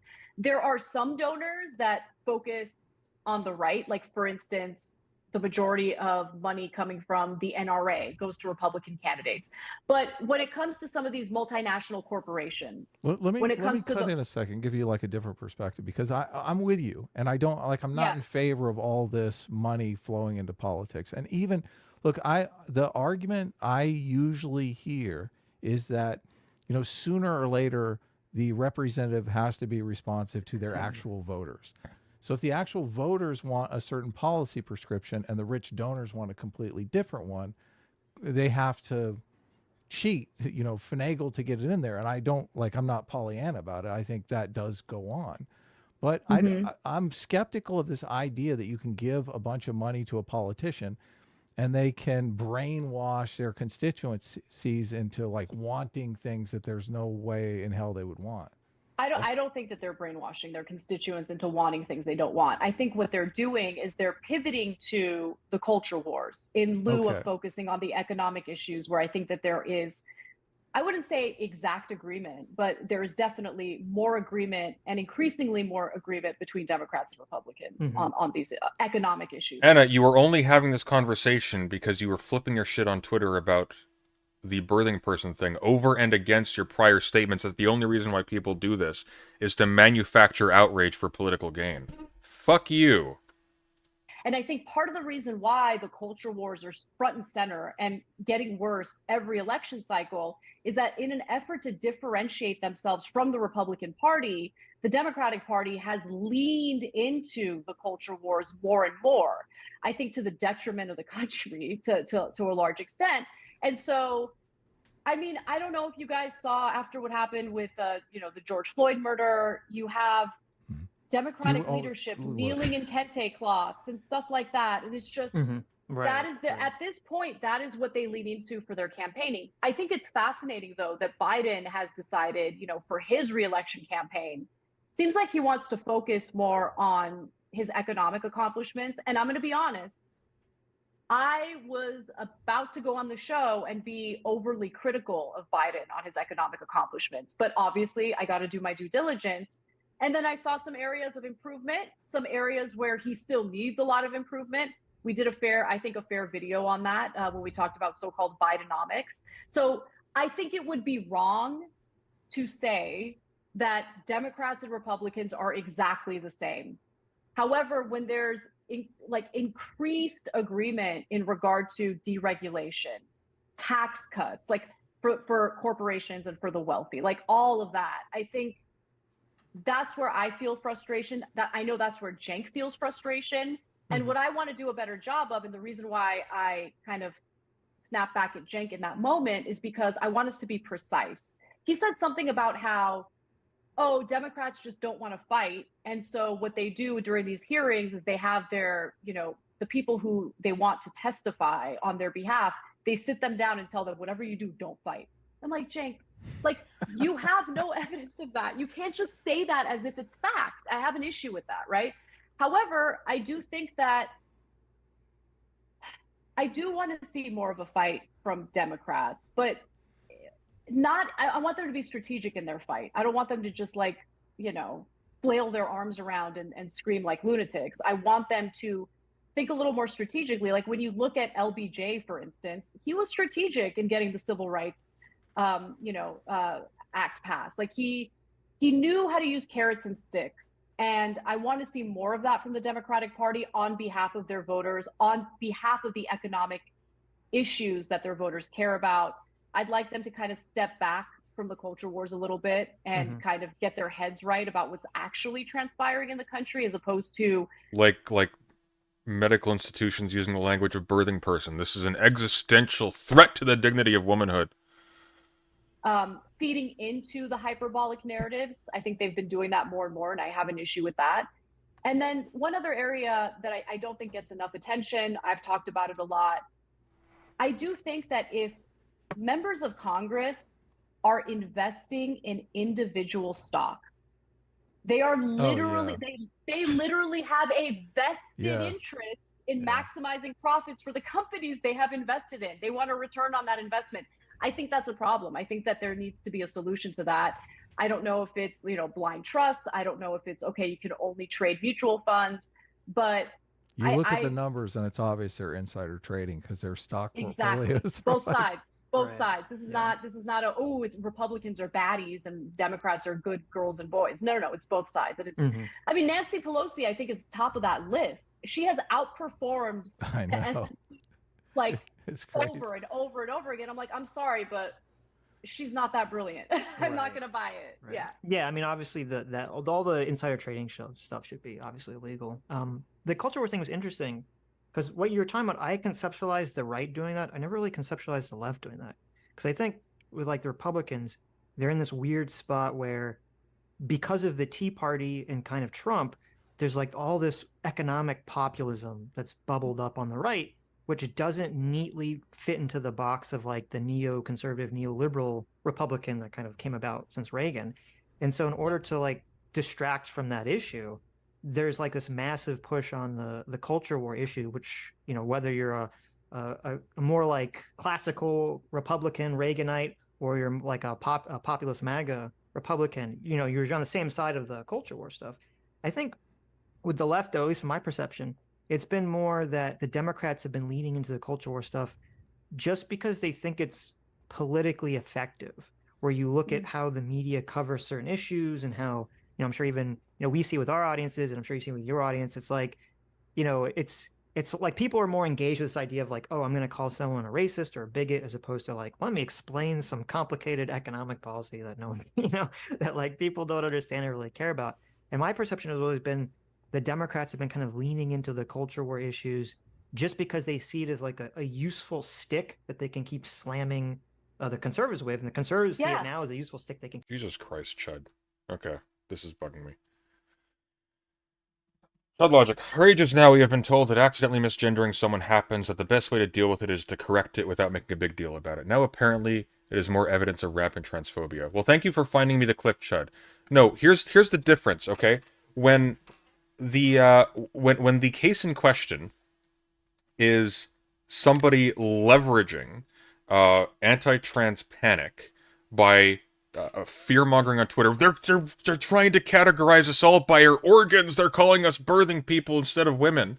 And your trans employee or colleague or whatever she was leaves in response to the general air of contempt for people like you and for the causes they ostensibly care about on their channel.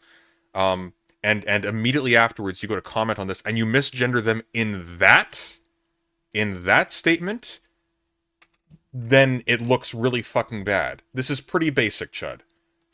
So unfortunately, Benny has decided to leave TYT. I am definitely heartbroken over her decision to do that. You think about what you're saying under these conditions. I am not convinced that Anna did not, although that would be completely consistent. So maybe it was an accident. She is not owed charity here. I'm sorry. Moreover, this is going to be somebody she worked with. This is going to be something she saw, she had time to think about, and she is responding to. Right? The idea that under these conditions you would just happen to misgender them now while live like this, in your professional capacity as a Young Turks host, there's only two possibilities. She is astonishingly, cosmically stupid, or vindictive, and astonishingly, cosmically stupid. I'm fine with either, personally. Keep slamming the Democrats with.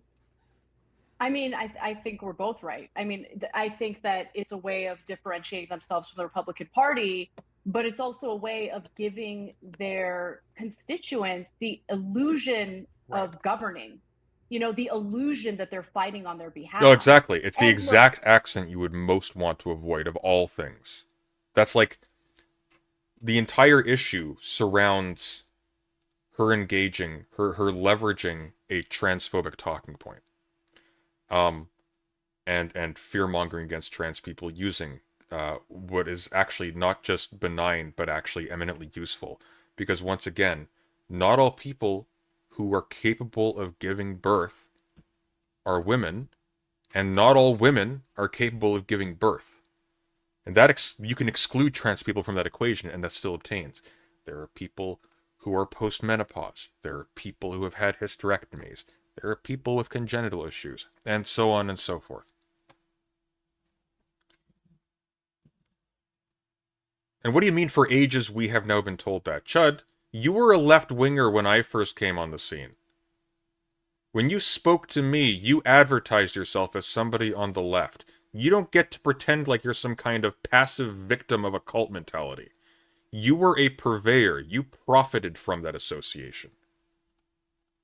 this is a lot more cynical, and it's going to sound conspiratorial. And I'm just saying that this is what I think could be happening. Mm-hmm. I think that when you have a disempowered and fractured electorate, when people are divided and angry at each other and they're like hyper focused on fighting each other, it places a lot less pressure on our elected lawmakers to find solutions to the problems that we all agree on. You get what I'm saying? Yeah, I totally yeah, agree. I mean, I think you're right. I don't think it's intentional. I don't think the Democrats and Republicans are like, scheming together to make everyone pissed off. I think they kind of just hate each other's guts, and I think they're playing into I think the Democrat and Republican politicians buy into all the rhetoric that they're espousing. Like, I don't think we're still in the days where they go behind closed doors and everyone's, buddy anymore. But going back to the money and politics things for a second, I mean, I do think that money and politics, I mean, obviously money is always going to influence people's behavior to an extent, but I do feel that, like, when you talk about like Joe Manchin, I think Chud isn't making money reacting to drama. That's where Chud is. This is what happened with Chud, and this is why I have no respect for him. It's not that he changed his positions. It's that he changed his positions solely out of business interest, and that's basically it. There was no period where he was reflecting. There was no period where he was arguing with people. It literally just went, oh, I'm seeing that I'm making a bunch of money, exploiting deranged, emotionally vulnerable people on the internet. I'm going to keep on doing that. Oh, the only people in my circle who have any standards have a bit of an issue with me doing this. They're kind of squinting a little bit. It's like, hey, Chud, you spent years building up your platform as like some kind of conscientious leftist thinker and like conversationalist, but now here you are basically just taking mentally unwell people and using them as a freak show. What are you doing? The woke schools are just, they're just overbearing, and they won't let me talk to like that. That was basically it. That was it. And it revealed two things. First of all, the man is a hollow fucking shell. There's nothing there. And secondly, he's a fucking weasel. Because he didn't tell us that he was just scrubbing us for clicks back in the day when he was selling himself as a leftist. He let everybody think that he was that we were like, that we had rapport and that we were friends with him and that there was some kind of loyalty. We defended him when allegations came out against him and such. Nobody would have done that if they thought that's what he was, because nobody would trust him. So he's pretty disgusting. There's no way around it. He's disgusting and delusional. Because I'm sorry, like,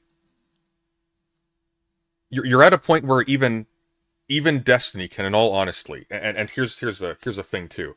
It's funny. It's funny when Destiny does it, because he only cares all of a sudden because DK went after him. But he's at a point now where the activities of him and that group, they precede him wherever he goes. And I don't know. Maybe he'll keep making a lot of money from this. Maybe more money than he could ever do doing something useful. But at the end of the day, there's that phrase again. At the end of the day, he will disappear, as we all must at some point. And he will know that his life and everything he did was worthless. And for some people, that is a deterrent from certain types of actions. And it says something about you when it's not. primarily politicians are motivated by having to win their election. And often, money is going to help that, but it's only going to help to some extent. Like, I don't think, George Soros, right, could go and just offer Joe Manchin some exorbitant amount of money, and then suddenly he'll, switch all of his positions around.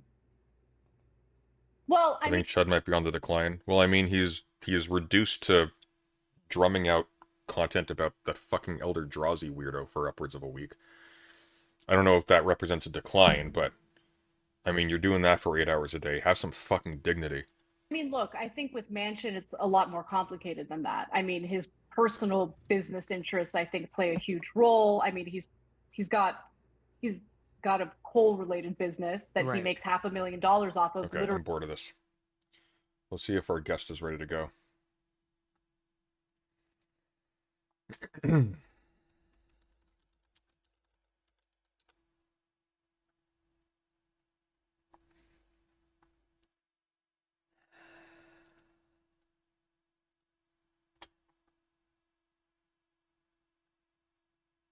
Honestly, though, I don't think Chud did this intentionally, and the personal fallout probably affected him too.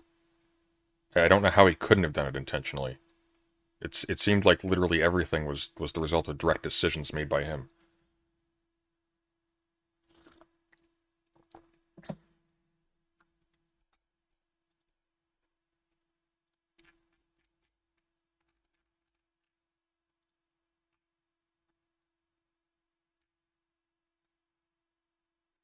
Oh, my chess rating is bullshit, because I keep playing distractedly when I'm traveling or whatever, and I keep losing because I'm not paying attention to the game. For a little while, I think I was stabilizing at around 1300, and then it was either 1300 or it was like on the high end of 1200. Or I'm misremembering and I always sucked. Either or. I know I did. I know for a fact I got to 1200 at one point because I was like really like happy that I'd managed. Like, oh yes, I got it. That was like a year ago.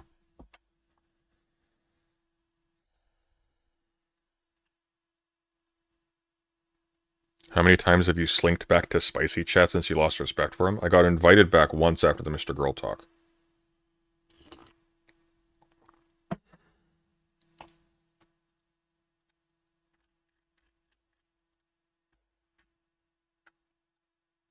Slinked back. There's not a business reason to be in there.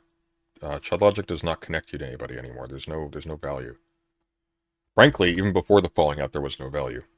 His coverage got me zero views. I basically did not benefit from the association at all. I stuck around because I thought he was a friend.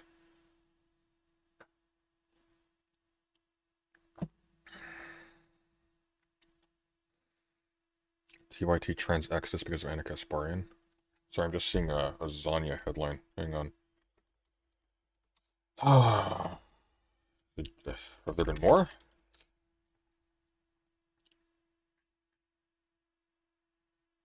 I don't know. Alright, well, I've messaged the person who I think is the guest. Still waiting on an update.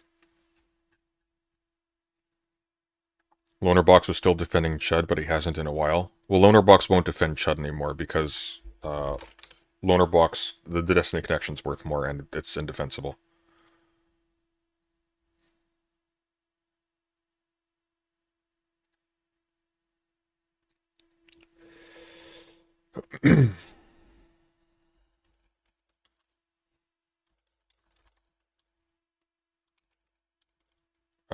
Okay, so they say they're ready to go almost an hour ago.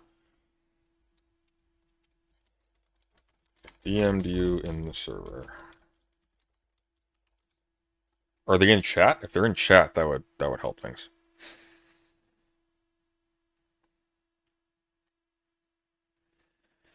If you talk to Drazi, he's a very nice person, quite eccentric, but a very nice person. Drazi is not a nice person. Drazi is just a very weak person. I have talked to Drazi before. Twice. The first time he was reflexively defending that, what was he called? That extreme dad nutball.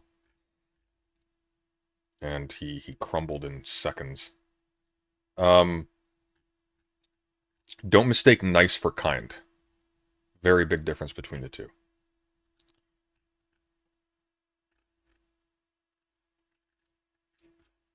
All right.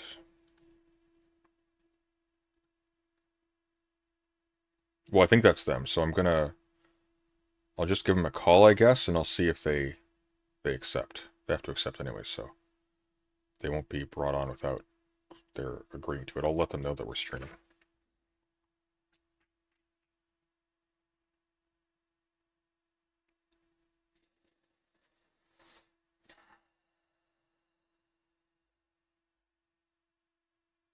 Hello, hello. Okay, I'm here. You're very quiet. Hang on, let me boost your volume a little bit.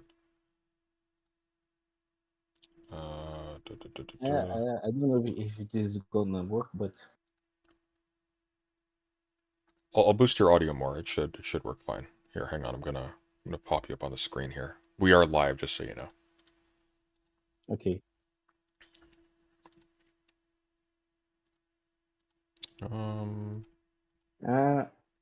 There we go. Some food and when it arrives, I may have to grab it. Hang on one sec. All right. Actually, you know what I'll do? I know what I'll do. Pop you up there.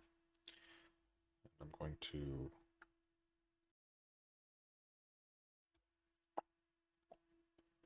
Boom. There we go. And then I think we'll just do that. All right. Well, first of all, thank you for coming on. That is... You're welcome.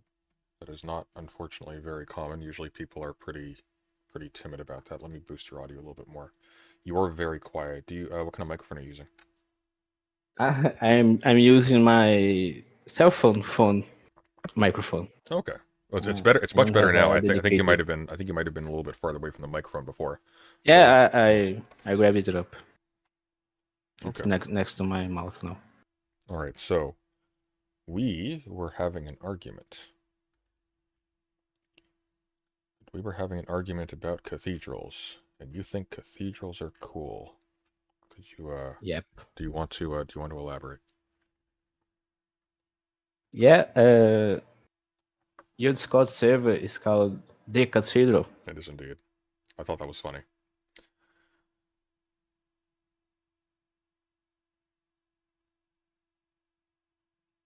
Still with me over there? Really quiet. And you remain very quiet. I wonder if we've lost you. I think we lost him. Try,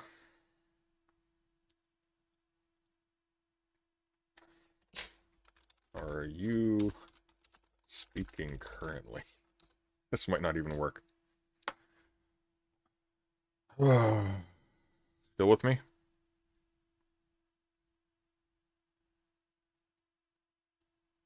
Oh dear.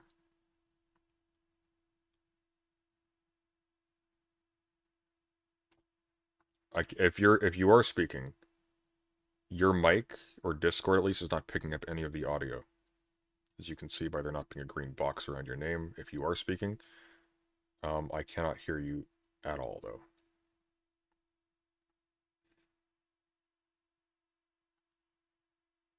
Hello? Hello? Oh, there you are. You're back. Your audio cut out there. Yeah, I think I'm freezing a little bit. Let me close some things here. Oh. Okay. Did you hear what I say about your server being called the It is called the Cathedral. Yes, I thought that was funny. I noted that to chat earlier. It's like, oh, Yeah. He's gonna get a laugh out of that when he joins. Yeah. So that's proof that even yourself find cathedrals cool. Well, you probably don't know why it's called the Cathedral. Nah, I'm just joking. Why it's called that? There's a concept in a reactionary writer called Mencius Moldbug or Curtis Yarvin, where he calls the what's the actual language for it?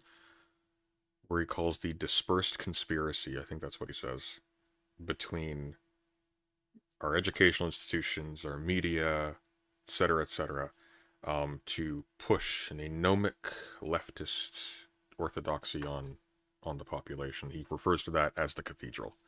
And so it's kind of a joke. We called the server the Cathedral. Yeah. I see. Yeah. Okay, but really, we are talking. I think I said in my tweets that I find cathedrals cool because, firstly, because they serve the purpose of honoring God. And I don't know if you're a Christian or atheist.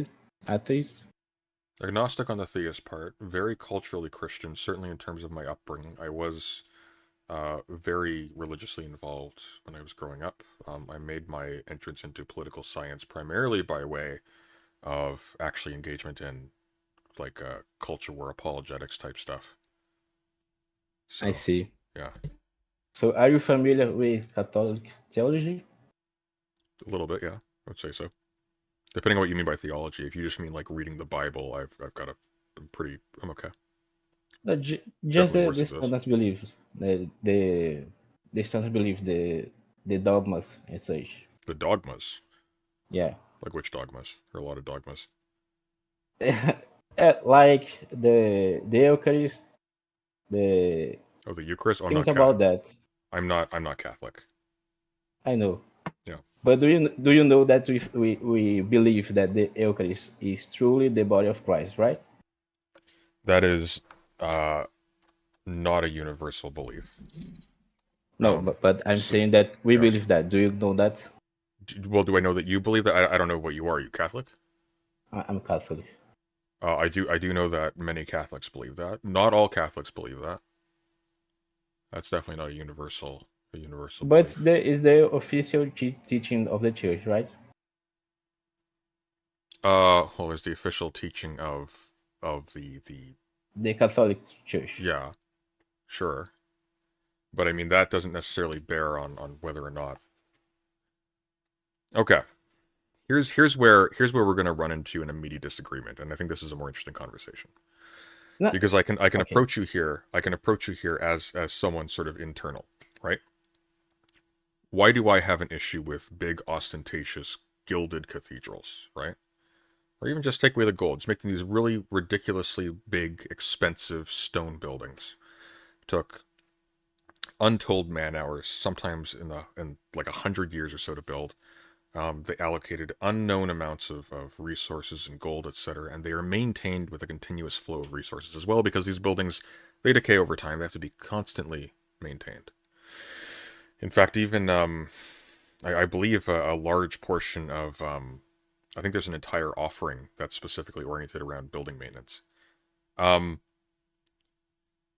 There are very, very clear commands in the New Testament that when you give to the poor, it is as if you are giving to Christ himself. Your first commandments are to love God and to love your neighbor, and since giving to your neighbor is equivalent to giving to God, in a sense, these are the same commandment spoken twice.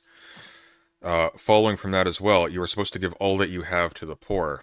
I have difficulty squaring that with allocating resources that did not go to the poor, unless you're going to, in all seriousness, contend that the church made sure that everybody in every city they built a massive cathedral and was well fed and taken care of before they did so, and this is just done with the surplus.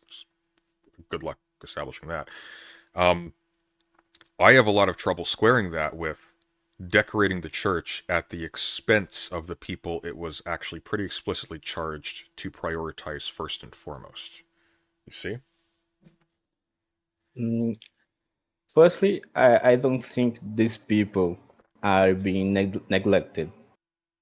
Well, just I mean, because... it's very simple.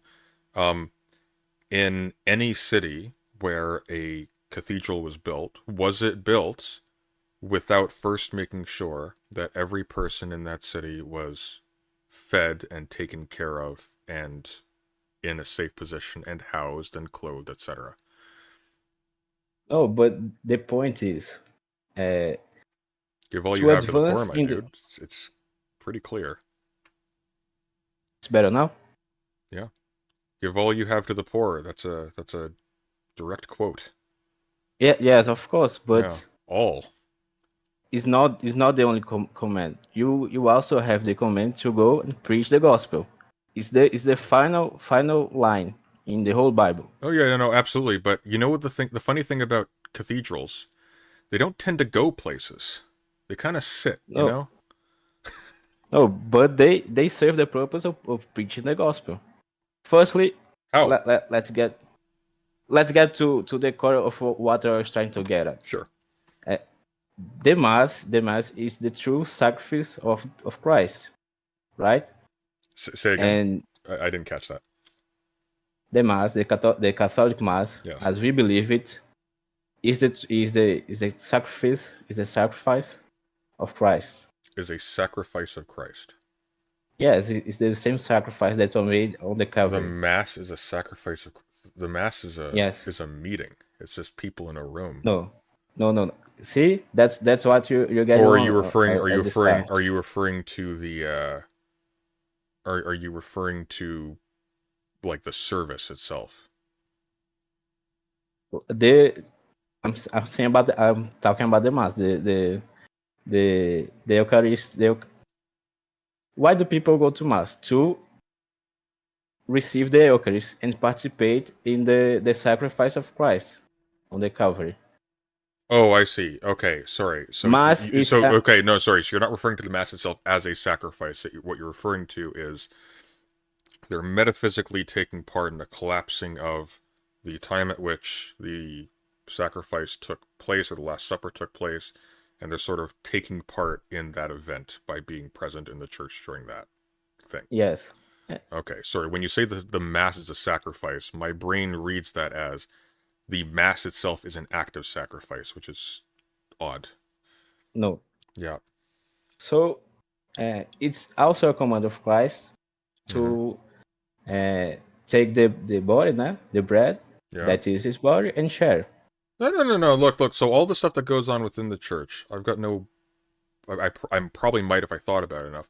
But I have no particular objections in principle to anything that happens within a church building. My question is the building itself. Yes, you look at the inside of any cathedral. How high is that ceiling? I see, but I'm going to get there. What I'm trying to say is, since it's a holy event that is happening in that place, sure, by building art and architecture and things that make the place seems more holy, you are honoring Christ that way. Well, I have two immediate responses to that, and the first one is Christ already said specifically how to honor him, and it had nothing to do with building large buildings. The second one is, and in fact, it actually had to do with giving, once again, all you have to the poor and not allocating about 70% to 40% of what you have towards building ostentatious palaces for pseudo-philosophers to wear crowns in.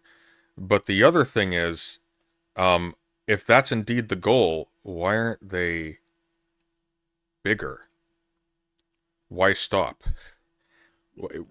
Because there's human and technological limitations to what we can do, right? Oh, that's not true. But, they're being temples are being dwarfed by skyscrapers currently. The church, there's also the Catholic Church. I think is worth like $30 billion in Australia alone. Is it not? I would say that there's also the money issue, and that it doesn't need to be bigger. I agree. It doesn't need to be big. That's my point. Yep. But like imagine this. Picture this. Imagine if instead of a cathedral, you had a super well maintained public garden with a chapel in the center. You've beautified the city. You've achieved all of that. You used God's creation to beautify the city. You've associated that with the church itself. You can have and mass there. You freed up so many resources that not only have you made the city around it better, but you are now materially invested with the power to actually go around and make an actual real difference in people's lives really effectively. And that would also bring more people in because they would feel very grateful for that move. Well, first of all, you can pray mass anywhere. That's right. Even in your house, on a garden, you can have mass there, mass. But the building serves a purpose. Firstly, of educating. In the buildings, you have images of saints.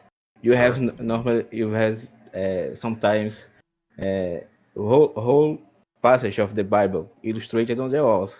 Okay.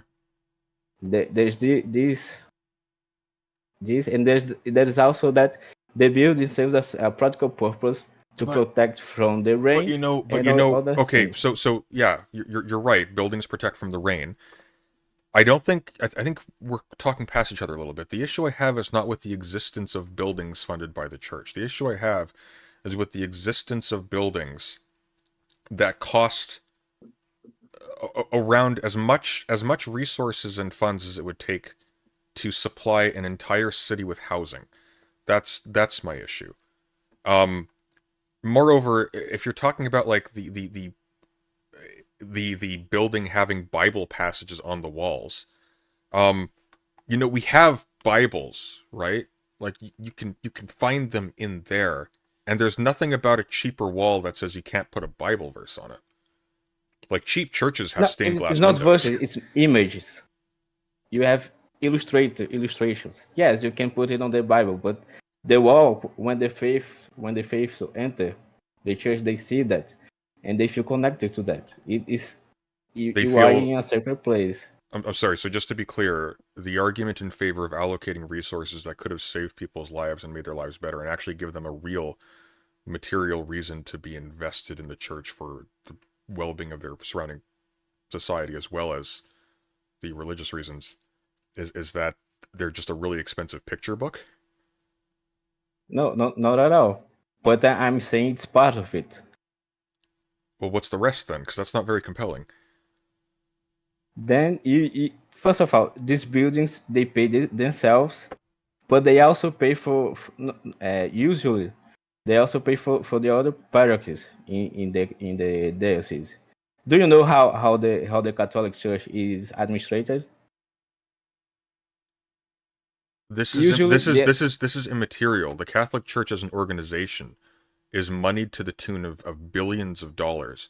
There is scandal after scandal about high leading priests who are multimillionaires abusing their authority. Yeah, but I'm not talking about that. You know, do you know that when you give the money to the cathedral, that money No, goes to the I diocese? understand the concept of an organization reallocating funds that it receives from its different nodes. That's neither here nor there, though. We're talking at this point about the needfulness of the building, not its usefulness after the fact as like a tourist attraction. But then I think the needness and the usefulness are connected. Okay, but Don't you so agree? Jalma in chat. The problem with I understand these cathedrals are a piece of history akin to museums or historical monuments, also akin to the pyramids, which are really magnificent and built by slaves. Sorry, go on. So these cathedrals, they usually yes, most of the money go to reforms in the diocese, but not To what in the diocese? to reforms like manutention. I don't know how to express that. To maintain the buildings in the diocese, not only the cathedral. Okay, but you don't. Because but that's clearly not true though, because once again, the Catholic Church's wealth it vastly exceeds whatever they would need to do that and take care of the people around them. If they were also like just pouring out money and just making everywhere they went into a vastly better place, there would be less of an objection to this. But there isn't that necessary connection. It seems like resources are being poured into the buildings themselves, and then the people are actually themselves being basically left to rot. That's not true. There are many Catholic charity organizations around the world. Sure, but that doesn't matter. Like, the issue is not whether or not the Catholic Church ever pours out money as a publicity stunt. They retain the vast majority of it for themselves. Which begs the question, why would you give them the money? It seems like you're only throwing money away since other charity organizations exist. That could probably They don't retain they don't retain the money for themselves. The Vatican, okay, the Pope never, the majority of time never see the money that you donate on your diocese.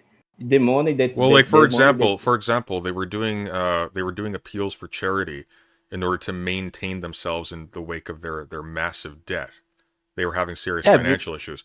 But here's my immediate question: sell off your extensive holdings, pay off the debt, and allocate that money towards helping people. But then you don't have the places anymore. Then you're not as rich as a worldly institution that serves mammon. That's correct. Then you're not maintain yourself. You're gonna lose everything if you start selling everything.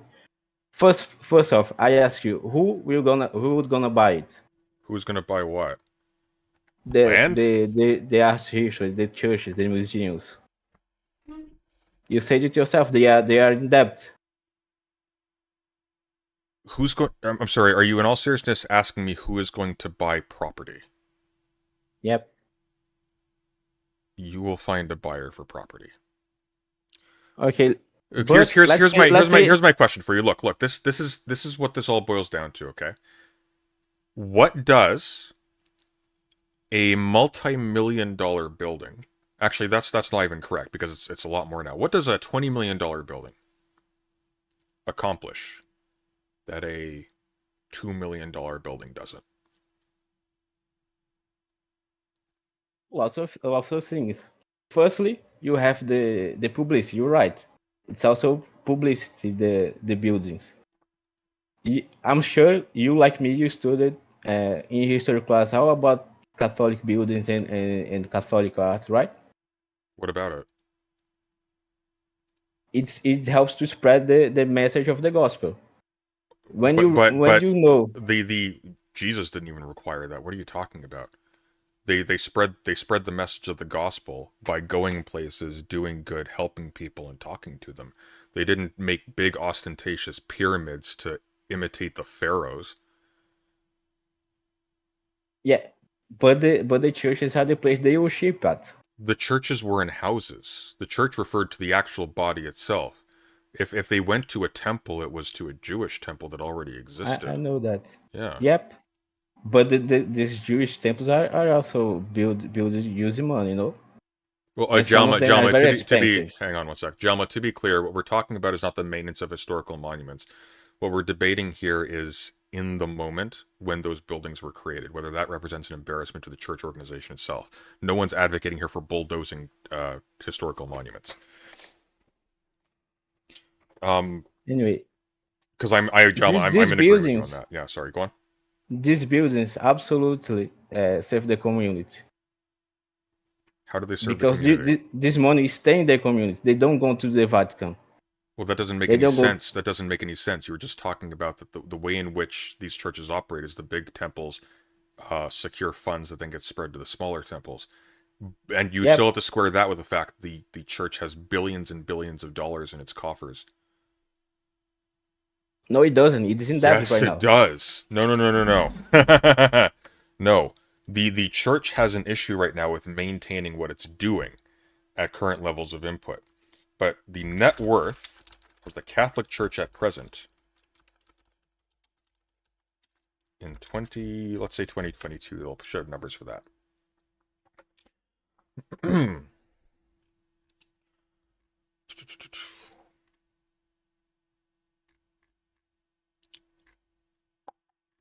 Oh my God. Okay, so the Catholic Church in Germany is estimated at 26 billion. Catholic Church in the Vatican at 33 billion. Catholic Church in Australia, I misquoted, is 24 billion. Catholic Church of England is only 10 billion, which I'm actually surprised it's that high. Billions and billions of dollars. Billions of dollars. In net worth, but you are this net worth. You are. This is about all the piece of art, the churches, the cathedrals, the chapels. Yeah, they should never have been built. They are they spit in the face of the creed they were built apparently to honor. They're So the chapels, the minor chapels should never have been yeah. built. The what should not be The minor chapels. The minor chapels, the small little Yeah. buildings. Yeah. It depends. How much did the land cost? Like once again, churches originally were household affairs. Usually There were meetings they were between. given throughout history. Sorry, what? Usually they were given throughout history, donated by kings. Okay, great. I've got no problem with small chapels. So let's paint the picture here. So Sure. you have no problem with small chapels. No. But then these small chapels are funded by the cathedrals that you're also Small talking chapels about. existed before the cathedrals did, my dude. The small chapels do not require the cathedrals to exist. Today The small they chapels, do. a small chapel could be a series of crudely made pews in a barn. There's no specific need for a castle to be built in order to make these things exist. Other cultural groups have temples that don't require palaces to fund them. As what? Tourist location? Like, what is the argument here exactly? They're still just collecting offerings like everywhere else. Yeah, they are less expensive, less expensive. These other temples of other religions, but they also make less and contribute less to the community. You don't understand when I didn't understand what you have. I didn't understand what you just said. Can you say that again? Okay, let me say it like this: when you have a cathedral, that yes, it costs a lot. But when you have a cathedral making funds and helping the community to prosper, to help to fund these little chapels that these people pray at. That doesn't matter. That doesn't matter for a couple of reasons. First of all, course it matters. Well, no, because first of all, once again, the money is not being allocated there. The church is bringing in billions of dollars. It is not spending all of those funds supporting those local communities. So that's bullshit. That's frankly just bullshit. Okay, just 1 minute. My food arrived. No worries, take I'm your just gonna get there. Okay.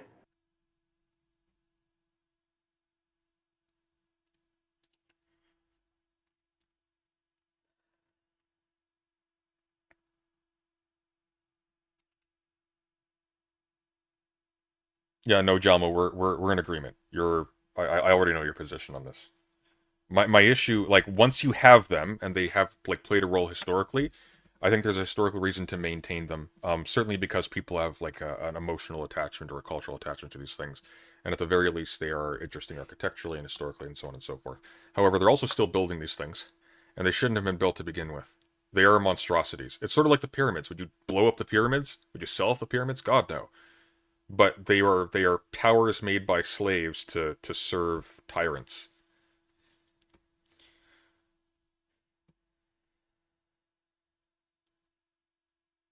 There's basic doctrinal reasons why you wouldn't do this as a Christian, which offend me.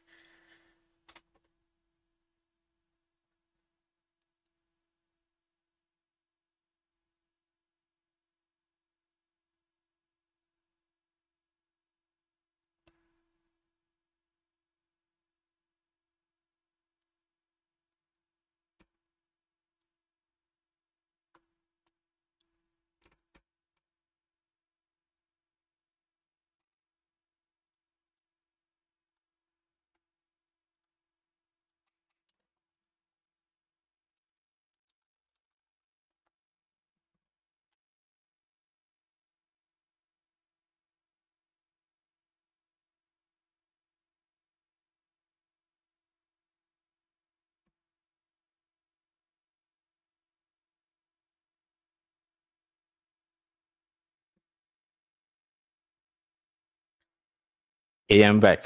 Hey.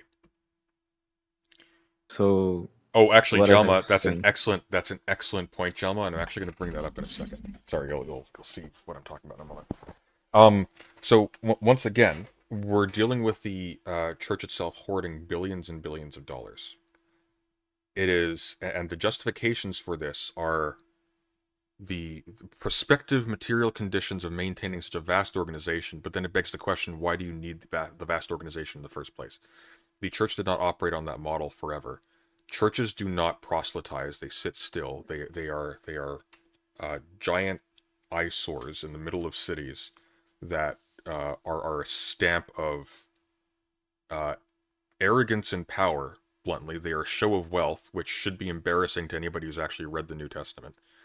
And every single thing that can be done in a cathedral can be done in a chapel made at 1% of the price. So that makes no sense. With the money that goes into those buildings, even into their regular maintenance, because it's a consequence of their size and their scale and the types of materials they use. But and their as I already said, as they a pay consequence, itself. but as a consequence of this, though, they now require more resources to maintain, which means more resources are being taken from people as donations and not being put to putting clothes on the back of homeless people. It's being put towards maintaining and restoring sculptures that were made as a supreme act of hypocrisy. Like I was saying, firstly, you have these cathedrals. Yes. They draw the money. Yeah. And the church needs money to maintain her mission. You have to maintain the priests. Well, do the they though? deacons. I'm pretty sure it was actually traditionally the case that poverty was something that was sort of requisite. When you were a missionary, you traveled And still is most of the time. The Dominicans, the Franciscans, the Jesuits, they make votes of poverty. But even so, they have to eat, and these donations, they help them eat. I can buy a plane ticket with my YouTube funds right now. I can fly to another place and I can talk to people about the Bible. That's a thing I can do. This is not a massive venture. If people, yeah, but you have the funding. What funding? You can do this on to an individual buy basis. the plane ticket and go to the other places, talk to people Yeah, about the Bible. so you're looking at a couple $1,000. How do you account for 30 billion in reserve in one country alone? In the age of the internet, when you can literally reach anybody in their house from home, we don't even need to fly anymore. No, but that's the thing. We have to be a location to have mass. That's one of the things, right? We have to have a priest there to serve mass to the community. So move a priest there. He can work a job, and on Sundays he can lead mass. That's not how it works. The priest says I know mass that's not how it works day. because the church is corrupt and it hoards money. The priest says mass every day. He has to say mass every day. Oh, okay. So the priest says mass every single day. Fund that priest. How much is that going to cost you? $30 billion in reserve, my dude. Not money that's pouring out running these churches. $30 but you're billion. Talking about one that's priest. Their holdings. Just look at how many priests there are in the church. Not $30 billion worth. And moreover, these are priests. These people should be living at a subsistence level. Their function is as representatives of God on earth. If they're making a profit from this and living more comfortably than the people who are visiting the church, that's a problem. Yeah, and that's a problem. You're right. Well, it's also But a fact. not. Yes, some of the priests are, not all. But even though you are taking donations to subsist and eat and have a roof on the over your head That's clearly at not night. that's clearly not all they're doing, though. These Not- priests not are living all it up. of them. You're right. There are There channels are- allowing priests to become millionaires. Priests are becoming exorbitantly wealthy, or they are living at a level of somebody who is bluntly climbing a corporate ladder somewhere. These are not people who are You are making right. money corresponding to the nature of their job and what it's sold to the public as. You are right, but for every priest that is doing that is being corrupt and that's betraying what the church stands for, there are others that But that are just small priests, small that's chapel not just priests. individuals. That's not just individuals betraying the church, though. That's the church institution itself that is allocating those resources. It is taking the money and it is allocating them in that way, not just to Yes, those people, but also the- to the maintenance of these ostentatious buildings that are needless. So again, then you're talking about Yes. the use of the recurse being corrupt and not going where it should go. You're not talking about the Oh, they're deeply connected. That is precisely what accounts for the existence of those cathedrals in the first place. That is a misapplication of funds. Their premise is that God will secure the victory of their message because it's true. But now all of a sudden we need to build these ridiculous Kremlin-sized palaces in order to what precisely? They apparently, what you brought up is they function as essentially a book, but we have books. They occupy much less space. They're cheap. We can make thousands of them in a they day. don't function as a book. They function as a place of worship. But a place of worship could be literally anything. It could be a room in a house. It could be a barn. It could be like a basic chapel that you've built with 4 walls and a podium. It could be, but Yes. these churches usually receive thousands of people on Sundays for mass. So make a big And one. It doesn't need Yep. to be. Why would having thousands of people for mass entail that the building itself needs to be like 7 stories of ornate castle? That doesn't make any sense.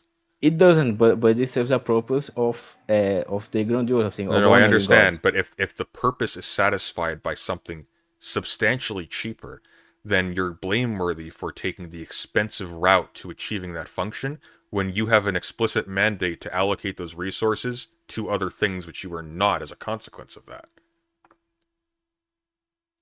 I think I think don't personally, think that's right. well, here's the problem. Think of the conversation we're having, okay? Somebody comes into a church. They read, "Oh, give all you have to the poor. Don't let your right hand know what your left hand know what your right hand is doing. Pray in private." Da da da da. And they see this ostentatious castle covered in gold, and they know that them going in, they have to struggle to make ends meet. But there's a guy in a robe who just has to do basically fake philosophy for a living, show up once a day for a couple of hours, and he gets to have his way paid for him. And the church itself is pulling in how much money from people. And you can see it's not dispersing into the wider public. There are these massive cathedrals all over the place that have poverty surrounding them. What do you think that person's going to do? Do you think they're going to say, "Oh, I think there's something to this," or do you think they're going to be kind of appalled? Because I'm kind of But then appalled you when I are- see that. But then you are conflating subjects. What belongs to the cathedral doesn't belong to the priest. No, There are corrupt no, but priests. the money that goes to both comes from the same source. It is taken from donations from people who have been misled into thinking that So the these problem resources is are the being priest, allocated not according the to the need of the cathedral. Great Commission. What? So the problem is the priest. No, not the problem cathedral. is the whole goddamn structure. It's both. It's the priests. It's the self-serving missions to gated communities. It's the castles they're building all over the place with no functional benefit. They're only an embarrassment. It's the immense amount of funds that are going towards high-ranking priests that are flaunting their wealth and engaging in stuff that would make Epstein blush. And among other things, there's also the horrific state of affairs that the Vatican also controls a state that has representation in the UN. Like, these are... There is no conceivable way that this meshes with the very clear message to give all that you have to the poor and to not display your wealth arrogantly in public, or to pray publicly for that matter. I don't think you are understanding this. Well, think about this. Let's turn to a related but different topic that sort of relates to this as well. You are specifically commanded to not show off when you pray. The problem with these cathedrals, among other things, is that they make that functionally impossible, because prayer is now a social performance only. It is now, you are now like making a public statement by ascending the steps and and all that kind of thing. This now becomes a massive thing that is innately tied up with its public nature. Indeed, that's one of the arguments that I was seeing quite frequently. They're beautiful buildings. They send a message. They improve this, but that's a little bit contrary to what you're supposed to be doing. You're supposed to be extremely private to the end that everything you do is sincere. That's not true. That is true. You have to be extremely private. Yeah, don't pray in public like the Pharisees do. That's a direct quote from Jesus. That's not true. You are misinterpreting this. You want to bet? Yeah. You want to bet? It'll be easier if I find it on that Bible Hub. Hang on. Firstly, while you search there, I'm gonna say that Mass. Here, Matthew. There we go. It's been a hot minute.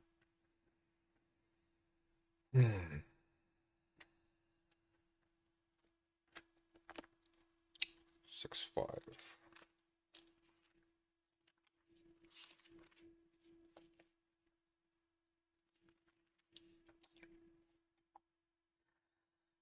And when you pray, you must not be like the hypocrites, for they love to stand and pray in the synagogues and at the street corners, that they may be seen by men. Truly I say to you, they have their reward. But when you pray, go into your room and shut the door and pray to your Father who is in secret, and your Father who sees in secret will reward you. So that's saying to not pray in vain. Don't pray to show off. But build your... When you're going into the cathedral, you are not showing off.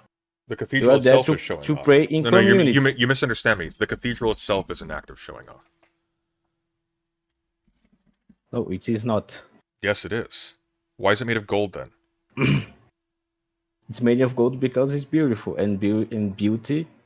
I don't think allocating gold to a building when people are going without is beautiful. I think that's one of the ugliest things you can do, especially when you're telling people their donations are going towards a mission sent by God. And let's be clear here. These donations are happening because of the building as well. Okay? These buildings are praying itself. Yeah, it's doubly gross, isn't it? And they are paying for all the other chapels, the minor chapels all around the park. The cathedral is one church, funding all the chapels. Are you familiar with the story of Ananias? I think I am. Why? Can you recall it for me? Yeah. Do you remember what it is? Can you tell me it? I know that he was a friend of St. Paul, right? I wouldn't necessarily call him a friend of St. Paul. I think he's a little bit before St. Paul, actually. Maybe you're talking about different people then. Here, I'll show you. I don't think he lasted that long. Okay. It really fits this conversation, though. Probably the most I read the Bible on stream. Here we are. So, Ananias and Sapphira from Acts. But a man named Ananias with his wife Sapphira sold a piece of property, And with his Yeah. wife's knowledge, he kept back some of the proceeds and brought only a part and laid it at the apostles' feet. But Peter said, Ananias, why has Satan filled your heart to lie to the Holy Spirit and to keep back part of the proceeds of the land? While it remained unsold, did it not remain your own? And after it was sold, was it not at your disposal? How is it that you have contrived this deed in your heart? You have not lied to men, but to God. When Ananias heard these words, he fell down and died, and great fear came upon all who heard it. The young men rose and wrapped him up and carried him out and buried him. After an interval of about 3 hours, which is oddly specific, his wife came in, not knowing what had happened, and Peter said to her, Tell me whether you sold this land for so much. And she did, yes, for so much. But Peter said to her, How is it that you have agreed together to tempt the Spirit of the Lord? Listen, the feet of those that have buried your husband are at the door, and they will carry you out. Immediately she fell down at his feet and died. When the young men came in, they found her dead, and they carried her out and buried her beside her husband. And great fear came upon the whole church and upon all who heard of these things. $30 billion, my dude. That's withholding a lot. I was talking about Ananias of Damascus. But you are talking about $30 million, $30 billion, right? A little bit more than that, but how actually. Many faithful about they 3 times that has to amount, serve? and that's being modest, because that's what we know. Yes, let's be clear here. I also have a problem with corruption in the church. Okay, but your problem is just not with the resources being bound up in property or in gold or riches or stuff like that. You just have an issue with priests getting money. But that's not priests getting money. Priests living a luxurious life. But let's be clear here. These buildings are already paid over by the donations. Oh, the buildings that exist? Sure. But not exactly, though. That's not entirely true. Because they still have to be continuously maintained into perpetuity. These buildings... But like I was saying, these buildings, they pay for their maintenance. Well, clearly not, because the Catholic Church is in financial straits. No, that's what they claim, anyways. They claim they need more money. Yes, because of the other chapels that are not paying themselves. These buildings are helping to fund these little chapels. To fund these little chapels. How much money does it take to fund a little chapel? You need to pay one man's wage to lead a service. No, you don't. You have to pay more. You have to pay the deacons, the priest. That's the priest. You have to pay one. You have to pay one man per. No, chapel. the deacon is not the priest. No, that's not right. The deacon is one is below the priest. Really? Yeah. Okay, so the priest and his butler. You need to pay one. You need to pay one man and an assistant. And you have to get the lighting. You have to get the water. Matthew 10:9. Matthew 10:9. Matthew 10:9. Do not get any gold or silver or copper to take with you in your belts. No bag for the journey or extra shirt or sandals or staff, for the worker is worth his keep. So you're talking about taking for themselves. What is going to this? What I'm pointing out is that there's an element of this conversation that makes this moot, and that you don't actually believe in any of this. You think that the church only survives based upon it extracting exorbitant amounts of wealth to maintain upkeep, sort of like it's the Church of Scientology. But the entire premise of its authority comes from the fact that God will provide for it, and that the priests are to operate with that understanding in an essential state of poverty. Yeah. So if we run by contemporary notions of poverty, and the Bible certainly didn't have that in mind, we should be paying the priests individually really no more than about $20,000. Yeah, I'm fine with that. So great, I agree. But now you got a bit of a problem. $30 billion in reserves. Money is still being donated to the upkeep of these buildings. And it's not just that they're donating to the upkeep of these buildings, and it's not just that their artistry requires them to be, makes them additionally expensive to maintain. It's also their size. So here's a question for you. How much more expensive is it to build a building that is, let's say, this big versus one that is that big? A lot. The sheer size of these things vertically, which provides no functional benefit, makes their upkeep exorbitantly more expensive than if they was just simple buildings on the ground level, and they stand as an embarrassment. People will be deterred. And make them receive even more donations. That's a fact. When you think of the Notre Dame Cathedral, you would know for sure they are My dude, universities much run on more less money. donations. Universities function paying their staff much less than this. This is preposterous. This is preposterous. I'm sorry. But I'm not talking about the staff here. What are you I'm talking about then? the building. The But building. the building does not need to cost that much. There was never a justification for this. Yeah, it does. I'm just saying to you, when you think about the amount of recognition of donations that are given to these cathedrals. I'm sorry. Once again, even if that were true, that would not justify anything. First of all, once again, you've provided no argument to suggest that the upward scale and the artistry of these buildings is what accounts for these donations. Secondly, we know that the donations aren't actually going to these parishes because they're going back to the Vatican, which has billions and billions of dollars in reserves. They are not. When you donate to your cathedral, they stay in the parish. Then where do these billions of dollars come from? The Vatican has all the activities with the Vatican Bank. They are deeply corrupt, and also.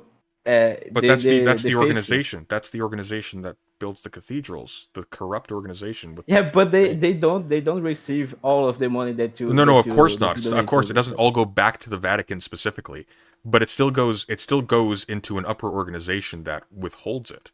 No, it doesn't go that. It goes to the bishops of that particular $30 billion goes to the bishops of that particular branch. No, not 30 billion go to that bishop. Then where's it going? There are many parishes, many bishops. $30 billion. How much are these bishops making? I mean, I can tell you, some of them are making upwards of $80 million, actually. But where is this going? What I'm saying is, the Vatican not receive that money. That money that goes to the parish stay into the parish. The vast majority. You think it takes $30 billion to maintain these little parishes? I do. You do? I do. Maybe not 30 billion. A lot of that's a problem because if it's by the corruption. That's a problem because if it's 29 billion, then you have to account for $1 billion. Let me just. And there's no way in hell there are that many bishops. I'm sorry. Like, once again, the amount of money we are talking about would be able to fund, I think, virtually every university in America. I think you're talking past each other here. Because, again, I was talking about the money that these buildings generate. Yeah. And that go to the parish. Yeah. And yes, there are corruption within the church. Bishops are corrupt, yes. Any Catholic not just bishops are corrupt. The buildings themselves are emblems of corruption. There is a very clear commandments. Give all you have to the poor. Live in poverty. Prioritize the message, and so on and so forth. But instead, they allocated how many funds, how much resources, how much space to a castle. A castle that serves the community. Well, clearly it doesn't serve the community because it's parasitic on them. It could what would serve the community because of corruption. No, not just because of corruption. The serving the community isn't undermined by the corruption. The building itself is itself an emergence from corruption. It directly runs contrary to the teachings of its own Bible. No, it doesn't. Yes, it does. Yes, it does. Even priests are not supposed to be given the kind of upkeep that you're talking about, and I'm granting that it's fine by my lights. Once again, Matthew 10:9. Have you actually read this book? It's kind of interesting. You might actually want to take some time on it. Do not get any gold or silver or copper to take with you in your belts. Missionaries are not supposed to be taking exorbitant amounts of money to pay their way.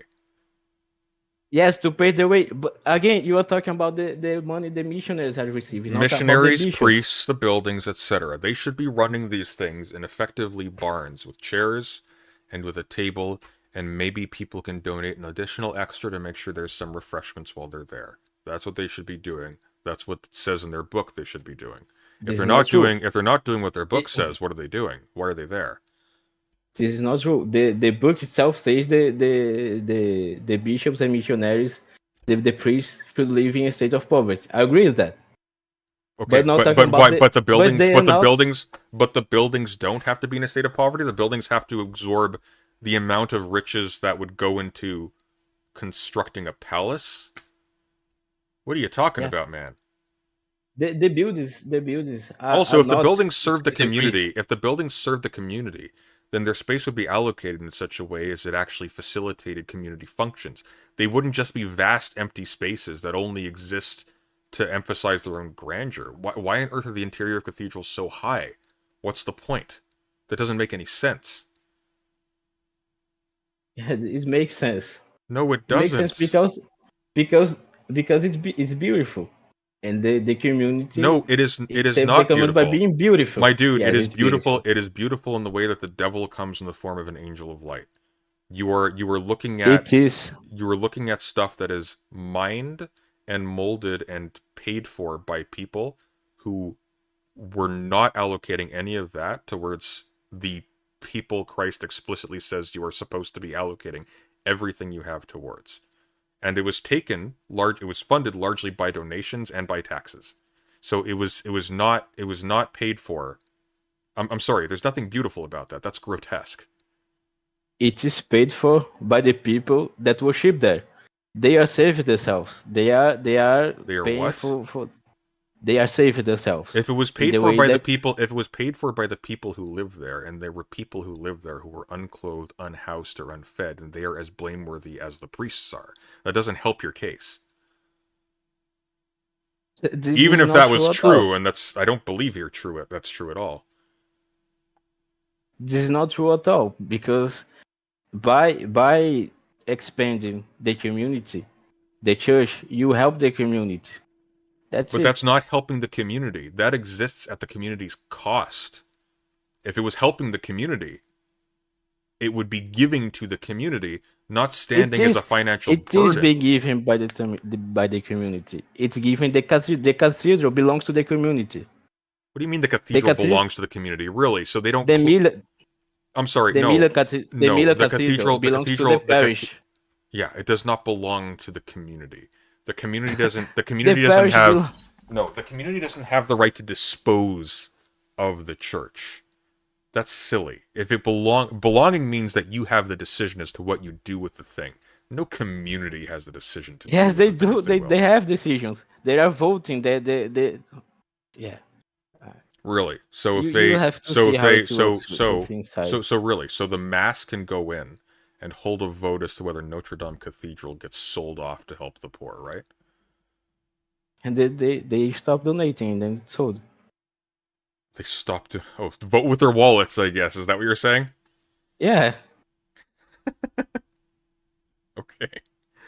Okay, buddy. So this is. So you think of the Catholic Church as essentially like Apple, then? No, not at all. I just gave you very clear articles of scripture that run directly contrary to even the idea of these things being conceived. No, you didn't. You gave me. I'm astonished. No, you gave me Bible verse about priests and missionaries living in poverty, and I agree. They should live in poverty, and there are priests breaking their vows. By being corrupt. What do you think wealth is? Do you think wealth is only like money in your pocket? What about the organization? No, itself? it's also it's houses, but these cathedrals don't belong to the priest. They don't belong to the bishop. I know this bishop. Once again, how do you justify this? Was there like a community vote that said this will be the size of this cathedral? This is how much resources will go into it. This is how high it will be because we have determined how much money it will cost to uptake, and that we can maximize the amount we give back to the community and put into usually dealing with people the who bishop are... or the bishop. Usually the bishop shows the project. He presents the project, and then they ask for donations. and then these people donate. But If they do they like the that. But project. they do that in the cathedral, right? Yeah. Yeah. So the cathedral's As already well. built at that point. That doesn't explain the emergence of the cathedral. The cathedral is built as No, a they don't. project They that is don't. not voted upon by the mass. That's a top-down initiative. No, but the bishops they present the project and the community approve it or not. You have to have a hierarchy to organize things. I know. So okay. I don't see how this is a retort to anything. So we've established that it is not the community that generates the cathedral. The cathedral is built without a community's consent, and then they just have the opportunity to give more money to it. No, not actually. When the Pope asked for the construction of the St. Peter's Cathedral, for example, he asked for donations, and the people donated, and Okay, but built. that does not mean that the community has ownership of the building or that the building serves the community. You've drawn a one-way connection between the resources of the community and the church, and we know it's one way because the church is withholding billions of dollars. Do you know how it works life inside a parish, a cathedral?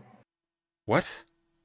People, the people. Are you? I don't think you're following me. It doesn't matter. I understand people go in and spend exorbitant amounts of time in the No, cathedral. they just spend. They work there. They do these things there. They form committees to decide what is going to happen.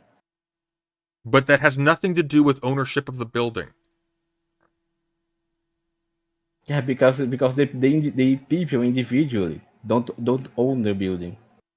The building is No, for the the community doesn't own the building either. The community is owned by the organization above it. That's why it was built there in the first place. So who owns the Catholic Church? Who owns the building?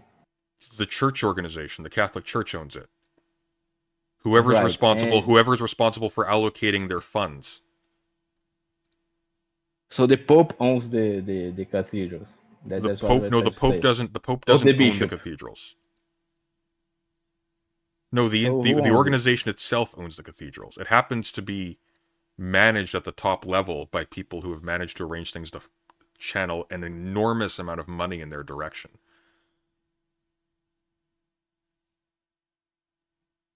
Yeah, I think I'm lost here. Brooks, what the hell are you talking about? Hang on. It doesn't matter that the Romans built big stone buildings first. That has no bearing on this conversation. Yeah, I agree with that.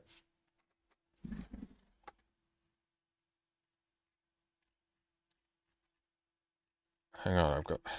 Brooks, what on earth are you saying? I hate the Catholic... Oh, hang on, let's see. It was built by the Roman... What was built by the Roman Empire?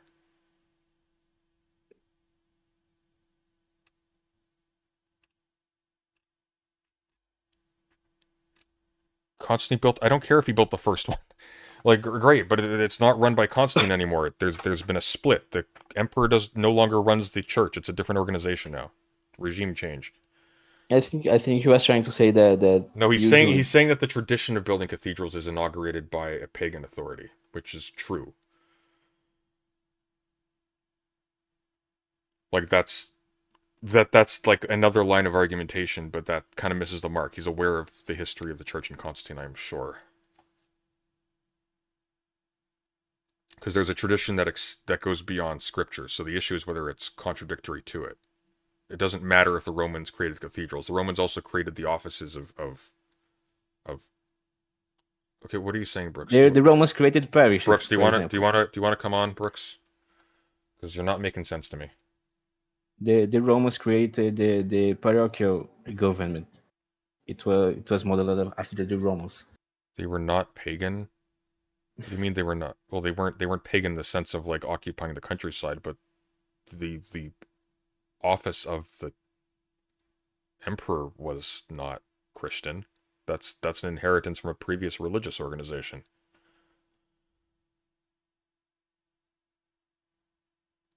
Like the emperor had his own cult at one point.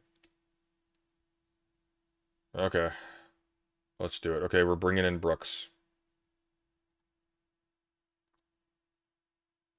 Oh, you need to accept my friend request. Can you do that?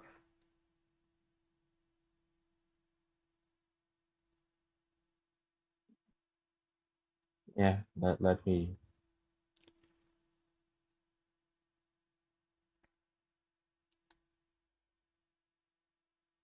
How do I type that? I don't use Discord very much. I'm not fine. Go to the top and see where it says friends, and there should be a friend request there when you click on it. Yeah, here. There we go. Okay.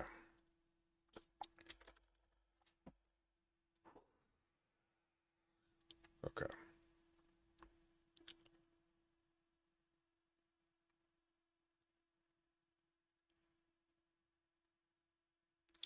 All right, good. Just give him a sec. He'll come in.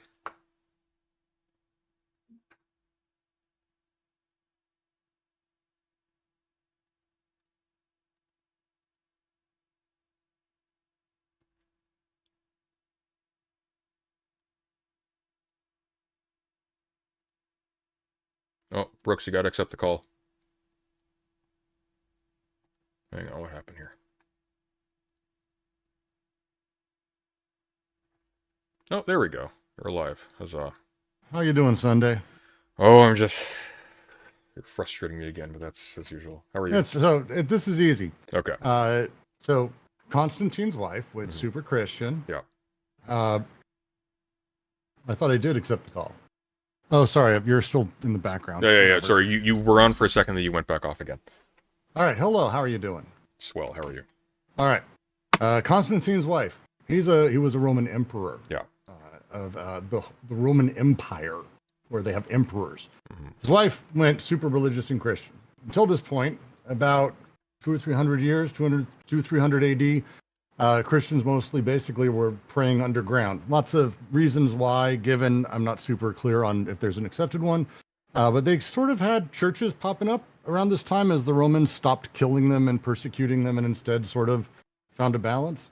When Constantine went, his wife went, oh shit, he donated a fuck ton of his goods, including, my understanding, a huge amount of money to the church, where he installed a pope. And he built the first cathedral that was literally built as a administrative building for the Roman Empire to administer Christianity.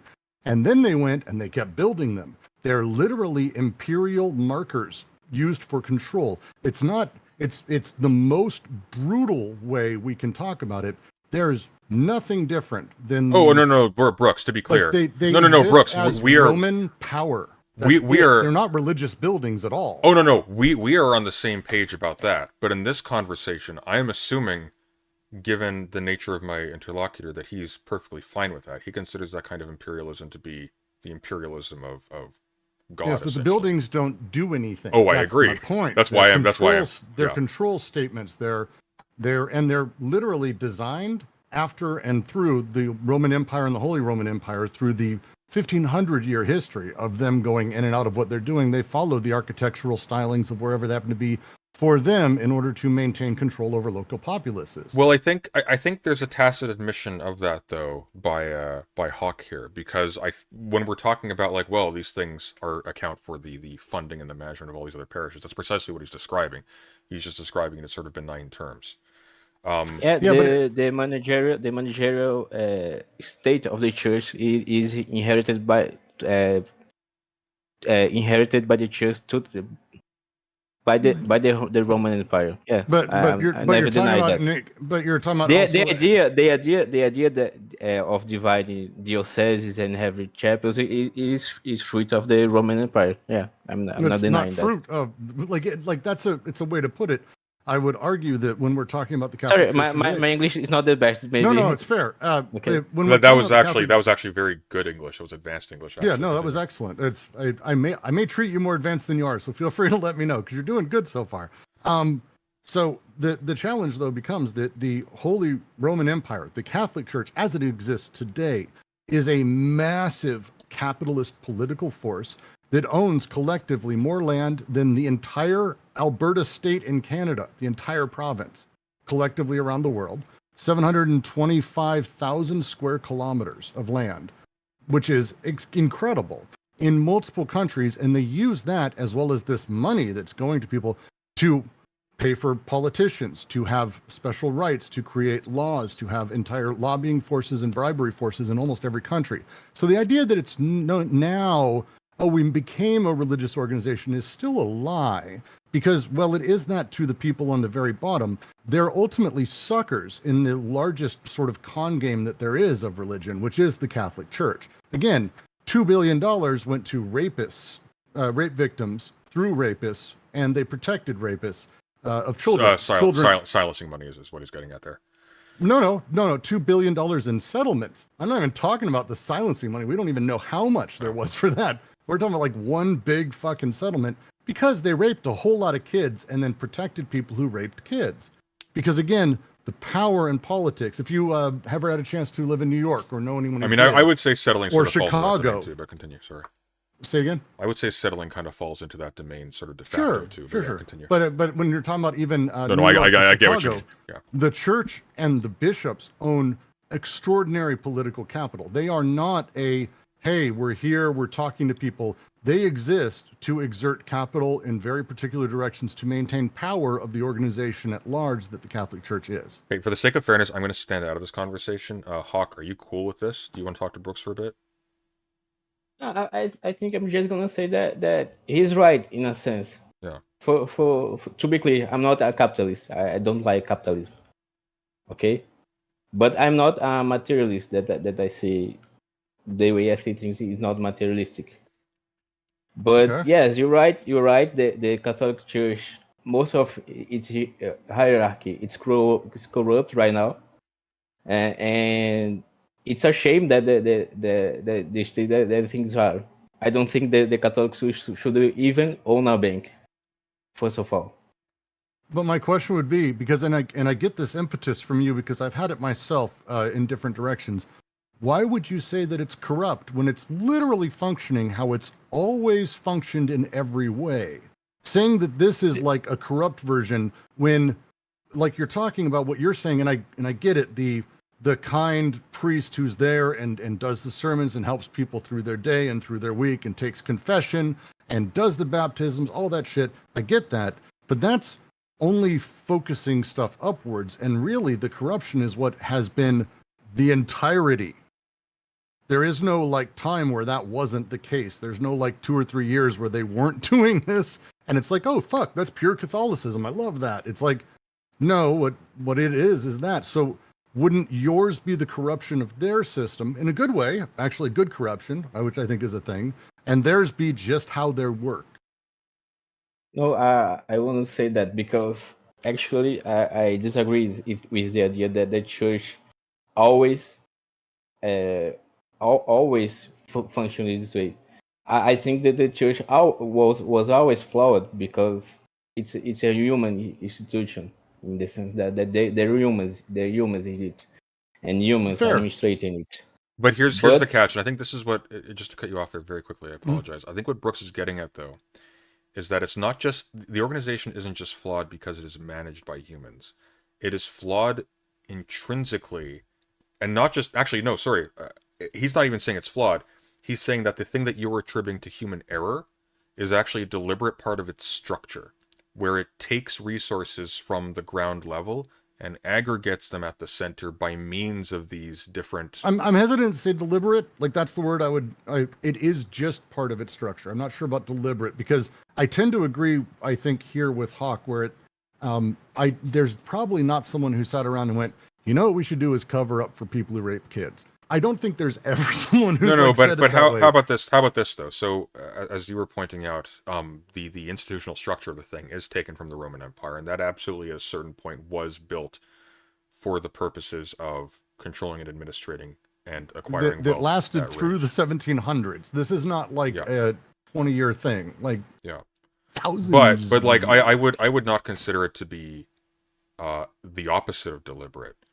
To sort of appropriate that institutional structure. I'm more just saying, like, sorry. No, I get your hesitancy there. It's more that like when I look at, let's take another example that's not a religious one, and just so you know, Hawk, I'm not some weird Reddit atheist asshole. I actually have a great deal of empathy for religious people and have a unusual view of religion, we'll say. Me too. But when we talk about I am police. one in a way. We talk about the police state. Talk about the state as a thing. My local government, whatever it may be, kind of wherever we are. There is the like line of like, oh look, we have a corrupt president, and then I'm like, yeah, but they've all done this. Like they're all doing the thing. Like everyone's angry about Trump. George Washington did worse than Trump did by a billion miles by literally starting wars to get land so he could be rich, like fucking directly. So like there's kind of this, hey, this is always how it's worked. I get that there's an idealized version, but this is what they've always done. And when I look at Christ and I look at his teachings, which were very explicitly, I'm not sure I'd go as far as saying like you have to always be underground, but they were intentionally subversive, and the goal was for you to come to know him through yourself. And it's an internal, inward, very much directed thing that a priest or someone else, and you can read through all of the writings, is intended to help and facilitate, like a guide, not really like a lord over you. And that personal journey, Christ goes very deep into making sure you understand, is intended to be within you, and almost is like a enlightenment type experience of coming to understand him through yourself, versus, you know, the idea that he's in your room because you happen to be somewhere that a priest says he's going to be, which was one of the things that the Romans changed in Christianity. Christ showing up as part of the sacrament, and this sort of shift. Then it's very, I would disagree with you. I would say it's a patristic teaching that that Jesus is part of the sacrament. You're agreeing with me?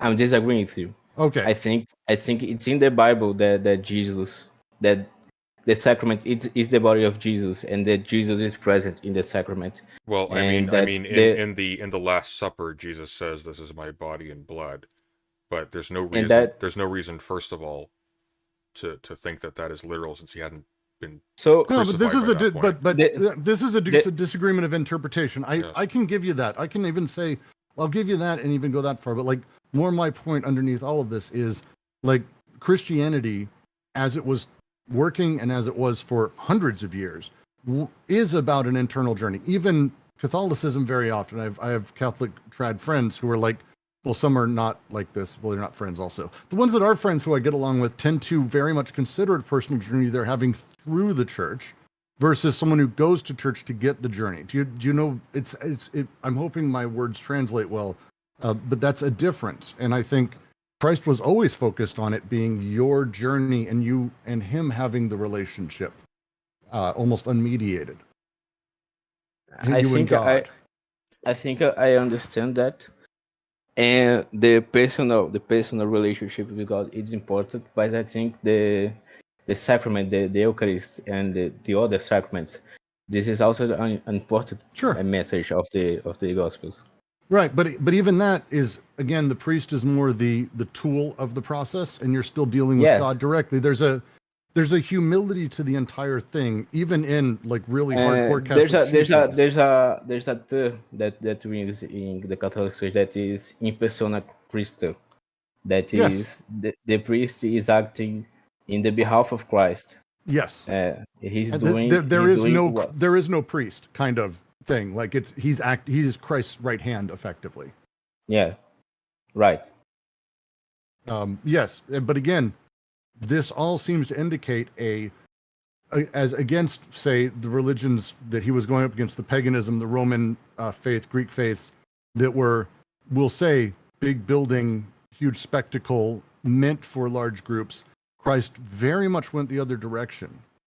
So this is where I have my issue with like trying to figure out where this big change happened, and how, as the church was literally moved and built, and the first ones, the Catholic Church, the first ones created by the Romans as part of the literal administration of the Roman Empire. They were designed that way, built that way. The Pope was one of the advisors. It became another department, basically, of Rome. How do we not see that still, as they were built from the ground up to be a state repressive, administrative, hierarchical thing that's that, and they've never changed, and they've only done that, and they still only do that. The Archdiocese of Chicago, there's horrifying stories, same with Baltimore, New York, over the last 100 years. This and they're good people of every religion. Period. I'm not saying this is like totalizing. I'm just giving very specific examples. More often than not, I'm seeing that this is their structure. How is it that there is a other way to look at it? How are we to come to what you say, which is that's the corrupt church? Again, when that's how it seems to go. I see what you're saying, but I would disagree with you that these things are corrupt in on itself. Just because we appropriated something from the pagans, and they maybe it meant that it was a oppressive force. I don't think that needs to be true. But the Catholics didn't appropriate it. That would not be the right word for this, because the Catholics as a thing were built by the Roman Empire. To say that the Catholics appropriated it would be like saying that we appropriated, I don't know, Congress from the British, which is not really the case. I would disagree with you there, because I think the Catholics are the Christians of always. The church for the church that Jesus. Why didn't he build a Catholic church then? No, he built a Catholic church. No, I mean, why didn't he build a cathedral then? Because it's not the necessity of the people at the time. I mean, where did you feels get like that from? They would have needed it more. Where did you get that from? Where are you saying that? Because when the group gets larger, they need bigger places. That doesn't that doesn't follow at all. They're not all in one place. As the group gets larger, that's because they're branching out elsewhere where people are. Yeah, but they are in urban cities full of people and everything. Yeah, I'm not saying. So I don't know what you're saying here exactly. There were enough Christians that Constantine's wife hyper converted and became a super zealot. Why was that the moment instead of, the mass amount of Christians that ended up having to be killed and tortured? And there were so many, like, why not build a church even? Like, there wasn't even a building. He didn't even like that. He really hated the buildings things. But they use the synagogues.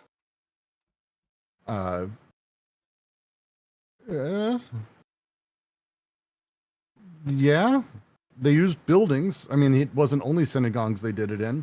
Again, he didn't really build a place. They kind of just did stuff wherever. He also because that's kind of one of the things. He also kind of criticized the people who ran the synagogues too. Yeah. Yeah. And I think he would criticize the people that wrote the church today. I agree with that. I crunched some numbers, and just to be clear, so there are 414.5 thousand roughly priests employed by the Catholic Church as of right now. If you were to pay each of them a $50,000 a year salary, that would cost you about $20.7 billion. Sorry, I think my thing froze here because I didn't hear. Can you hear me now?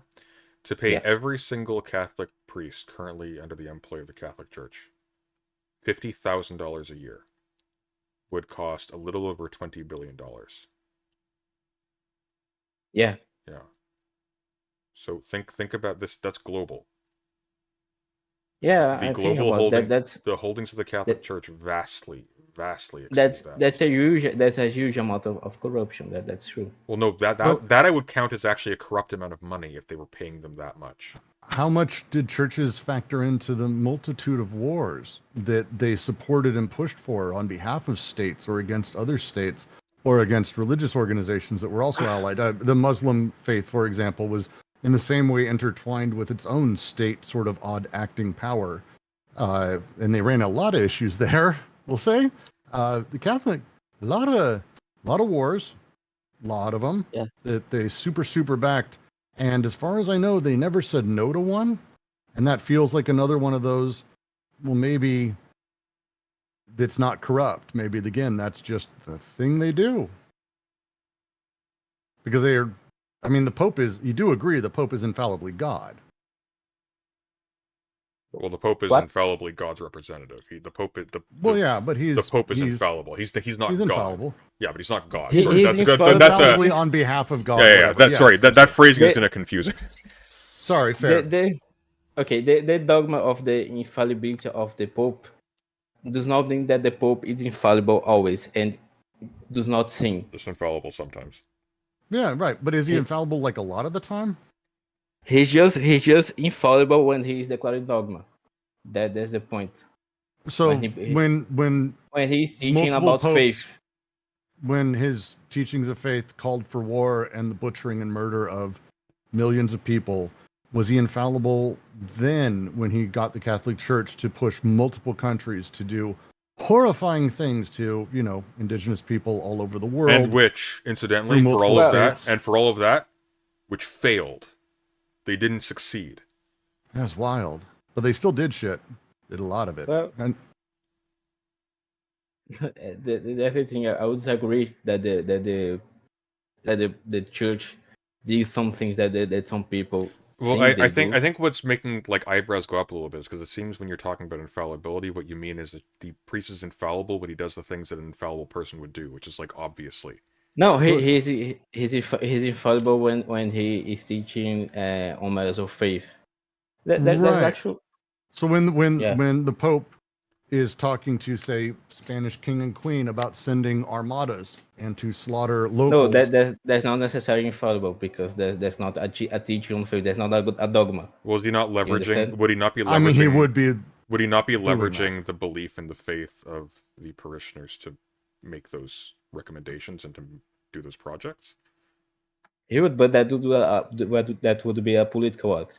A dogma, for example, that you know, in a way that I would explain, it would be, for example, when the Pope Pius the 12th, yes, he declared the assumption of Mary a dogma, for example. But actually, I thought you were going to mention something else because Pope Pius XII did something else pretty awesome, which is where he totally basically said the Holocaust was okay. No, he didn't. He kind of didn't say it was bad. Hang on. No, he didn't say it was good, Oh. and he actually have a lot of reviews. The Vatican has decided to open. What he didn't. So this okay, is a. I'm just curious about this. So the Vatican has decided to open its secret archives for the war years of World War II. The decision was announced yesterday by Pope Francis. This is as of 2019.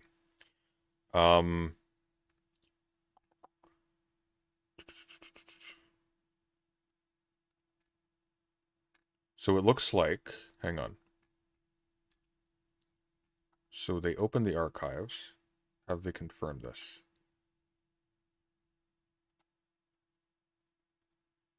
I mean, it's a little bit interesting. So they're talking about Pope Pius being silent during the Holocaust, but they're opening the archives to show that he wasn't silent, which seems like a contradiction. He was publicly silent. That's the thing. He was publicly okay, silent. that's what silence is, though, in this context. Well, but he wasn't fully silent. Like again, so there's this fantastic thing that happens with Pius where he didn't outright say like, yes, kill all the Jews, but he also gave talks about how reconciliation and understanding should be allowed, that rushing to fight, like he didn't say it was a bad thing, and he really didn't say it was a bad thing. So he had some private. But again, more my point, like he privately helped the Jews. The thing is, he was afraid, and I understand that he was afraid that if he says something, the Catholic population of countries like Italy and Germany would be persecuted. This okay, so here's the problem I'm running into, which is kind of twofold. First of all, it's not entirely the whole story. There is also his recorded indifference to Jews and the fact that he feared the Soviet Union as well. But secondly, we are dealing with about anti-communism. We are dealing. Well, we're gonna have to close this up soon because I need to go deal with stuff. But yeah, but very quickly, I wasn't quite finished. So just very quickly, very quickly. There's the additional factor here, which is standing out to me more in the context of this conversation, and that you have supposedly the infallible representative of God on earth who is silent in the midst of mass killing because he's afraid of men. It's a very fair point. But I don't think you understand the concept of infallibility here, and I don't think how that Well, applies. it doesn't seem to mean very much. Because the church had already condemned Nazism, the ideology itself.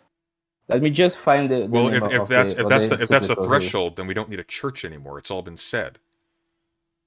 No, that's the point. The church had already condemned, and it was already clear for Catholics. But the problem is, he had the problem of the war and the persecution. And if he started a war against Hitler, an open condemnation would reflect back on Catholics that he would try to protect. That's insane.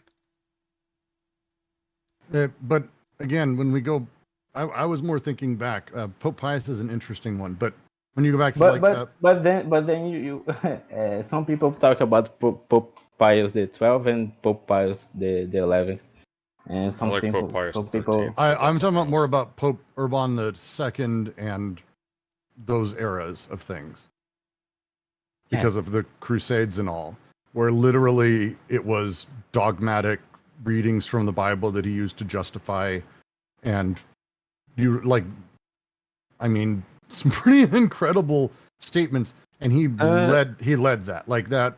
To say that the Pope didn't really lead that and push that is definitely not the case. So what is the case there is, I guess, my question. The Pope certainly called for some crusades, not all. I think out of the 9 crusades, there was 4 that the Pope called, or 5. It's a fair selection. And I think those crusades were justified, but at least the majority. They were just fine. What? I think they're justified. They were justified. Oh, you believe the Crusades I were believe justified. I believe that there are just wars, and I believe the just war theory of Saint Augustine. You mean? Okay. Not all crusades. They were. Buddy, the disciples were not even allowed to defend Christ himself from Roman soldiers coming to execute him. Why on earth is the church, was supposed to be impoverished and sacrifice itself for the purpose of spreading the message, why is that allowed to wage aggressive wars of conquest? Oh, they were allowed to defend. They were allowed to defend themselves. They weren't defending themselves, though. Jerusalem was taken by that point. That was an aggressive war to take territory.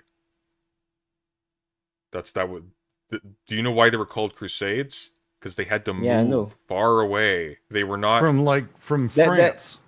Like they came all the way from France during the First Crusade. A lot of them didn't even make the trip. That's a hell of a walk.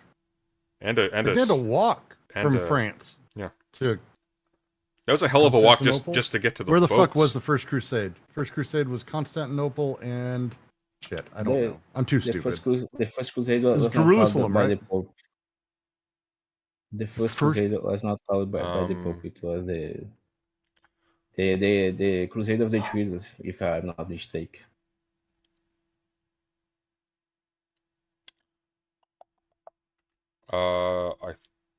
Was it Jerusalem as the first target?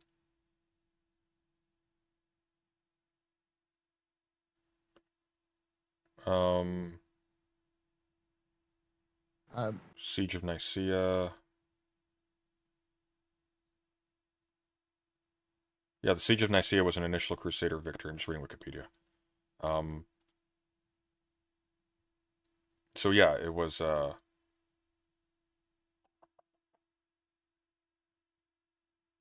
Yeah, it was. My geography here is not fantastic. Nicaea. Nicaea is in Constantinople, right? Or where is that? I'm so confused about the timeline because it's the Council of Nicaea. So, like, the First Crusades were brought about by the Council of Clermont. It was pushed by the Byzantines and the royalty, but again, ultimately, all of this shit was just one big mess. But the Council of Clermont, correct me if I'm wrong, was called by the Pope, and they're the ones who decided to do this shit. And so, like, So yeah. I mean, he did it. But again, if you ultimately believe they're justified, then I think we've kind of hit the point of the discussion there. So, I mean, there's no more to go with that. And I think it's a place we'll just end up disagreeing. And we can yell at each other if you want, but I'm not that kind of guy. I'm fine with that. Yeah. Without yelling. Well, yeah. Interesting. All right. Yeah. I would kind of wish we had Eudaimonia to have this argument with. That would have been good too. I'm just curious about justifying the Crusades. I need to go read up on a couple things because that's a longer discussion. I do too. That actually would be. I was doing something on that months and months and months ago, and I just dropped it. So I'll have to pick that back up. I need to run, but thanks. Honestly, like disagreements aside, Hawk, I appreciate you actually having the balls to come on here. That's not. No, this was fun. I hope I was okay. It. Sorry if I seemed intense. No, it was just funny in chat. Okay. Just Brooks is going off. Okay. We're not talking about how the church is an imperial power. It's like okay. Because it's the You're right. You're right. Yeah. The church is interwoven. It's not just like it was part or like the sideways of. It's not like the Anglican Church even, which is like straight up just some sort of corrupted bastard version of Christianity that the English brought about. You've got like literally the brunt of Christianity in the Catholic Church created by Constantine and replicated in the way he created the first cathedral and then replicated it over and over and over by order of creating the imperial power of Rome. It's an amazing, very direct thing that, yes, we're now in a different place, but it's not like the Roman Empire doesn't, still have after effects. World War I was still coming on because of what happened to the empire. So like, we're not centuries away from that shit. Who's streaming right now that I'm going to send you all to?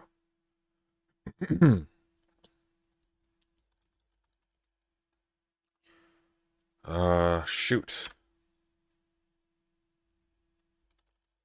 Chat, help. Who can I send you to? God, I feel like I'm the only person who's... That doesn't make any sense. How am I the only person streaming right now?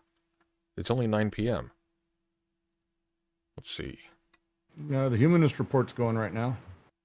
Yeah, I don't know if I can send you that. The Leftist Mafia. Oh, God. That's the first one I always check on the off chance. I don't have permissions for Leftist Mafia anyways. I'm sure you don't. No joke. Really? Shoot. Doom Mama's not. Xander Hall's not. Leftist Mafia, I can't. Bosch isn't going. Shoot. Is it Zanzi? No, it's like midnight for him. Daedalus, if you want to start streaming, I can send them to you. This isn't too late for you. And I'm sure Brooks would like to talk about Crusades history, possibly. I actually need to go read up on it, because now I'm realizing I'm not as versed as I once was, or my memory's failing me. Oh, Riverboat Jack. Let's see if I can do Riverboat Jack. I could swear, but I might be wrong. It's been a while. It's been a fucking while. It's been like a year for me. And I was not an expert to begin with. Riverboat Jack. Yeah, but Riverboat Jack's on Twitch, not YouTube. Damn. I hate this. It feels like such a damn waste. Oh well. Send you to Wick. No, he's not gone. He's not going either. Oh well. Yay, fun times. Alright, everyone, go touch grass. Have a good night. Cheerio. Have a good night, Brooks. Have a good night, Hawk. Later. Good night. I'm to sleep now.